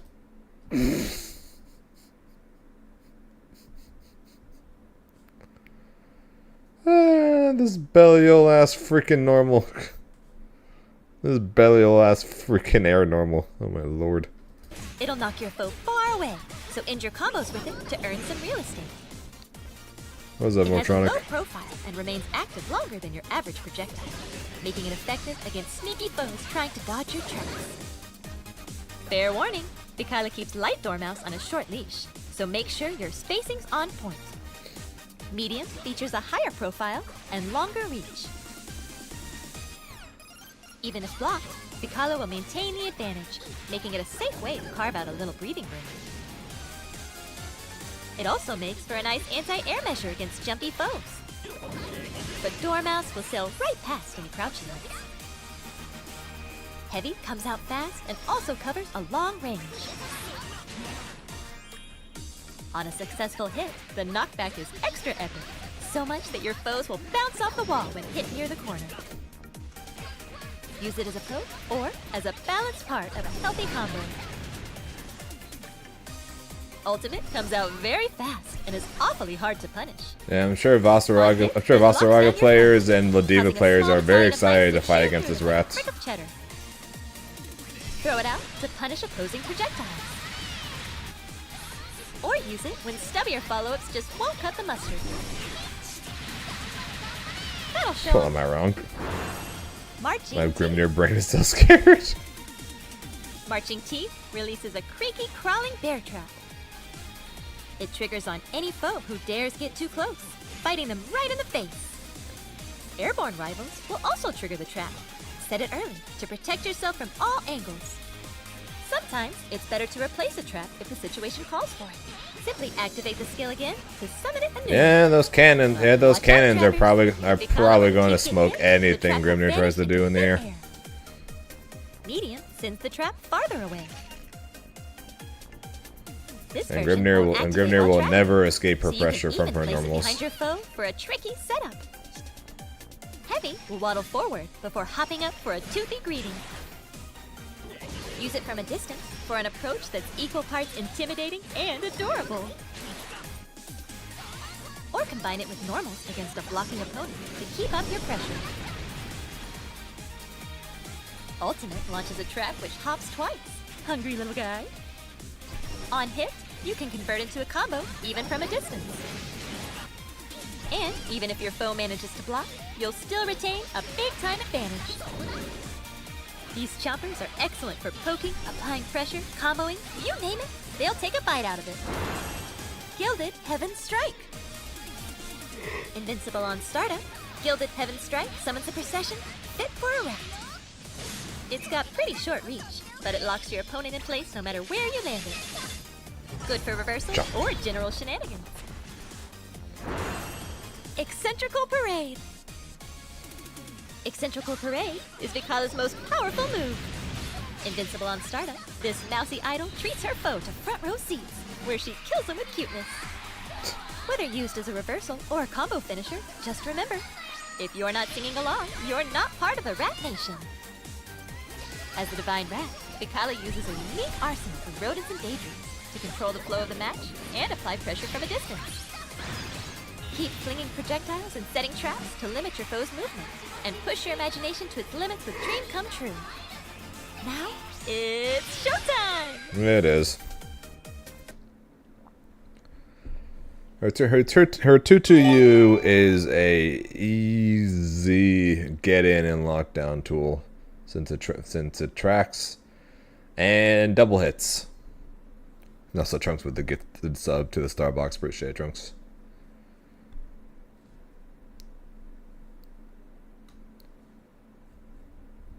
Anyone part of the Rad Nation? Well, there's a chance we're all going. There's a chance that I'm going to be a part of it, and I'll be forcing you guys to be a part of it since you guys watch me. All right, so Trunks, and I guess anyone else in chat who hasn't already given it, or even if you have already want to give another one. Thoughts and opinions on Vikala, having now seen the character guide as well as the demo match.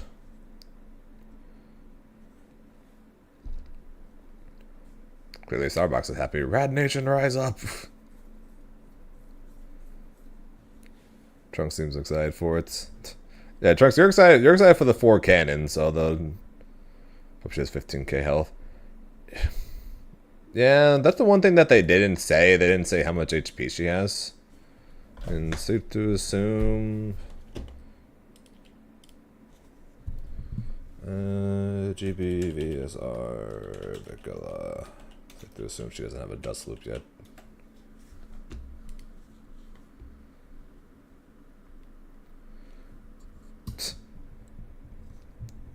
Pros: rats and cheese. Cons: rats and society.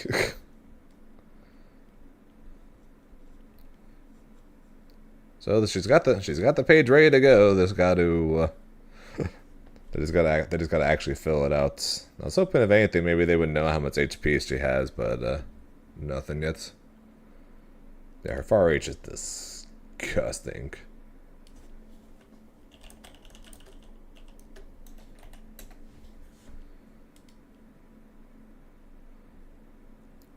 How does it?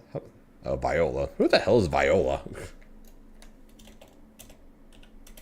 Vikala.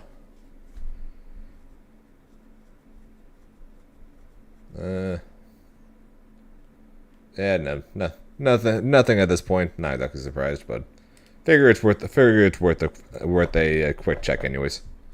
I'll choose the few hours where there aren't Vikala's in Master Rank. Well, you have until at least tomorrow night. Cute, best throws free. Normals look crazy, but fair is indication that be lagging and she'll suffer from jumps. Yeah, we'll see what ends up happening. Her far normals seem fast as hell. Her close normals are meh. Her projectiles seem insane. The main issue being how hard does RNG hurt her, knowing the fact that her item toss and the item she puts in the cannon is randomized every time.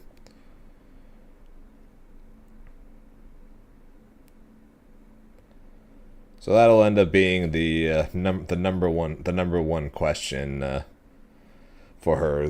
Her far normals make her look top tier. Her close normals make her look meh. Her projectiles make her look broken, but the RNG of it makes it look like she might be bad. She 100% has throw baits with JU. Maybe. Again, it all comes down to the RNG of the weapons or of the items she gets, and which ones would actually work.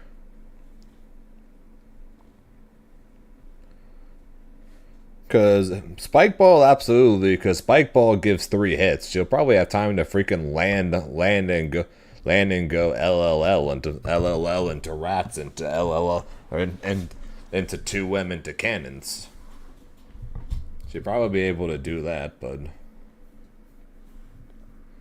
I got absolutely no idea what it'll look like for all of her items, B how much effort does all of her items how much effort will all of her items require in terms of combos, how many things will will all of them be able to get at least a basic combo off each other? Will some of them not be able to give any combo at all besides the heart and star one, besides the heart and cheese, which of course don't do any damage at all? And no, they did not show how much either they did not show how much the heart and cheese heal and give meter for.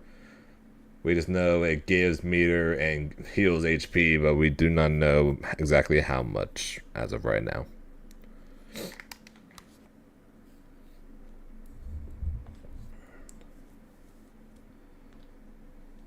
Technically, yes. Any character that's better than Abel, I can probably make viable based on the fact that I was close, but not quite able to do shit with Abel.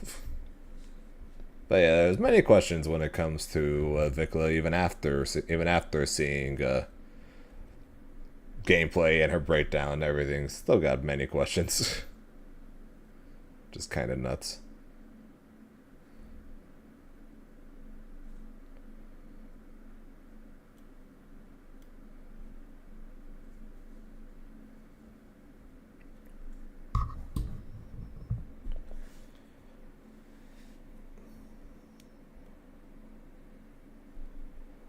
The heart and cheese field raises the skill forward build. Don't you mean raises the skill ceiling? Holy shit, Ikushisu with the VIP.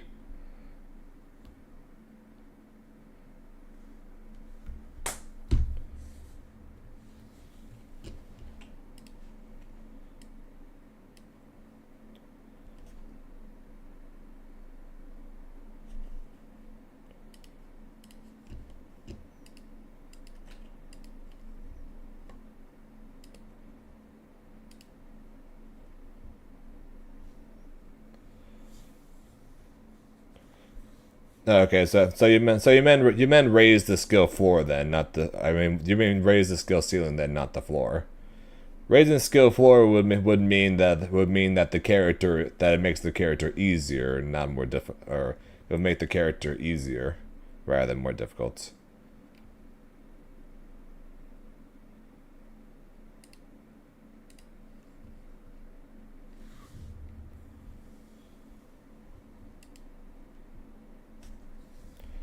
Yeah, the heart and cheese definitely. The heart and cheese definitely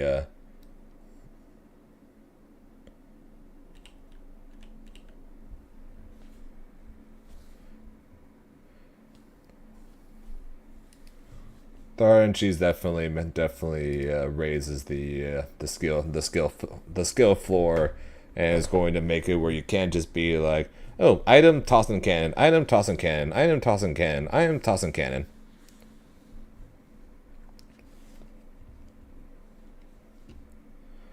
Diamond next to name cooler. Well, you should. Well, if you refresh your page, it should be there now. I just added you as a VIP.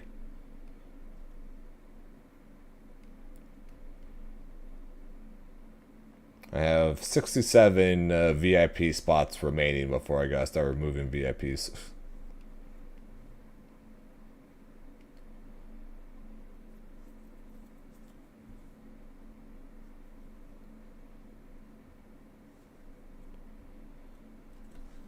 Yeah, there's a good chance that if I do end up maining her or having her be my secondary or whichever, I'm literally going to end up probably going to end up spending like a good 30 minutes to an hour a day, just over and over again do 5U for item, and then try to quickly react to, do I throw it or do I cancel it? So the good news for me is I technically don't have to react to specific items. I just need to be able to react to, is it heart or cheese? If it's heart or cheese, I need to be able to react and know to cancel it. And if it's anything else, I'll be good to throw it. Because when it comes to reacting to the item, you have more time to react to the item on a hit than you do to react to it on cancel. So because of that, probably be easier to more than likely to just learn what to cancel. Unless you go for the instant cannon pop, in which case you're just at the mercy of whatever item pops up, which kind of sucks. Yeah, if you can enter combos into 2U, that's a free setup for her trap, which is then Oki and set play and combos, and yeah.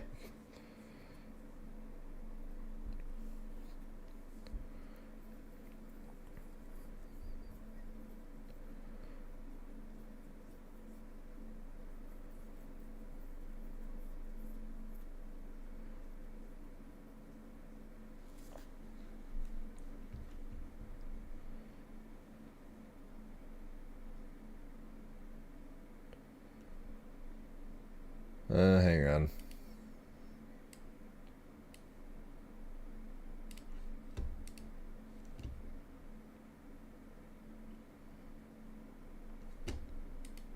Finish block, a nice and knockback is extra. Projectile. Bear trap also trigger the trap. Sometimes it's better to replace a trap if the situation calls for it. Simply activate the skill again to summon it anew. But watch out, trappers. If Vikala or the teeth get activate while traveling, so you for a toothy greeting. Use it from a distance for an approach that's equal.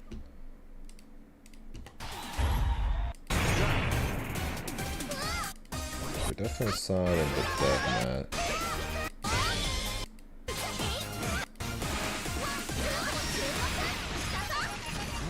Yeah, right there. So she did 5M auto combo into EX rats into sweep into bear trap. And then she just did walk up meaty 5mm. And then you either do forward M or forward H for lower overhead.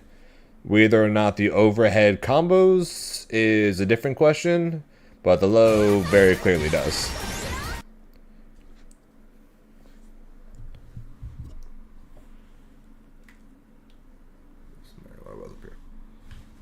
Yeah, I know, right? Imagine having the ability to special cancel a sweep. Gonna be Grimnir.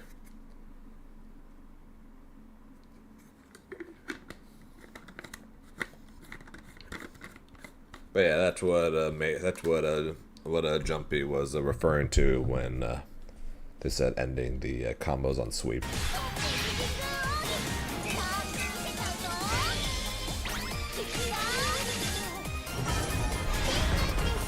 So I mean that's not that bad of damage coming from the fact that the combo starter was the low off of the third hit of an auto combo.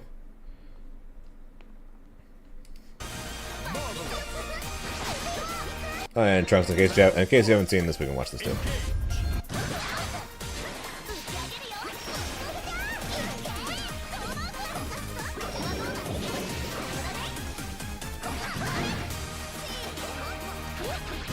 And yes, when she's blocking, she's hiding behind a heart.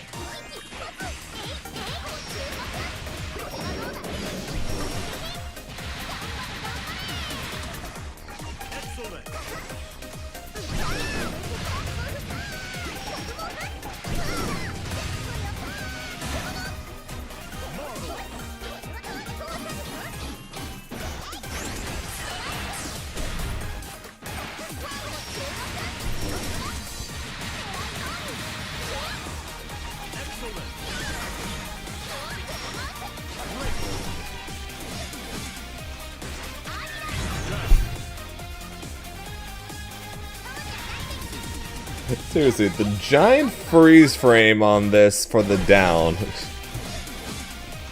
is going to piss so many people off.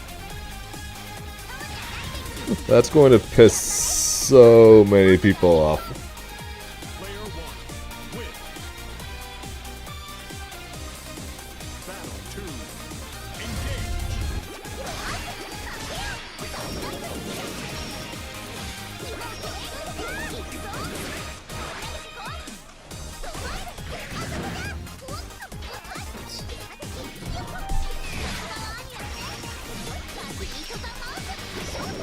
Seriously, this normal. Sweet Jesus. Sweet actual Jesus.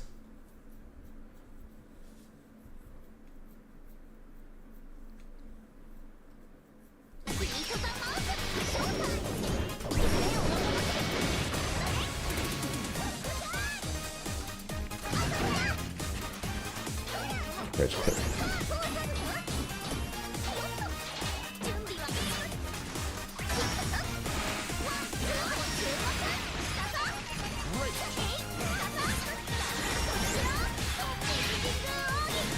Yeah, I wasn't. Yeah, I figured I could just pause it, but yeah.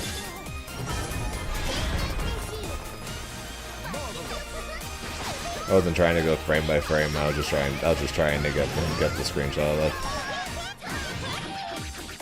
My pausing skills need work apparently.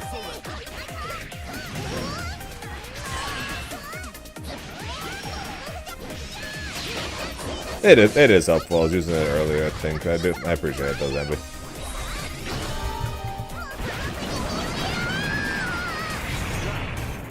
Why? Because she flings cheese forward at you? Player two, win. Hey man, people have found a way to are finding ways to be mad at this cute creature.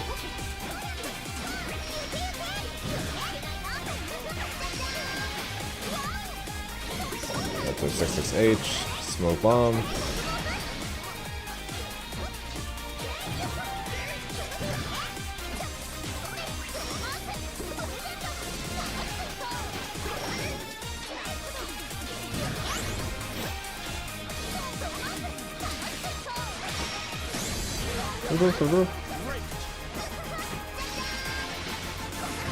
Bum, bum, bum.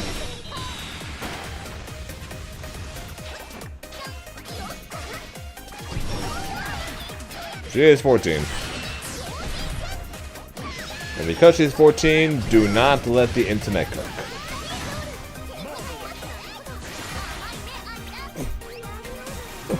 I love her back there.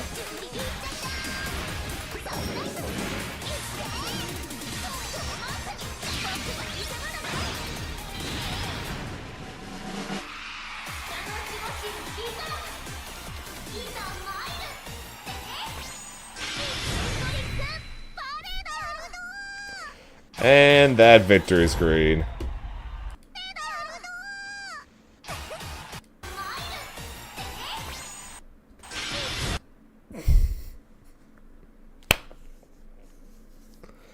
Oh my god.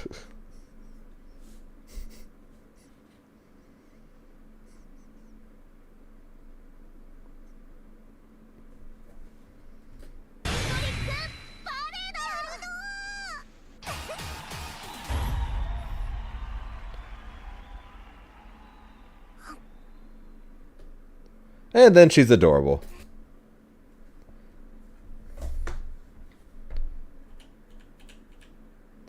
And then she's adorable.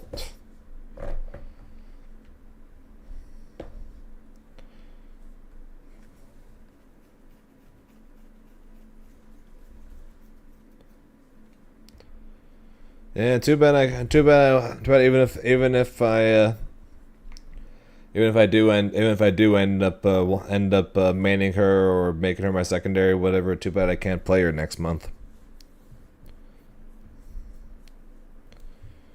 She is not legal until CEO Taku, unfortunately, in December, because you gotta wait a month before you can play a new character in a World Tour stop.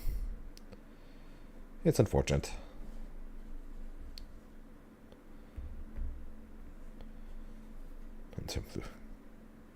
Yeah, that technically gives me until January to learn her. In time for Frosty Faustings, and then hopefully I qualify for the World Finals. And if I qualify for the World Finals, that gives me time to check out Sandalphon before the finals. Of course, like I said, I gotta get there first.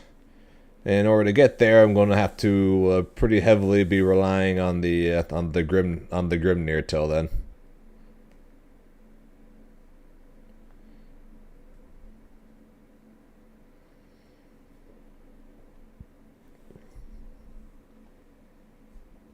But yeah, she's everything. She's everything I could have possibly thought of and more. The only thing she's missing that I thought she was going to have was exploding balloons. That was the one thing that I thought she was going to have that they didn't give her.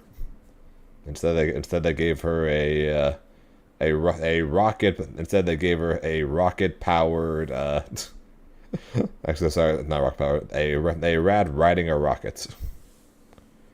Sandalphon's going to be top one.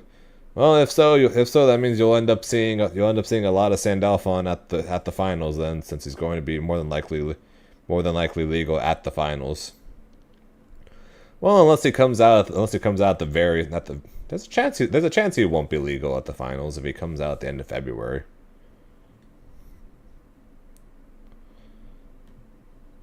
More than likely, she's not going to like extremely aggressive characters, so more than likely she's going to struggle against the likes of characters like Seox, who will just go through everything. She's probably not going to like. She's probably not going to like.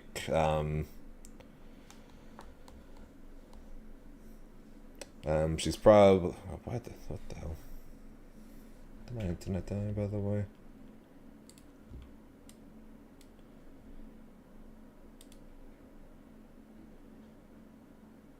But yeah, she's not bad. She's not going to like Belial probably because of that counter.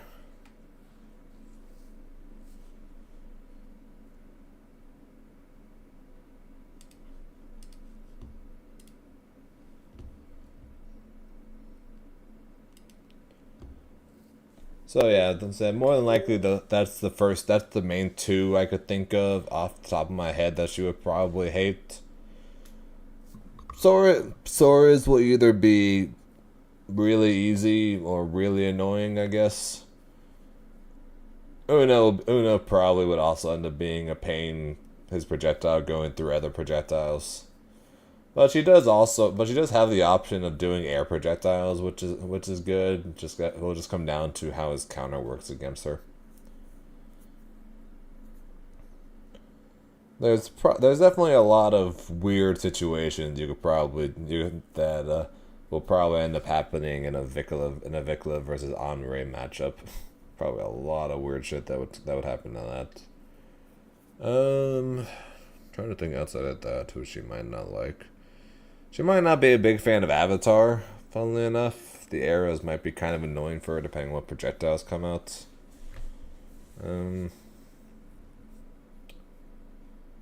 She's probably fine again.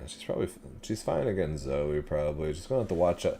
She's gonna have to watch out for the Zoe laser, but outside of the Zoe laser, she's got plenty of air options to smack her out of the air, so that one's probably fine. Boss kind of sounds like a free 2H. Probably depends on the projectile and what he's countering and how much recovery she has. Depending on the projectile he counters, it's definitely a guaranteed 2H against certain things. Like if she does EX trap that runs at him, then he decides to counter just because he sees the trap. He might try to, or in a similar sense as Grimnir with his tornado. If he sees the trap on the ground, same way he sees the tornado in place, he might just try to counter it, in which case he has a free 2H. And at least her normal, she can probably try to deal with some of the Belial pressure. Who else? She doesn't have a meterless DP, but she does have options where she could possibly smack Bubs out of the air, which is also good. The Catalina's ultimate projectile might be rough. But she has normals that could deal with cats, so that's good. So that will at least be better. Good and special cancelable sweep probably will help against CAG, and again good normals. Again, this is all just gonna come. A lot of it's gonna come down to how good she actually is. But on paper and what seems like from the guide, it looks like she's not going to have that many real bad matchups. I'm sure she'll have at least some. Everyone does. Well, almost everybody. Wink, wink, nudge, nudge, Belial. But she seems like she's got, for the most part, most things covered.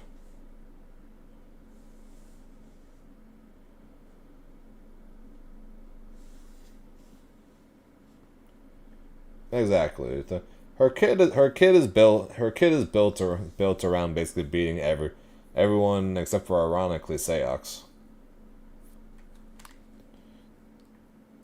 What she'll do against Narmaya?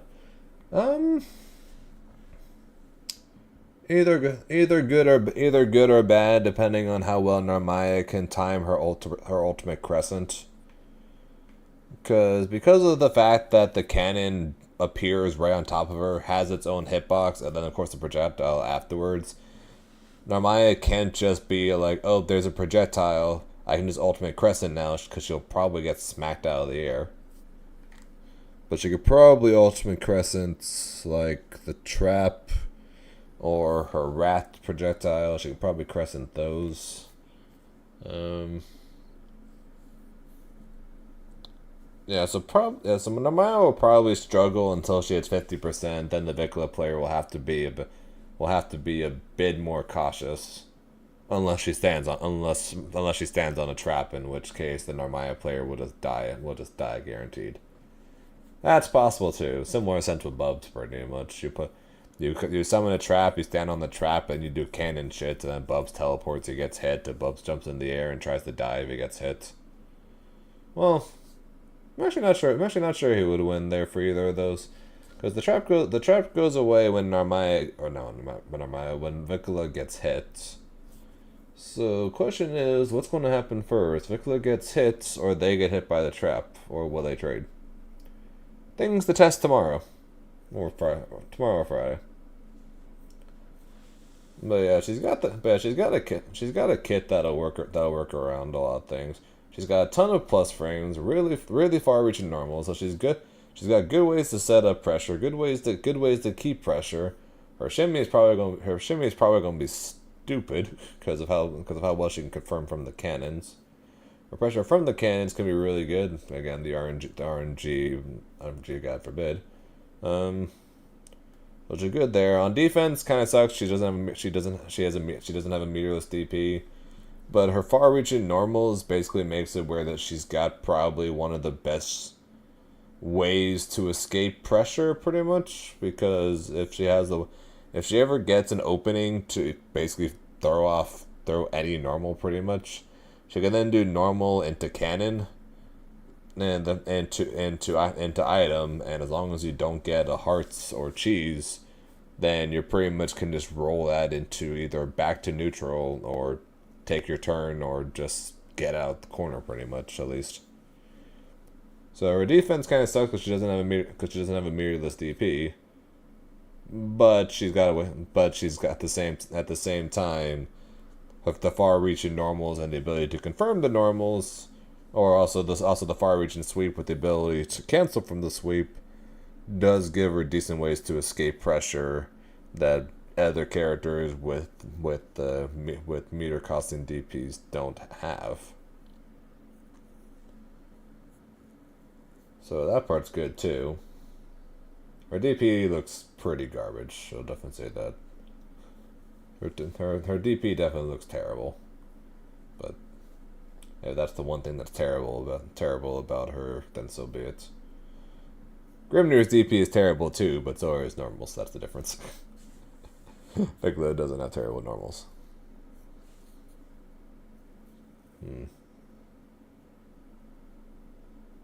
I don't know. At this point, I'm kind of just thinking out loud, pretty much, just going through all the matchups in my head, pretty much. Lancelot can be annoying if he gets in, but at the same time, Lancelot probably have an annoying time getting in because he tries to get in through the air and she can blast people out of the air. Who else? Lucilius. Again, Lucilius teleport could put them on top of him, but again, do you really want to when Vikala can just put a trap out? As well as the fact that the cannons appear on top of him. And she actually has normals that can compete with his, which is something that he's not really used to.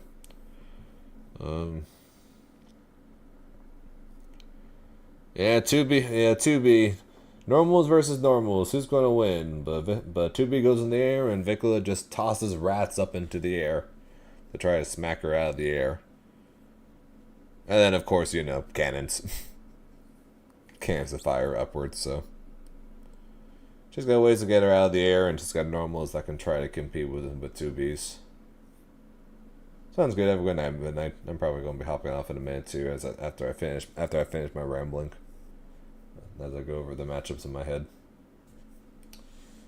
Zeto will be annoying, but again, same thing. Once you have 50%, you have to be a bit more careful. Until then, just let her rip, pretty much.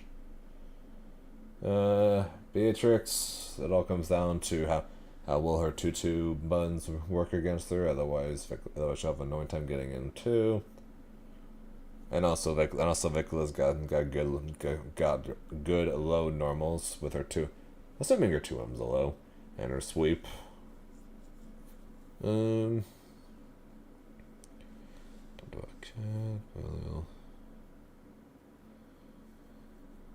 At this point, I'm kind of just thinking in my head the possibilities for the character, pretty much. There, Zambi. Because it would be easier to main her than it would for Grim, in my head at least. Because of at least what's going through my head, she's going to have less bad matchups than him. And more than likely, she's going to be less of a knowledge check character than he is. But she could also just end up being my secondary as well, instead of my main. I don't know. We're talking about this as if we actually know for sure, and I'm actually playing the character and have her in Master and Grandmaster and whatever right now. Meanwhile, she doesn't come out technically till tomorrow night. So we're well, this is all just me rambling, thinking about it is all. But we'll find out soon enough, right?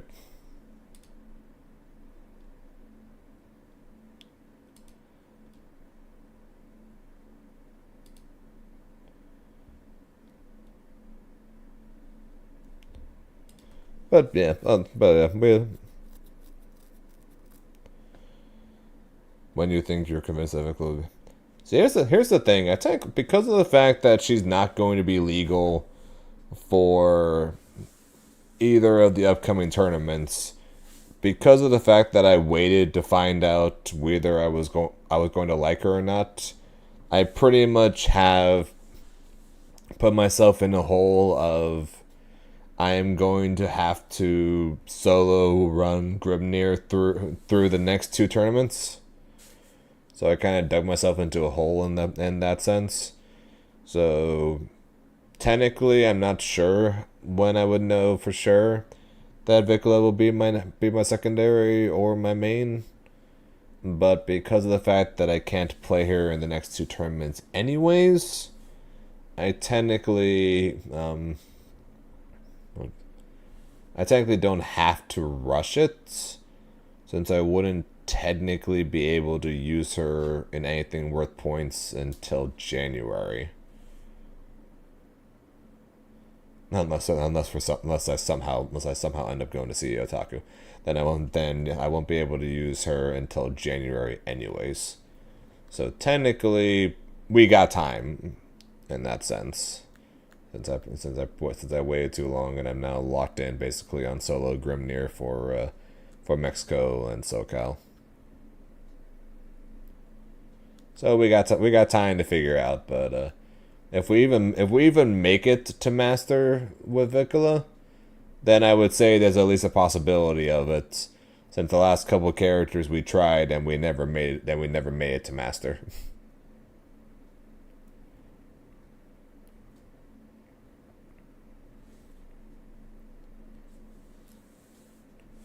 So we got a bit of time in that sense, but we'll find out if there's even a chance for it this weekend, though, because like I said, when it came to the last characters in Beatrix and Versusia, I knew basically within the day that I was not going to be picking up these characters.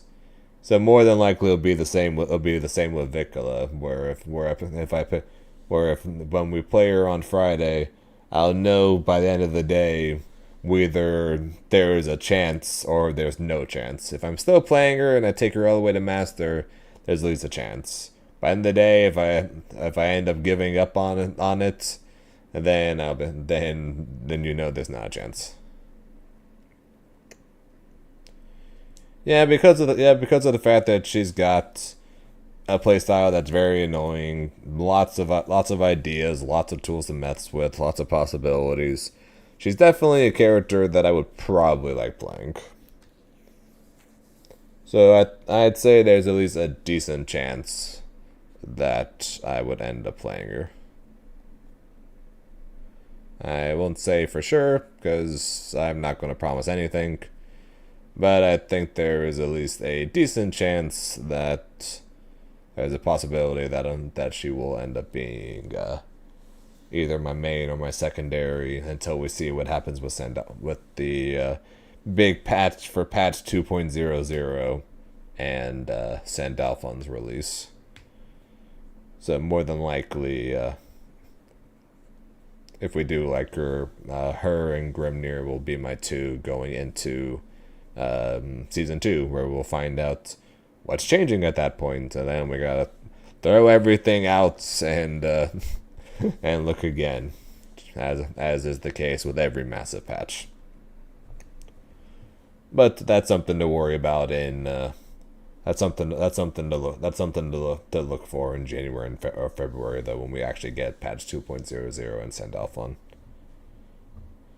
Yep, we'll find out. Like I said, fortunately, because of the fact that I waited this long, I now give up on the fact that I will give up on the idea of having a secondary for Mexico or SoCal, and I'm going solo Grimnir. That technically gives me that technically gives me 3 months to have a second character ready for Frosty, as well as, I have to be ready for the Dragon Ball World Finals, because that's technically happened before that, and even though I'm primarily focusing Grand Blue, I probably should at least somewhat play Dragon Ball before then. But yeah, that's that'll be something to worry about then. For now, we're doing. I'm probably going to be calling it a night here, since we did hit the 12.5K, so we did hit the number. And tomorrow we'll be doing Sonic X Shadows Generations.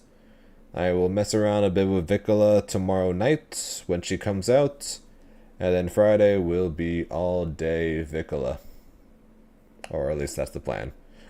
Like I said that for Beatrix, and we made like 2 hours of Beatrix before I stopped playing her, so we'll see. Until then, though, transition time. I don't know why I said the Shaka card. I don't know why, I just find it funny.